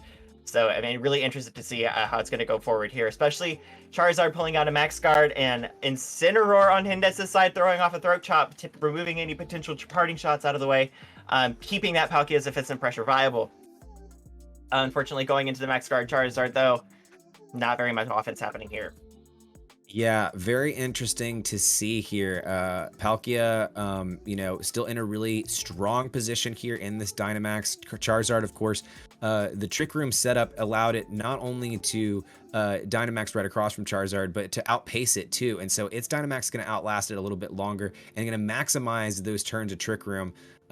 So again, not much done there, and a really defensive play on Ranghome's side, but I don't know if it really got any momentum back from Hendez in this Trick Room Palkia setup. That's true. Yeah, the Max Guard on the Charizard, I feel like really kind of took away a lot of potential momentum boosts that you would have seen on Hendez's side of the field. But now that the Trick Room has been set, we still have it for 4 more turns, and that's 4 more potential turns of seeing just how devastating offensively this Palkia can be. We do see Lunala coming out on Ranghome's side of the field, being victim of a very well-placed parting shot from Hindez's Incineroar, potentially mitigating any future Meteor Beam boosts that we're going to see out of that Lunala, which we already know because we've seen it from previous matches, kind of impairing that sort of very momentous offensive boost you can get from Lunala right out of the get-go. Calyrex coming out on Hindez's side of the field, and why wouldn't he be now that we have a Trick Room set up for him? Palkia using a Max Wormwind going into the Charizard slot. Not quite enough to take it out this time. The RNG don't always giveth, but still doing a very devastating amount of damage and putting it Charizard in range of almost wiping itself out with a solar power boost, but it's able to pull out that G-Max Wildfire into that Calyrex slot to devastating consequences. This is not the second time we have seen this Calyrex be dismissed on the turn that it has been on the field. How do we offensively think that's going to pull back Hindez's momentum?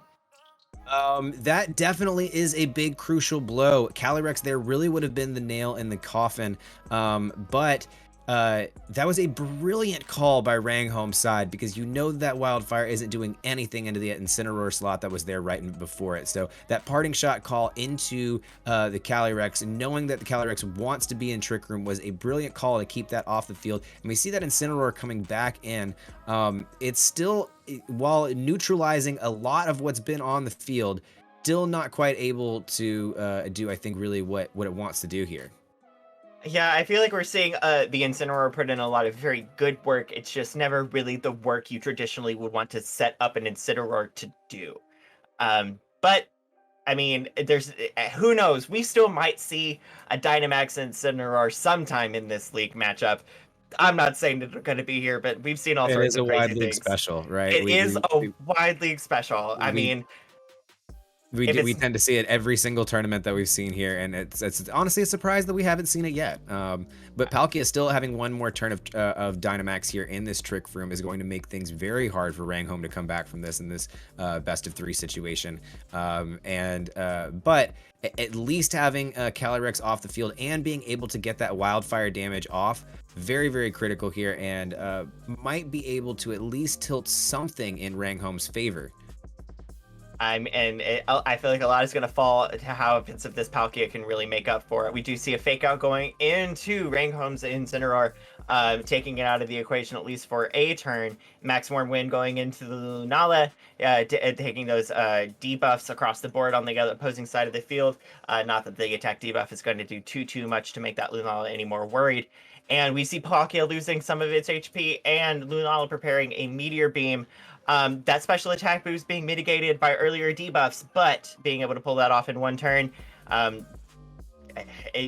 can be a very devastating targeting choice depending on who it's going into. And we choose the Palkia here in this case, also taking the additional Gmax Wildfire damage and going down after its last turn of Dynamax. Palkia is still sticking around, but do we feel that that was really the offensive pressure it needed to put out on that last turn of Dynamax? Well, breaking Shadow Shield is huge here, right? You don't want to keep Lunala on the field for much longer, and now it is easily in range of a Throat Chop. So I think that that was the move that needed to hit here. I think that you're still getting really tight here with the Mons, or the Mon count. You know, both Incineroars on each side here, really be playing very defensively and trying to position people in the right set here. I do still think there's a lot of momentum on Hindez's side, though. We see Lunala opening up with the Protect, choosing to play it safe after its Shadow Shield has been broken, and perfectly called too, defending itself from that Throat Chop. We do see Rainholmes employing a Flare Blitz here into Hindez's Incineroar and taking it off the field. Really unfortunate. That's how it went down without being able to successfully pull off that Throat Chop. But the Palkia pulling off a Spatial Rend and missing. Absolutely critical loss of accuracy there. I mean, I'm one of those players who, if I see a 90% accuracy move, I'm like, that hits 100% of the time, and I'm just going to be 10% mad about it when it doesn't. We do see Urshifu popping up on Hindez's side of the field now. Is this an uphill battle for Hindez at this point? It is starting to get that way, but Urshifu is a pretty oppressive force to both of these Mons on the field. Now, if it is that choice band that we've seen earlier in the tournaments, then locking themselves into one move is now super critical, because you can't hit a Ghost type with a Fighting type move, and a Dark type moves aren't going to do very much against Incineroar. So you've got a big choice to make here, and that's going to be critical for how the rest of this Urshifu is used. Now, if Palkia can pick up something on Lunala, that opens up the opportunity to just go in with close combat and do what needs to be done. Well, we see Incineroar being switched out for a Groudon here. We're going to see some Bright Sunlight pop onto the field here, reducing any effectiveness of potential water type moves that this Palkia may try to employ. But this is a single strike Urshifu, so we don't have to worry about its damage being mitigated. But that close combat, taking those defense buffs and doing a decent chunk of damage to the Groudon on Rainholme's side of the field. Lunala employing a Moongeist Beam here up against the Palkia. Just enough to take it off of the field. Really unfortunate loss there. And Urshifu taking that Gmax Wildfire damage. Is there hope? Are we hoping? It's gotta be pretty tough here, especially if that Urshifu is locked into close combat. That means it doesn't have anything that can really hit Lunala, and that is going to be absolutely critical here. If you know, okay, so we see the Groudon come back here actually, and an Incineroar swap in. Yes. The intimidation buff really just taking the effectiveness of that Urshifu off the table almost completely at this point. Okay, so we're not choice banded. We are not choice banded, and we do see the Wicked Blow going into the Incineroar slot. Critical hit. Yay, thanks for the critical hit. Not really doing the damage, though, unfortunately, that it really needed to do to make up any ground here. And Lunala successfully pulling off a Trick Room here. We know one thing, that this is not a choice banded Urshifu.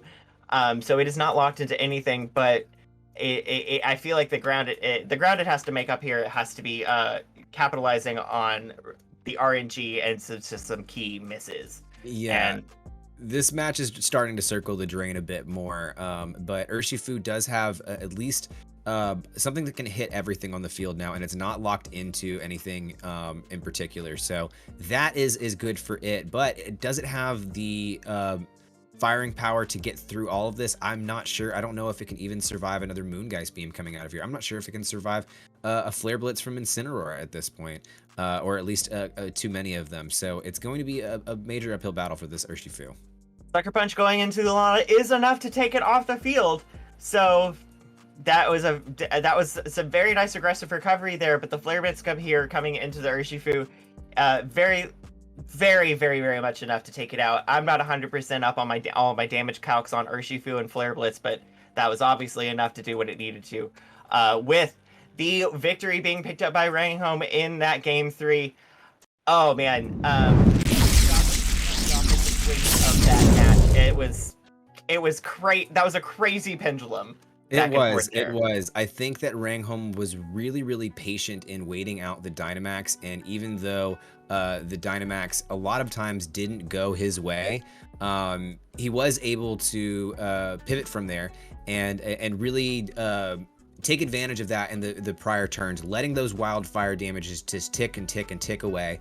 And so, you know, I think that that was a really, really well played. Rangholm in for the long game, right? And sometimes you need to be in for the long game in order to win it, and that's exactly what happened here. Hendez couldn't get those trick room setups that he would like to. It really set up at least maximize the most out of it that they would want to in those last couple of rounds. Even though there was a beautiful setup in the beginning. I mean, watching that max airstream go by as soon as you go into a trick room was really, really fantastic. Absolutely brilliant plays all around. You gotta love a best of 3 match. So every single time. Yeah, it was really sad to see all of those really beautiful trick room setups and just never quite being able to capitalize on them, losing Calyrex almost every time, almost instantly. It would have been that I feel like those Glacial Lances would have been some key turnarounds had they been able to be executed. Right. I agree with you. I think Rangholm played very intelligently and just being able to successfully like wait out that Dynamax, and I think it proved pivotal. Playing the long game and keeping Calyrex ice off the field. Those are the 2 big things. And I think that was absolutely critical to the success there. So congratulations to both players. Absolute GGs.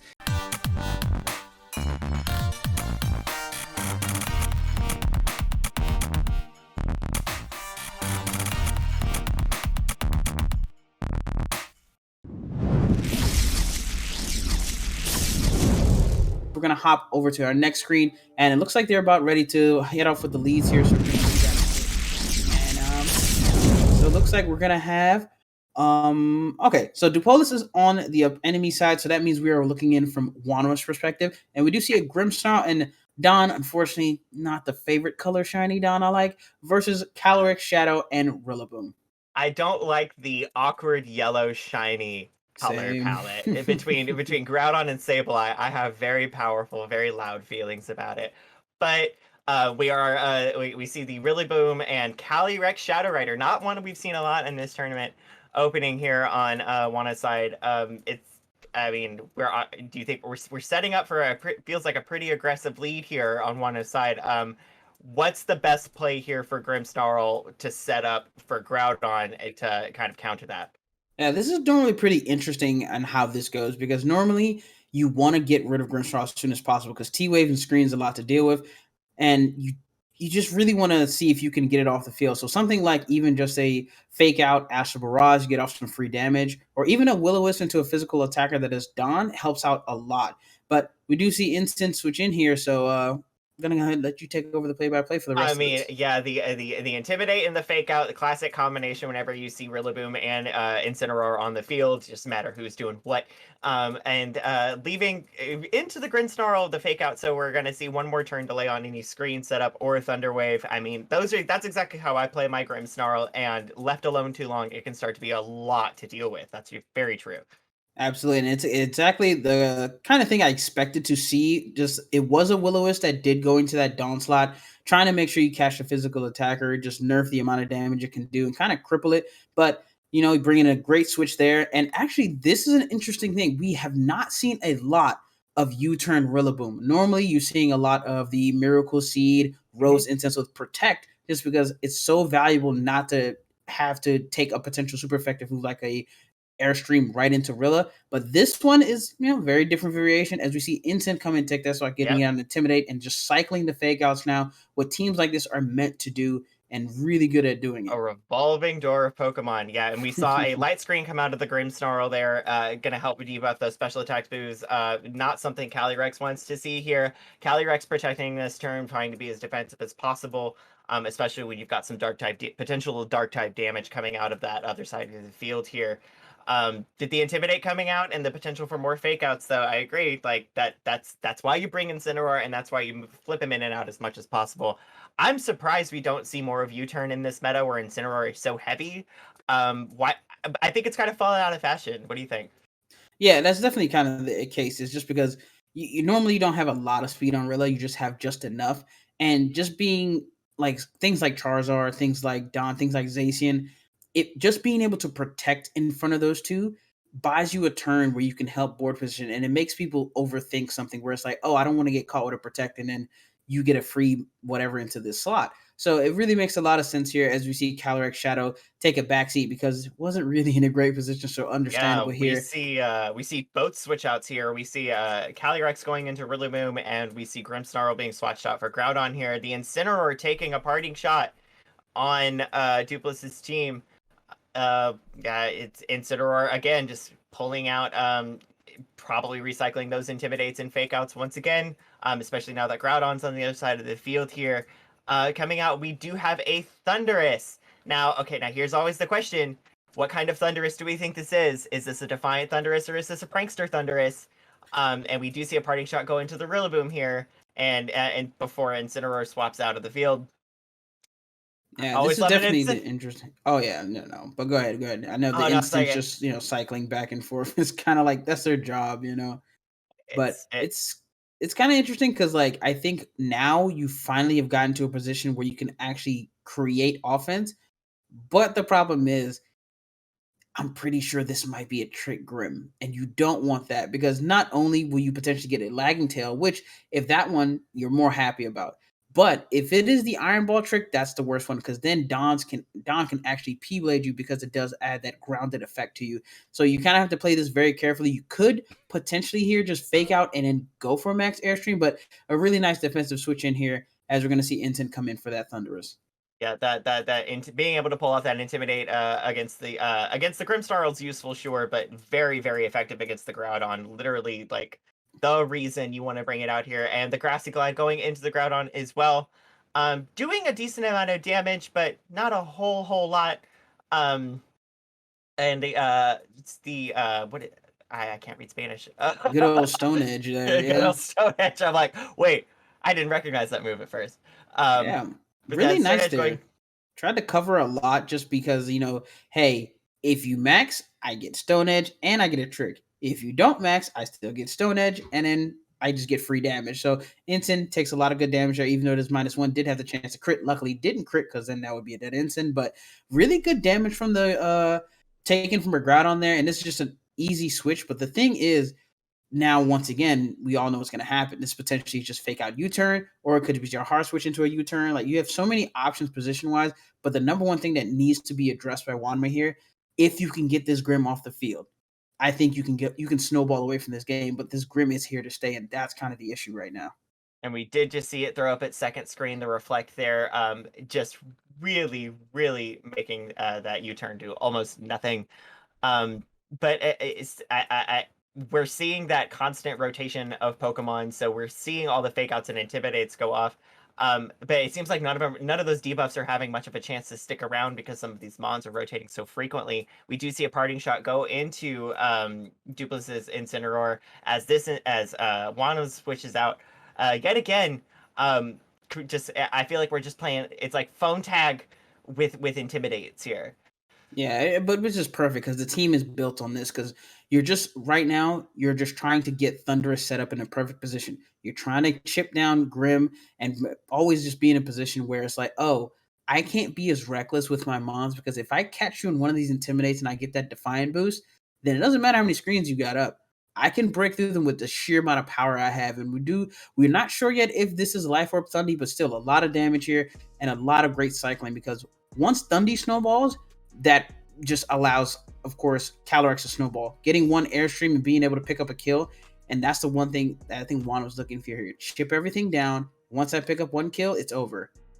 We see a fake out going into the Grimmsnarl, very pivotal there potentially, and we see a taunt coming out of the Thunderous as well, really just taking the potential utility of that Grimmsnarl down a lot, and that was a really interesting call.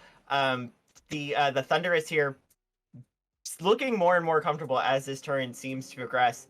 And we always have the chance of seeing Thunderous run a brick break and potentially be able to crack through some of these screens. Venusaur popping out on Duplic's side of the field, maybe trying to do some offensive recovery here. What do we think about that choice? I think the one thing about the choices, which is it's pretty cool, the Venusaur can do what it does, but I'm interested to see more about this Thunderous because there has been some testing here of physical Thunderous with taunt. So it's, of course, obviously it's defined, because if it was Prankster, it wouldn't have affected it. So it's pretty interesting here. So now my biggest question is, okay, what did you have to sacrifice for the taunt start? Because you want Airstream, you want Wild Charge, you have taunt. So is there no protect, or did you put in a fighting move like Max Knuckle, or did you put Iron Tail for like Max Steel Spike? So that's the interesting thing I'm wanting to find out here. But Incin does take the spot of Thunderous here, but bit of a tough spot because Venusaur potentially, depending on the moveset, can get a little aggressive here. Absolutely, and there's always the threat of Sleep Powder as well. Like never anything anybody ever wants to deal with. Groundon returning to the field, setting up that Sunlight for that speed boost on Venusaur. Very key switch in there, setting up that Venusaur for a lot of success here. At least as far as getting its moves off, be it Speed Powder or some offensive recovery. Grassy Glide going into the Groudon, or excuse me, U-turn going into the Groudon. That Rillaboom switching out as well. It's a revolving door Pokemon. Make it a soundbite at this point. Being replaced with the Calyrex Shadow Rider here. I feel like we're setting up for a lot of potential fast, hopeful damage. Yeah, this is an interesting spot now, just because you did bring in Calyrex and now you have the Sun Up. So obviously you can't just go for a Sleep Powder that easily just because Incin is on the field and has Fake Out active. But you also want to keep Incin because, Intimidate's really nice versus Groudon. So you're in a bit of a kind of awkward spot here. You potentially have to make a very passive turn, which, depending on what the moveset is, could be very detrimental here. I think you have to protect Calyrex, and then you have to pivot your Incin into something else because you need to Intimidate for later. And you might have to just try to see if you can withstand potentially what could be three max turns from this Venusaur now that's under the sun. And 3 max turns with that G-Max Vine Lash is very much something to be worried about. Incin coming back in for the Groudon here, bringing that Intimidate back around as well there on Duplic's side. Not really affecting the Shadow Rider Calyrex here, but I think Calyrex now has a whole lot more to be worried about. And we do see the Dynamax coming out here on Duplic's side. Very likely, if I were a betting man, kind of make a soundbite too. Yep, right there into the Venusaur. Very much looking to probably capitalize on that G-Max Vine Lash, as that can do a lot of devastating damage here. And Calyrex seems to be in a pretty precarious situation here, with the G-Max Vine Lash going right into it, but only takes it down to about 40%. Still not a great situation to be in, though. Astral Barrage doing some not unnoticeable damage. Flare Blitz also following up into the Venusaur there. The screens those Grimmsnarls set up really putting in some work here on both sides. Yeah, and this is the one thing, unfortunately, that because Incin got intimidated, even Sun wasn't able to kill there. And if you were able to pick up a kill, you've been okay. But now you're in a worse spot just because you did proc the weakness policy on this Venusaur. So now you're in a really rough spot because the problem is, in 2 turns, both these mods go down. So you can even see a potential max guard here, and then Incin's free to do whatever it wants here. You're in a really tough spot versus the Venusaur. You can continue to just go for damage hack. A max Quake even into one of these slots, just boost the Spadef, and you can Parting Shot, go back into something else. So you have so many options here, and this is what really Wanma was really afraid of. The Venusaur getting under Sun, or Groudon being unintimidated, and now I don't know how you're going to slow this thing down. We have, let's see, we've got Ensign coming in here, or switching out here for the Rillaboom. Throwing down some grassy terrain. I mean, that's going to be great for that residual little HP gain, but we'll see. We'll see how that ends up being effective. We do see a fake out going into the Rillaboom there for a critical hit. And is that a... Oh, wow. Oh, Calyrex Shadow Rider is out of here. Venusaur really throwing up so much damage. I mean, the Calyrex is pretty much in range of anything, but that just seemed like an utter dismissal. What do we feel about the momentum swing here? Is like, what is Wanma's win con at this point? Wanma, for win con purposes right now, you need to get Thundurus going as fast as possible. You need, and there's still screens left, and I'm not sure if you have enough to go through the Venusaur with a max airstream, because the thing is, of course, that Dupless could just pick off with max flare the Rillaboom here, or you can just go for some more chip damage into the Thundurus. But the problem is with Grimmshaw on the back and potential Trick, it still can really nerf what you do in the Groudon endgame. So you just have to try to pick up as many KOs here as you can, but I don't know if you have the power to do so.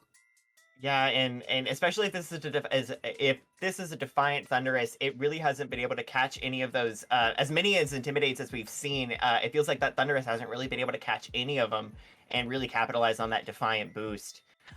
We do see Rillaboom returning and being swapped out for the Incineroar here as well. Definitely throwing a pretty meaningful debuff on that Incineroar in this sunlight, as we've already seen, nerfing that Flare Blitz potentially. Dynamax option coming out of Wanma's side here. Hopefully being able to make up for a lot of offensive damage here, and but we do see the Thundurus, and we have Airstream potential here. We've got Max Knuckle potential here. Hopefully going to make up a lot of ground as far as how this board state looks. We do see the Max Guard, so we at least know it's going to stick around for another field. Definitely, I think, a pretty intelligent play to make here, given the circumstances. Yeah, I'd go for the Flare Blitz here, trying to just see, because of course Sun would have definitely taken out the Rilla here. But the great thing is really mindful positioning, just knowing that, you know what, no matter what, Incin was going to go down to Vine Lash, so it didn't matter. What you needed was Fake Out to come back. Just because Venusaur, if it has Sleep Powder, that's the biggest problem here. So really well done knowing, like, you know what, I may have to just sacrifice a max turn, but that's fine. It'll give me a potential out to be able to sweep up the rest if I have enough power under my Rillaboom, and of course with Thundy here and Fake Out. So this pretty much should be an easy, I mean, it's not the easiest call because you want to Fake Out Venu, but I don't think an instant goes down to anything. So that's another thing that could happen. So it's going to be still really tight if you can get this victory or not and eke this out here with 2 turns of max left. Yeah, I agree. This is it seems like there's what Venusaur can do now that it is no longer Dynamax is a whole fresh set of concerns, given that we're running out of switch in potential here, and anything being put to sleep at this point just could be very nasty. And Venusaur actually switching out for the Grimmsnarl here, that the trick scenario becoming a very real possibility, except for that max airstream instantly taking it off of the board. Really potentially moving some very serious threats there. And the max airstream, of course, giving him that speed boost, which at this point is nothing to seize at and could really make a difference here. Flare Blitz going into the Rillaboom though, in an absolutely devastating removal. Really putting Thundurus in a sort of Thundurus against the world sort of situation here. I don't think there's any reason to lose hope or optimism, but it is becoming a little bit more of a dire situation here. Absolutely, and I'm actually pretty surprised just because we did see the Instant came in the turn before. I know Sun was up, but Intimidate is normally really crucial because a lot of Instants aren't running that much attack, and Rillaboom's normally bulky enough, especially at -1, to take 1 and live on just a slither HP. And if it was still on the field, you had access to those ground moves for Rilla and not for Rilla, but for Dawn, excuse me. And then, of course, Dundee can focus on the other side. But now, of course, Rilla going down there, you're in a really unfortunate spot. But I think you're still okay because if you just airstream me to Venu, I mean, it's not like Instant wants to parting shot. So you might be okay. I don't know if you're going to have enough damage for Dawn, but you might be able to eke this out. Well, that's exactly what we see. We do see another max airstream going into Venusaur here, giving Thundurus already another speed buff. So that gives us 2 max airstreams and a max guard. Great series of Dynamax turns there, taking some damage from the Incineroar. But I think cleaning up the Venusaur there was a really good call, removing that potential sleep powder from the field. Yeah, absolutely. And now we have the game. Of course, it's gonna all come down to inaccurate moves, and the best inaccurate move that you have to hit this, of course, is Stone Edge. So you just need one, but you could miss, and if you do miss and you take out the Ensign, you might be able to play some fly games and maybe be able to eke this out, but you're just gonna need a lot of RNG in your favor here. I agree. This is why I always keep Brick Break in my back pocket. Oh my gosh, exactly like that!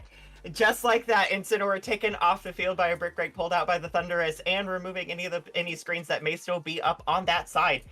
All right, and we do have Heat Crash. Oh, we have a Heat Crash. It is definitely enough. Having that, it's always a guessing game which fire type move you're going to run on a ground on, and I think we just saw which one there. True. Heat Wave just being really nice. Meta game, and you're in Sun, so perfectly reasonable there. Fire Punch is also something you could run, but opting not to even need Rock Slide or Stone Edge there, which of course is the better move, but we don't know what the Groudon move was. We only saw Stone Edge, so what if it didn't have it? So either way, great job there, able to narrow it down and have a really clean Dawn endgame. And the one thing that really made the difference was just finding the board position to get in Venusaur, and once Venusaur is in Sun, I mean, Venusaur go burr, and it's really hard to stop sometimes. Chlorophyll puts in so much passive work just because once that sunlight comes out, like just being able to literally interrupt an entire flow of a turn because you get that speed boost once the sunlight hits, just absolutely game changing most of the time.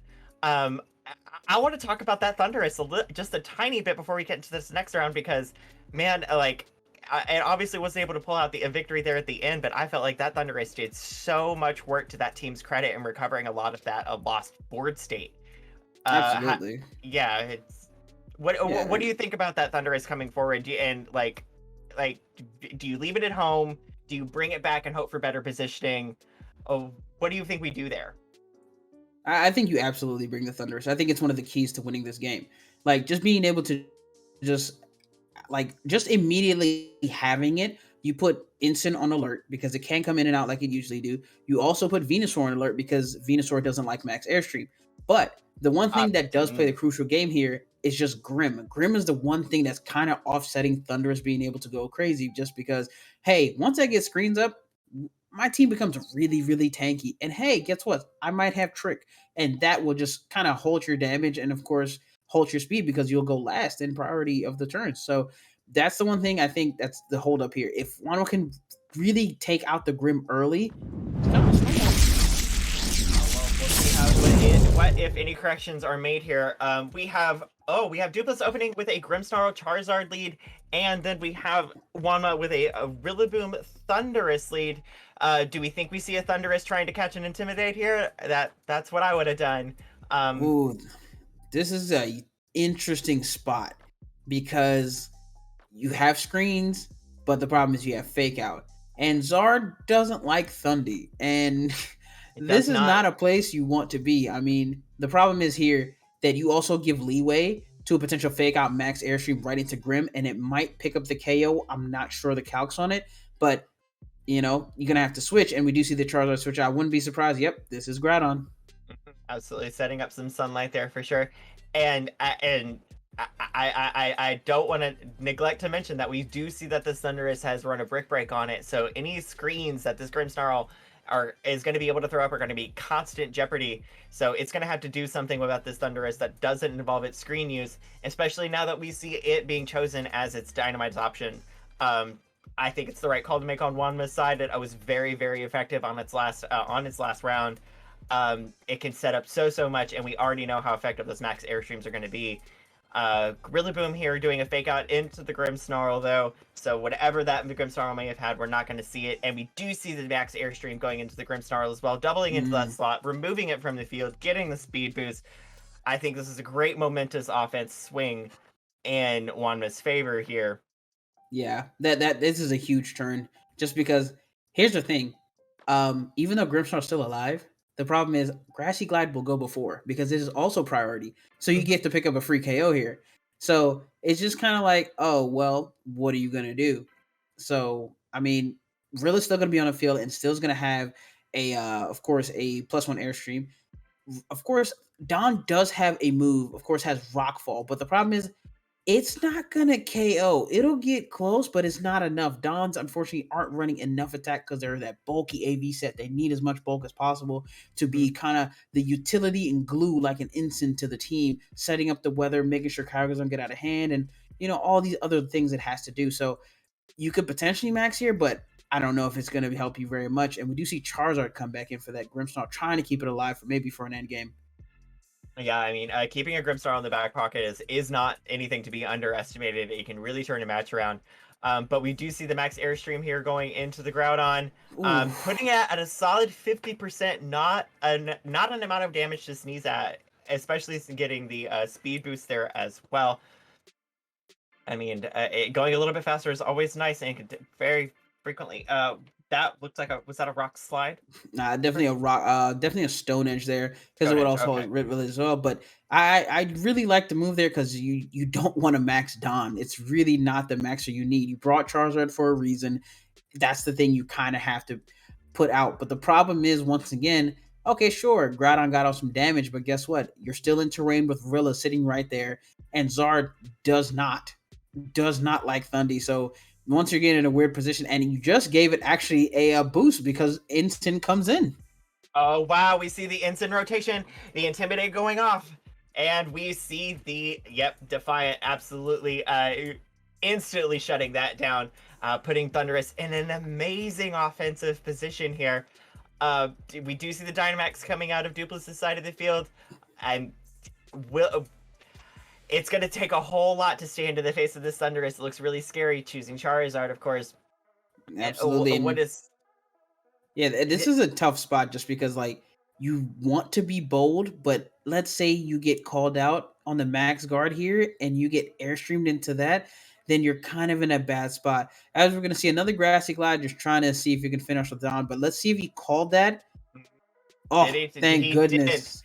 Respected the Zard and chose not to, because that is literally what you have to do. You have to make those impossible plays where it's like there's no way you wouldn't protect, right? Mm-hmm. Sometimes the Zard will do that and get away with it, and that's sometimes a game changer. But luckily, you do have Fake out here, and Zard can get off this big wildfire, of course, in Sun still, and do what Zard does best, which is smoke things. Absolutely. Charizard's in a pretty good offensive position here, especially now that we're no longer dealing with Dynamax Thundurus. Thundurus being suffering from that fake out is also not an ideal situation. Charizard taking a little bit of damage here, but it returning a max airstream into that Thundurus, taking away any viability that the Defiant boost may have given it, and giving the speed boost on that side as well. Putting Charizard and Duplic's side of the team in a pretty good offensive position, I would say, wouldn't you?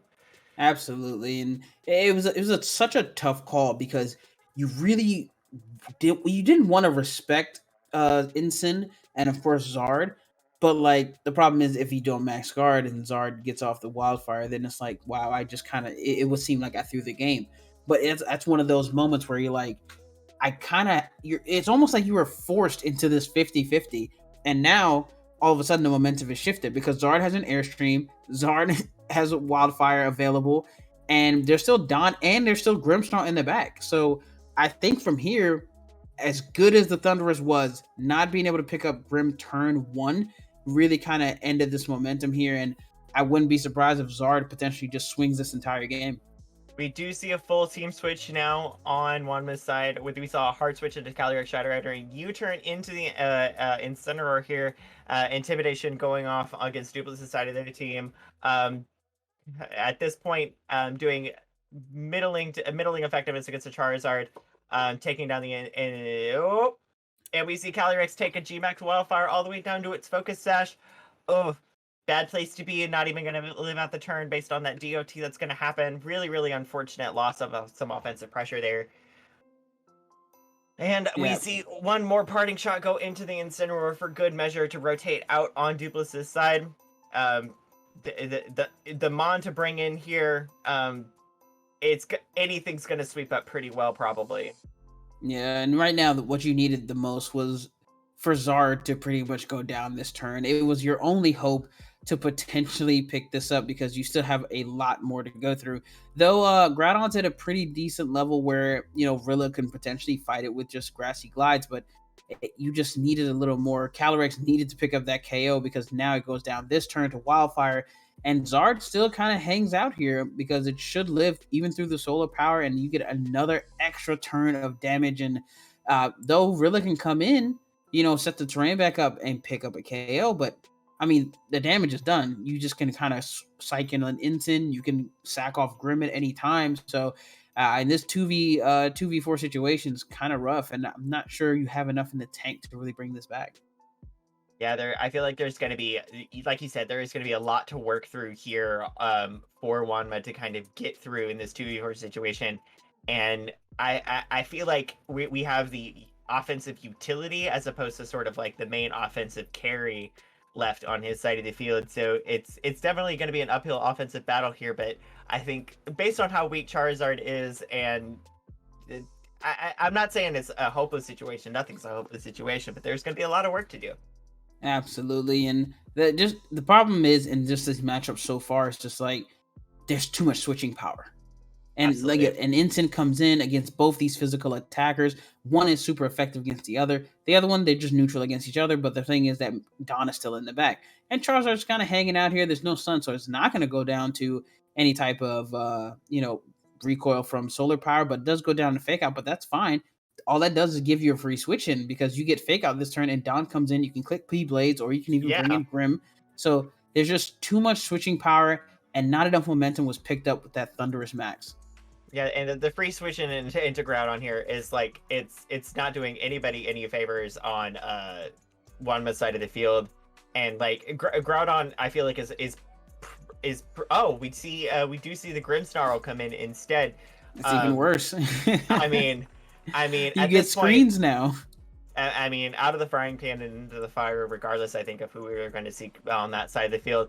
Fake Out going into the Rillaboom, taking away that offensive pressure right there. Grimmsnarl throwing up a Reflect just to really, really mitigate any damage these mobs are going to do after the Intimidate debuffs they've already taken. Flare Bits going into the Candy Cane Cat, not doing a whole lot of damage, even in spite of that critical hit. This is really G-Max Wildfire continuing to do just that very, very reliable and frequently underestimated DOT. It's becoming a really, really dicey situation for the pair here on Wanma's side. So many Mons so close to being taken off the field, but they've done the work they needed to do. Yeah, this is the power of having just anything with Grimmsnarl and Ensign next to it. They can kind of play the video game while everybody else has to struggle through the amount of just havoc they wreak with just, here's screens, here's Intimidate, here's Fake Out. Hey, I know you want to take out a KO, but you can't. So here's this. It's just so much power within this defensive core and something like, and the thing is, teams like this, right? All they need is one thing, and that's the engine, and that's Charizard. Because once Charizard gets one big turn, the entire game flips. Because you were on the ropes for most of it. Once Zard got in that perfect turn, like, hey, I'm here now. I mean, he put on the Superman cape, and that was kind of it. And it's unfortunate because Wanma really played this very well, but unfortunately, not being able to pick up crucial KOs was just the key to this. Absolutely, and that turn was Grimmsnarl going down, and the Kitty Cat's training insults, getting a switch into Groudon. But at this point, not a whole lot of recovery done as far as board state go on Wanma's side, and there's so very much to do, and it looks like it's getting harder and harder every turn, especially now taking I believe that is a third in attack debuff on both of those mons on its side of the field.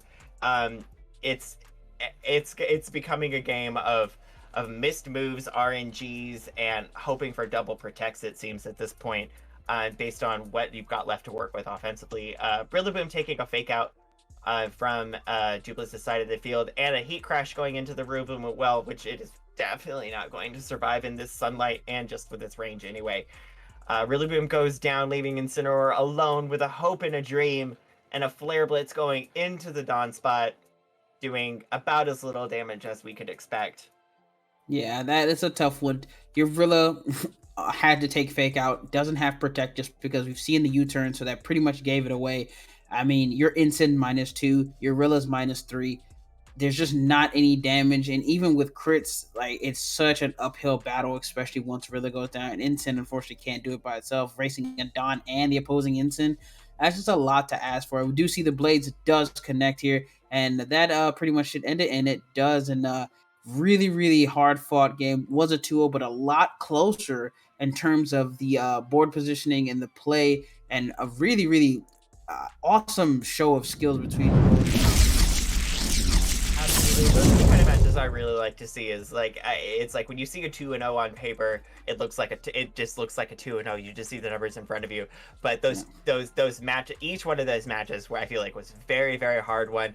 Each move was played as best it could given the situation, and both players I feel like really, really knew how to use and capitalize on those rotating mons like Incineroar and Rillaboom and Groudon.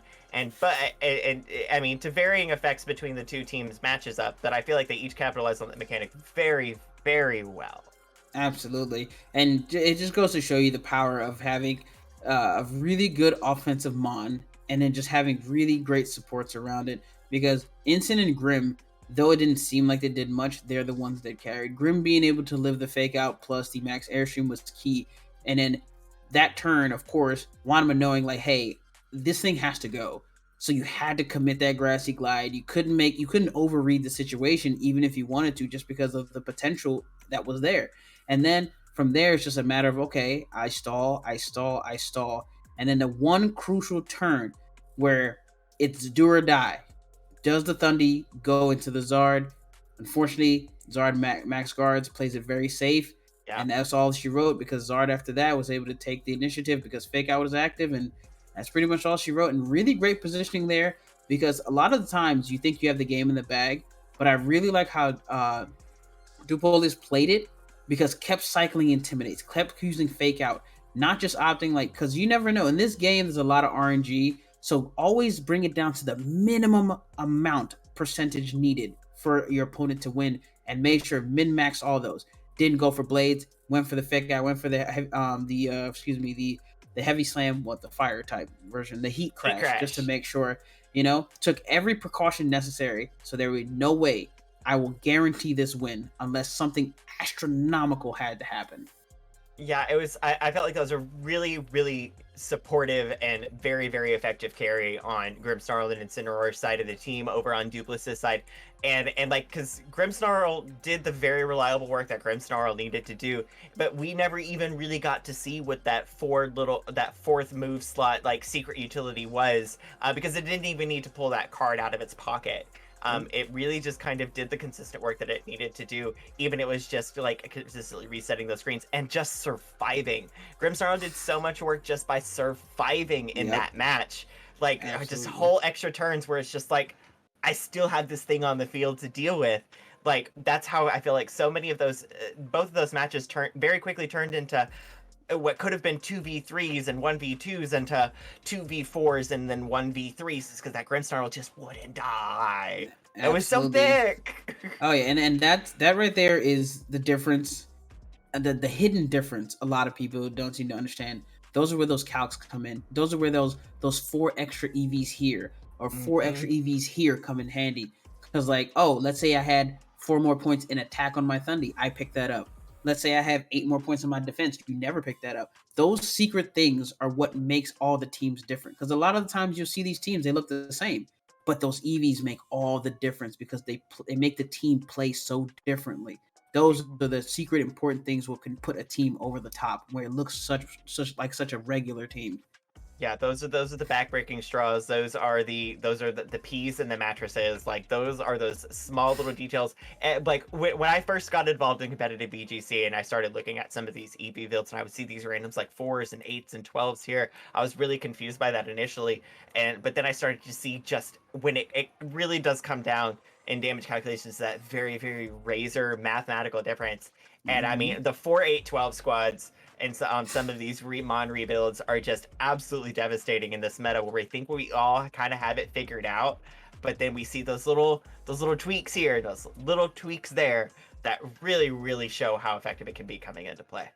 Absolutely. And so kudos to the team building there. And of course, you always have to execute, because you can have the best team in the land, but if you don't play it to a T how you're supposed to, then it's all for naught. So credit to both trainers. They really showed a fantastic show. And Yo, what's up, everybody? So, yeah, we have basically had the worst case scenario that we could have, and that's just the fact that nobody has a capture card for the final few games. So, unfortunately, the finals match, as well as the top 4 and the 3rd place match, all will not have a capture. So, we can't actually commentate on it, which we would have loved to, but can't, and we can't fix it. So, hey, we're all going to come on and come chat with you and kind of talk about the tournament, what we ended up seeing, some of the cool stuff that we ended up seeing, some stuff we may have expected seeing, you know, just all the kind of stuff that just happened in this kind of tournament. It is late in Series 12, so, and people are also starting to practice for Worlds, so we're starting to see some interesting things. I think we saw a few of those in this tournament now, and we'll probably see a few more as the weeks progress towards Worlds. But how do you guys feel? How do you feel the teams through this tournament shaped up for Worlds, and do you think that we're going to see a bunch of these teams pop up in Worlds? Do you think we're going to have some changes? What do y'all think?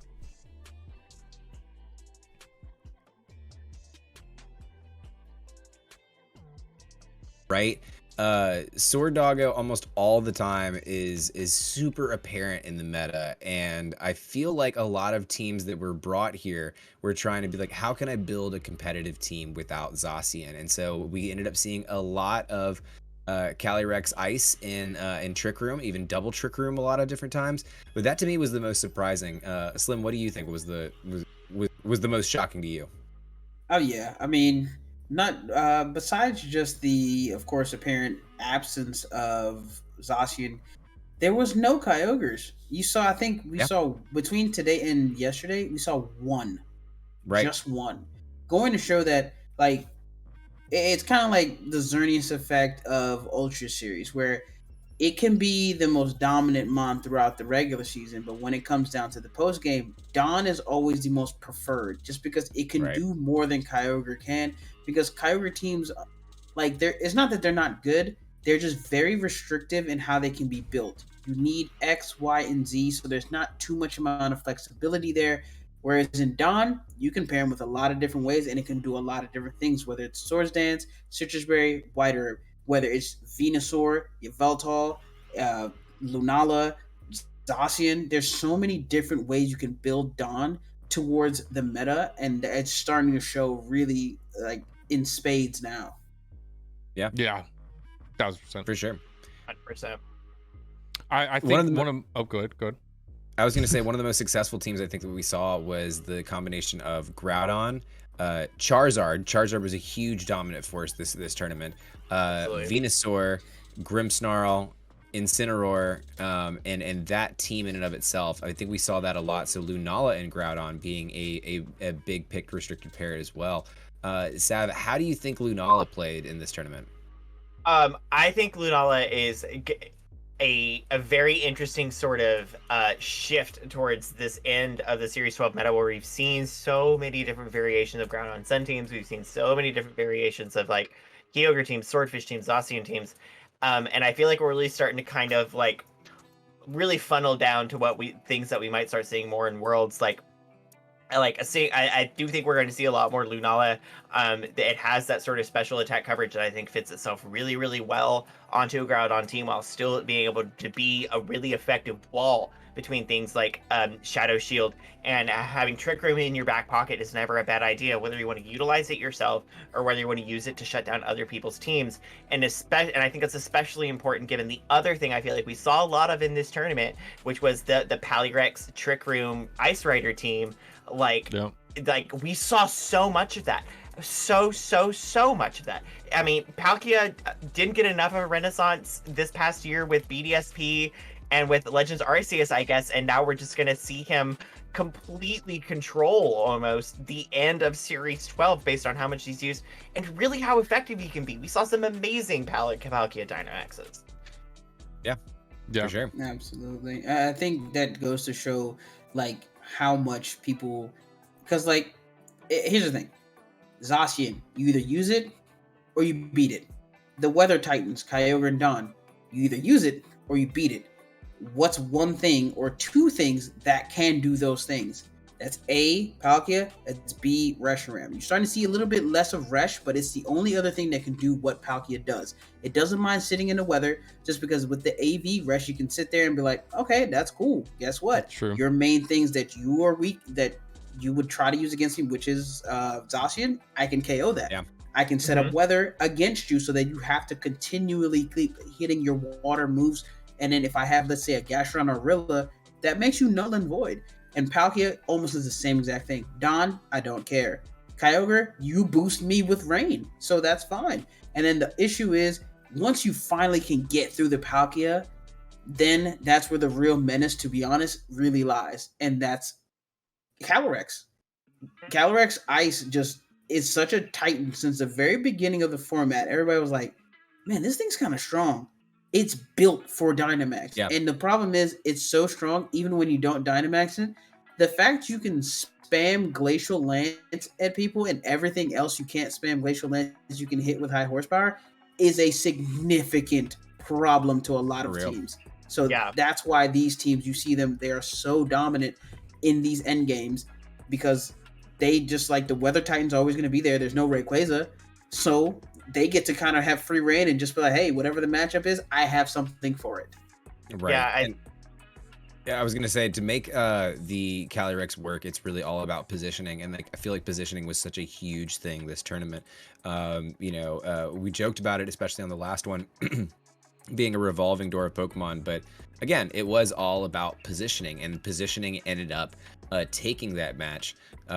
Why do any really stand out to you as like something that where positioning was so key to victory? I mean, I think this whole series, as far as like, I know a lot of the other earlier series, like positioning and swapping out your Pokemon was really, really big. I didn't play much in the earlier series, like other generations where you didn't have Dynamax, because Dynamax changed a lot of how this game's been played throughout this whole year. I mean, this Dynamax was huge. It was one of the most, just like the largest effect changes to an actual game as far as VGC went. So I know that a lot of things have changed. But the whole fact of positioning still hasn't. It might not be as crucial because you have Dynamax, you just, a lot of times you're one-shotting a lot of Pokemon, but being able to position yourself to actually effectively either delete a Dynamax or take away a turn, that's kind of where this series, I feel, has been the strongest, where you find the strongest people is, you've got 3 turns of Dynamax on the enemy team and you have 3 turns of Dynamax. Who's going to get the most out of that, and how do you position yourself to get the most out of that? Has really been just kind of like how I see this every match going. And if you can get your opponent to lose 1 turn of Dynamax, if you can effectively swap in a Pokemon to lessen a Dynamax, like Dynamax turns are huge in this game. You always have to set yourself up to either negate or boost yourself up, and a lot of that ends up becoming in what people are setting up their teams with. You have your giant Dynamax Pokemon as most of your legendary Pokemon. Those are super powerful. You're gonna want to Dynamax those Pokemon. Now what you end up doing is you have to figure out how to position your team to get those and the most benefit out of it. And that's where we end up seeing a lot of the Pokemon we see in this series. You get Incineroar, the master of swapping. You get Pokemon like Rillaboom, who now have, moves like, I can't even think of the name right now. Grassy Glide. Not Grassy Glide, but high horsepower. U-turn. Yeah. What we saw tonight, which isn't really used a lot, but it also shows you that it's another Pokemon that can swap and utilize those kind of things. So I feel like a lot of this series is just positioning, and a lot of it comes from your Incineroar. Incineroar does so much with affecting the opposing team, setting yourself up. So opponents or players who can, parting shot. If you understand how to set up an Incineroar on your team, you're in a really good spot this series, because that is a huge part of what this series is. No matter what team you're playing, if you're playing Trick Room, you're probably going to use Incineroar. If you're using Sun, you're probably using Incineroar. Shit, if you're using Rain, you probably have Incineroar. Like, it's on so many teams because positioning is so important. So I run Incineroar on my Rain team. Exactly. I mean, and that's one of the things, this is a series of positioning. As much as people say, Dynamax kills that, no, you still need to do it. So it definitely helped a lot. And we saw that in one of these last matches where the games went on for quite a while, and that's because you constantly were seeing them switching to help better their positioning. Because if you just get complacent and you just let your Pokemon sit and die, chances are somebody's going to be able to swap on you and they're going to get the upper hand. So positioning is huge. You got to pay attention. Absolutely. Absolutely. I think the only thing that I think we saw, especially in a lot of these later matches, like the only thing I think more key than the positioning of your Pokemon is just like being able to win that war of attrition. Like so many Mons sticking around for so much longer than we needed to. Yesterday we saw it a lot with Evoltol. Today we saw it a lot with Grimmsnarl. Like it just being able to survive is going to force a resource investment that on your opponent that they may have not have calculated for or may not have wanted to use. And I really think it's really shifting about how a lot of people play some of these games.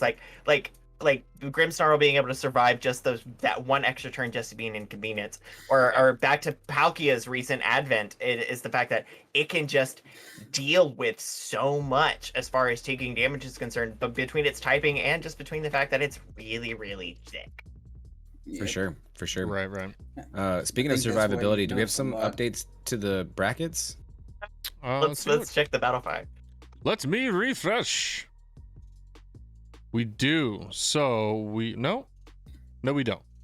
Oh, okay. I thought we did. My bad. Ladies and gentlemen, Were we saying Slim? I thought we did, and then I was like, nah, no, we don't.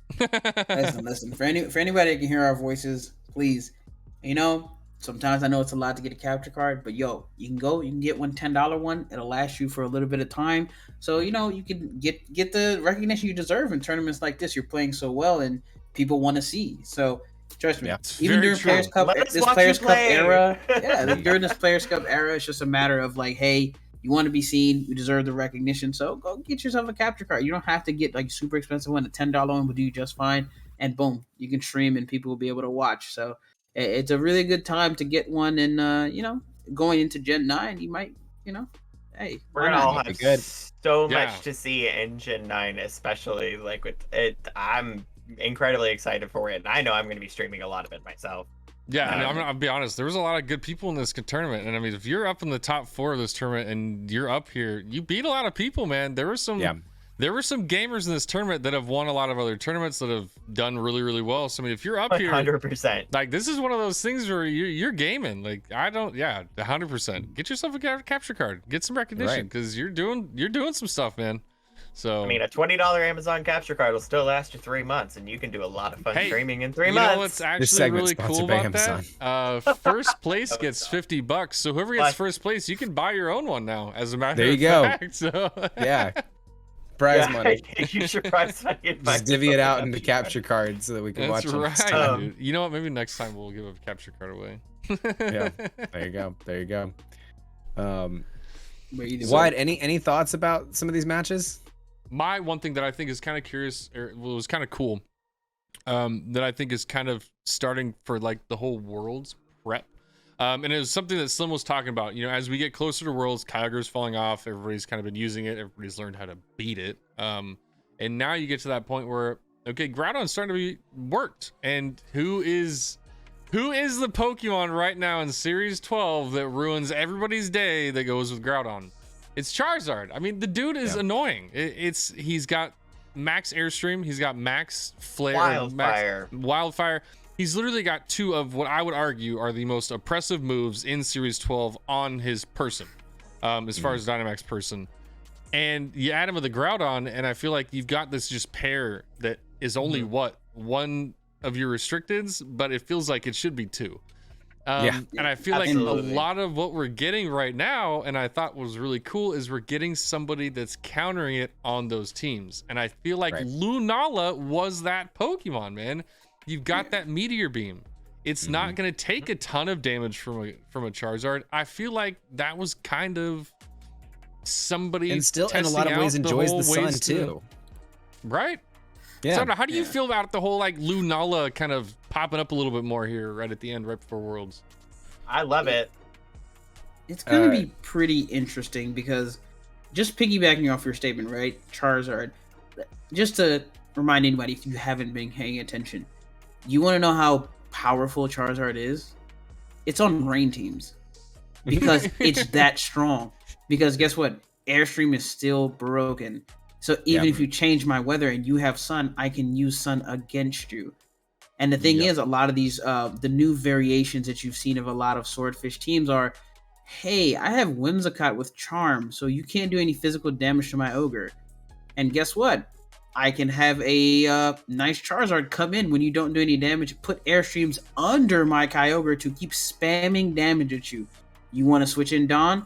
Okay, that's fine. My Charizard does more damage. So that's how strong Charizard is right now. It's gotten to a point where if you see it on a rain team, it's perfectly normal. That's how strong it is. And Lunala is one of those things, like, yes, being able to just be like, okay, guess what? Two of the things in the format. Guess what I can OHKO? Ensign, Zard, and there's a third secret. I can OHKO Thundy as well. Just by hitting my Meteor Beam. And the fact I can set up Trick Room. But if I play super fast, I get off my Meteor Beam before I even need to set Trick Room. That is one of the most wild card mods we have right now. Being able to OHKO those mods and it has speed control because of Trick Room really makes you play very differently. And number one, in Team Preview, you have to think, is this fast Lunala or is this slow Lunala? And then, of course, a lot of international people. Sorry, I didn't mean to cut you off. I was just saying that Shadow Shield makes it feel like it's almost a focus sash mon that you can throw in, and if at worst case scenarios, you know, it can take a hit, especially if it's at full HP, and be that, you know, wall. I mean, a lot of times Lunala ends up doing the most just by staying on the field. And that's really impressive. Like the other mons that you have in the meta right now that do that are people like Grimmsnarl, but you get so much more utility out of Lunala. And so I think it's really interesting that we're seeing a lot of these restricted pairs that are being picked, and a lot of the restricted pairs that are being successful in this tournament in particular are Groudon Lunala. So that to me, you know, continues to interest me. It continues to interest me again that we've seen more Lunala than we saw Zacian. Yeah, and to Slim's point, like Lunala being in this meta, like it presents that sort of mental meta game. It's like, what kind of Lunala are we seeing here? Because like we've seen Lunalas that are capable of even running things like Wide Guard. So like you could really shut down a lot of these like Calyrex like spread moves that have been so devastating. It also, Wide Guard is just going to shut down opposing Precipice Blades. Wide Guard's going to shut down opposing Origin Pulses. Like, Wide Guard is a move that really kind of had some ebbs and flows in this meta, and like that's just one more thing that's in Lunala's kit to potentially have to worry about. Fantastic point. Because just to go back to that, one of the best Lunala teams before, you know, all the tournaments kind of have slowed down was Giulio Tartaglia, Italian player. Top cut 2 different events. I believe came in second and one, I think won one or something like that, but was running Wide Guard Lunala and would stop people literally in their tracks because you don't have a single target move that does enough damage. Because especially if you end the game with a Calyrex, what are you gonna high horsepower me? Yeah, good luck with that. Like, you got to be very mindful of what you see, because if you get stuck in an end game with that, you just lose the game. Absolutely. I mean, dude, there's actually a lot of Pokemon that have 2-hit moves. So I mean, if you have a Wide Guard, you're stopping. I mean, imagine you have a Groudon roll up there and he's only got Precipice and Rock Slide, and you're like, I mean, what do I do? Like, you literally have 0 options. So yeah, no, Wide Guard's kind of crazy, man, because it once it catches you off guard, it's like, yeah, it and had then you so have to much play the popularity. weird mind game. Yeah, it had so much popularity in Series 10, and it's nice to see it come back in Series 12 to show some relevance, especially with Water Spout being so prevalent as it was. Didn't see it as much this tournament for sure, but Glacial Lance was still very prevalent, and of course, Astral Barrage also super prevalent and oppressive spread move force. So Wide Guard also being able to really you know, show some relevance now in the back end of Series 12. It's been interesting. Wide Guard, Wide League stands Wide Guard. Like, you heard it here, folks. Like, solid stands. It's always a really great tech, just because, you know, there's some moves you need and some moves you don't need. Like, if you necessarily don't want Trick Room, that's an easy slash. You just, Meteor Beam, Moon Guys, Wide Guard Protect. Something as simple as that. You have so many options now, so it's fun to see all the variation going into tournaments. But I mean, going into Worlds, at least for me, I'm just like terrified. I'm like, God damn, I have to figure this out on turn 1. One mon that we haven't really gotten a chance to talk about a lot that we really showed a lot of strength in this tournament was Venusaur. Venusaur was prevalent all over the place. Where does Venusaur fit in the meta right now? Where is it the most useful? And because we saw a variety of Venusaur here today. I think it's probably right below Zard. Yeah. Just because Zard can be, it has a little more edge to it. Just because, sometimes you will see the Lumberry that we did see in this tournament on Zard, which would pretty much counteract what Venusaur wants to do. Hey, Sleep Powder, Focus Sash, Sleep Powder. And of course, we saw a variety of different types of Venusaurs. You're starting to see Screens Venusaur come back with Weakness Policy. That was something that I believe it was series, I forgot which series it was, but it was part of the PC team. Like, I know BR's team was an interesting thing. It had it just like that, the battle room where it was like Assault Vezard, Weakness Policy Grim, Weakness Policies Venu with Grimmsnarl. You're starting to see those things come back. So Venu's right there, where it's like, okay, is this Weakness Policy or is this Sash? And plus, you have to always play that game, especially on Lunala teams, where it's like, oh, Meteor Beam, Sleep Powder. I mean, we've even seen, of course, we've seen the Hypnosis Lunala and Sleep Powder, which is a way more toxic, but the most frustrating thing to play against. So Venusaur is, I would say, with Charizard's here, Venusaur's right there. Yeah, for sure. Agreed. For sure. Yeah, Venus, I think the biggest crux against Venusaur is mostly just like having to, the survivability of things like that are so prevalent, like Max Airstream, is I think one of the biggest disadvantages to maybe running Venusaur over Charizard. But I mean, honestly, at the end of the day, with those two workarounds, and especially with the screens coming back, like those are survivable things now based on certain changes people have been implementing with them. And like, I think it has just as much place of notoriety in this meta as Charizard, even though it's a little bit more killable. Like, Weakness Policy Venusaur is something I feel like I never ever saw, and now I see it everywhere. And it's absolutely terrifying to deal with, because that is a Venusaur that, especially if in sunlight, can hit you hard, quickly, and to great effect. Yeah, for sure. So I'm looking forward to see what will be triumphant when it comes to Worlds time, and want to see what the meta will look like post Worlds, because whatever teams cut there, you're gonna see those all over any tournaments post Worlds. It's gonna be pretty interesting, and I feel like metagame wise, this is probably the most wide open it's been in a long time. Right. Just because, Zacian's not just Kingpin, and now you're seeing a lot of other things where it's like, yeah, I don't want a Zacian. I can win with something else. You wouldn't think that Zacian was as high usage as has been the entire meta by seeing this tournament, right? You would definitely think Groudon is. You would definitely think that Lunala has a much more prevalent spot there. Right. You would even think that maybe even Charizard and Venusaur have a more prevalent spot than Zacian is. And that's just not what Series 12 has been. So it's really interesting. I agree with you. I think it's really interesting to see that. Yeah, this is crazy. This is a cool one. Gonna be fun stuff, and by all means, fantastic tournament, and appreciate you letting us get on, man. It's really good stuff.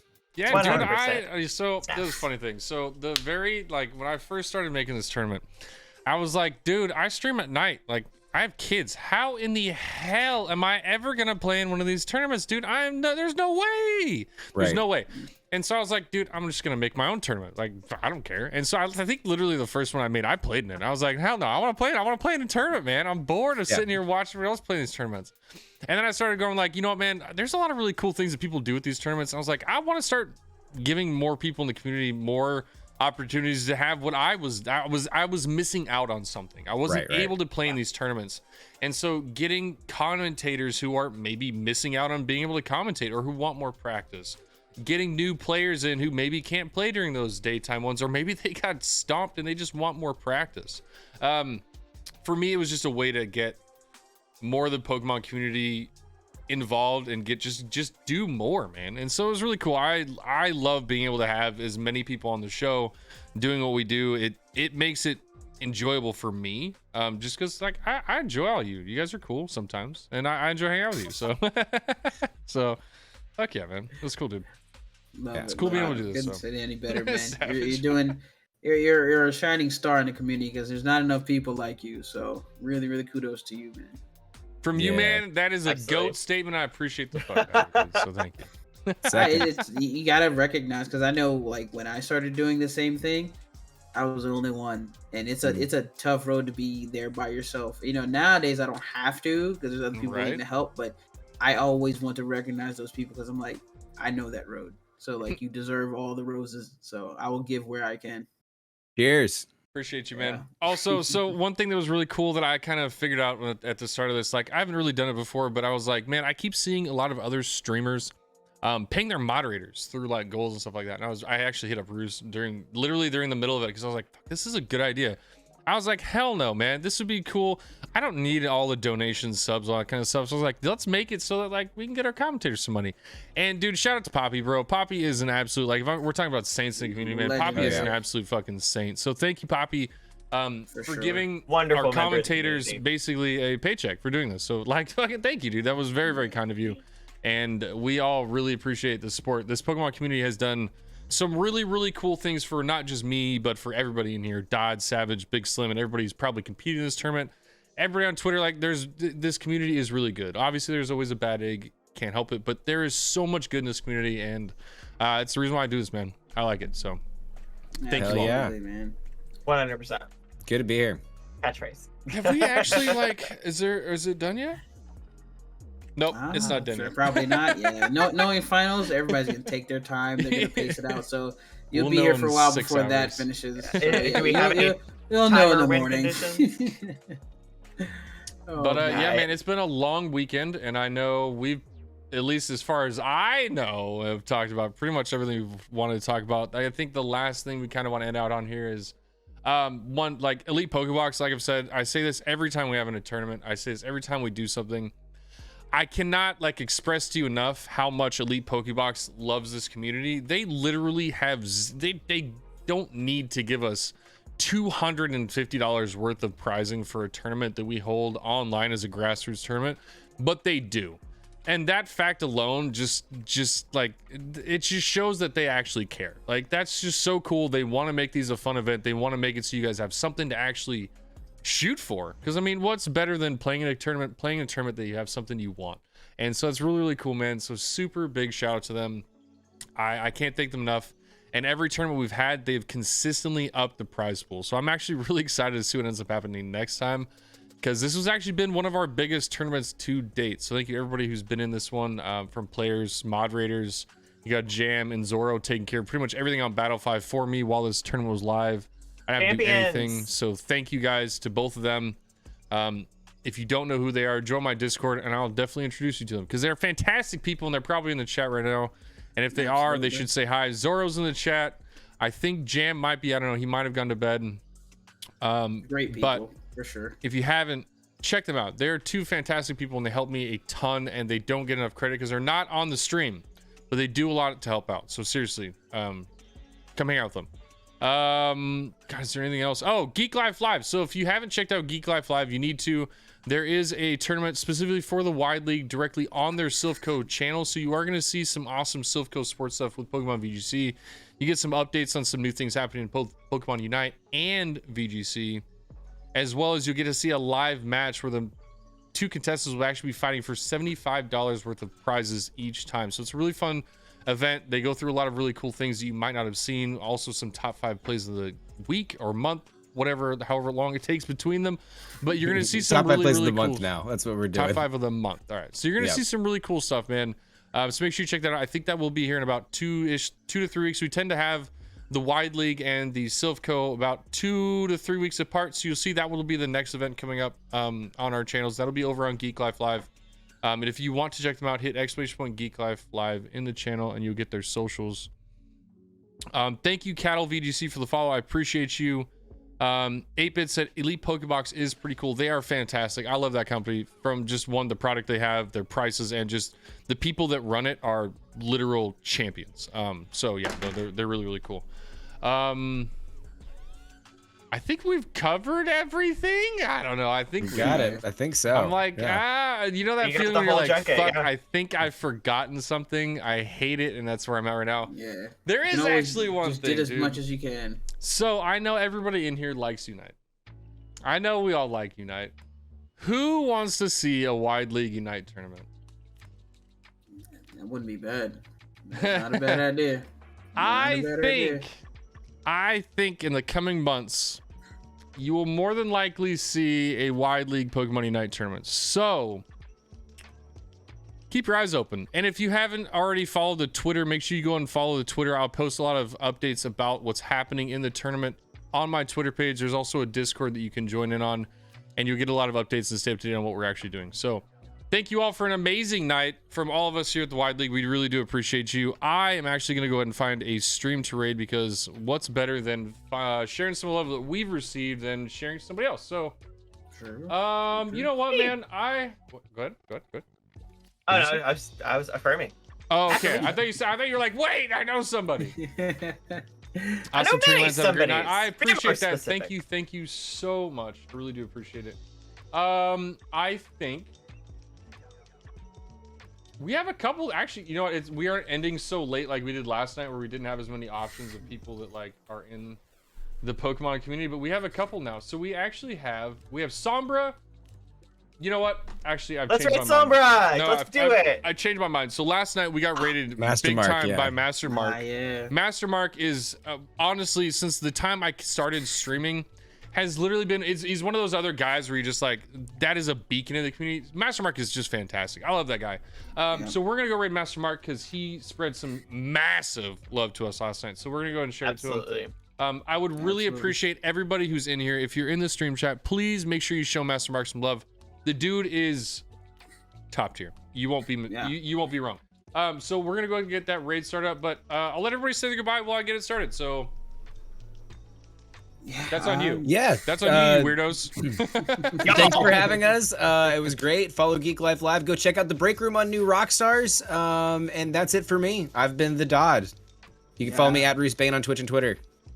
You guys, if you don't know me, I don't know how else to explain it to you. Mount Silver, that's me. Rose Tower, that's me. The guy who tells people not to play Pokemon, that's also me.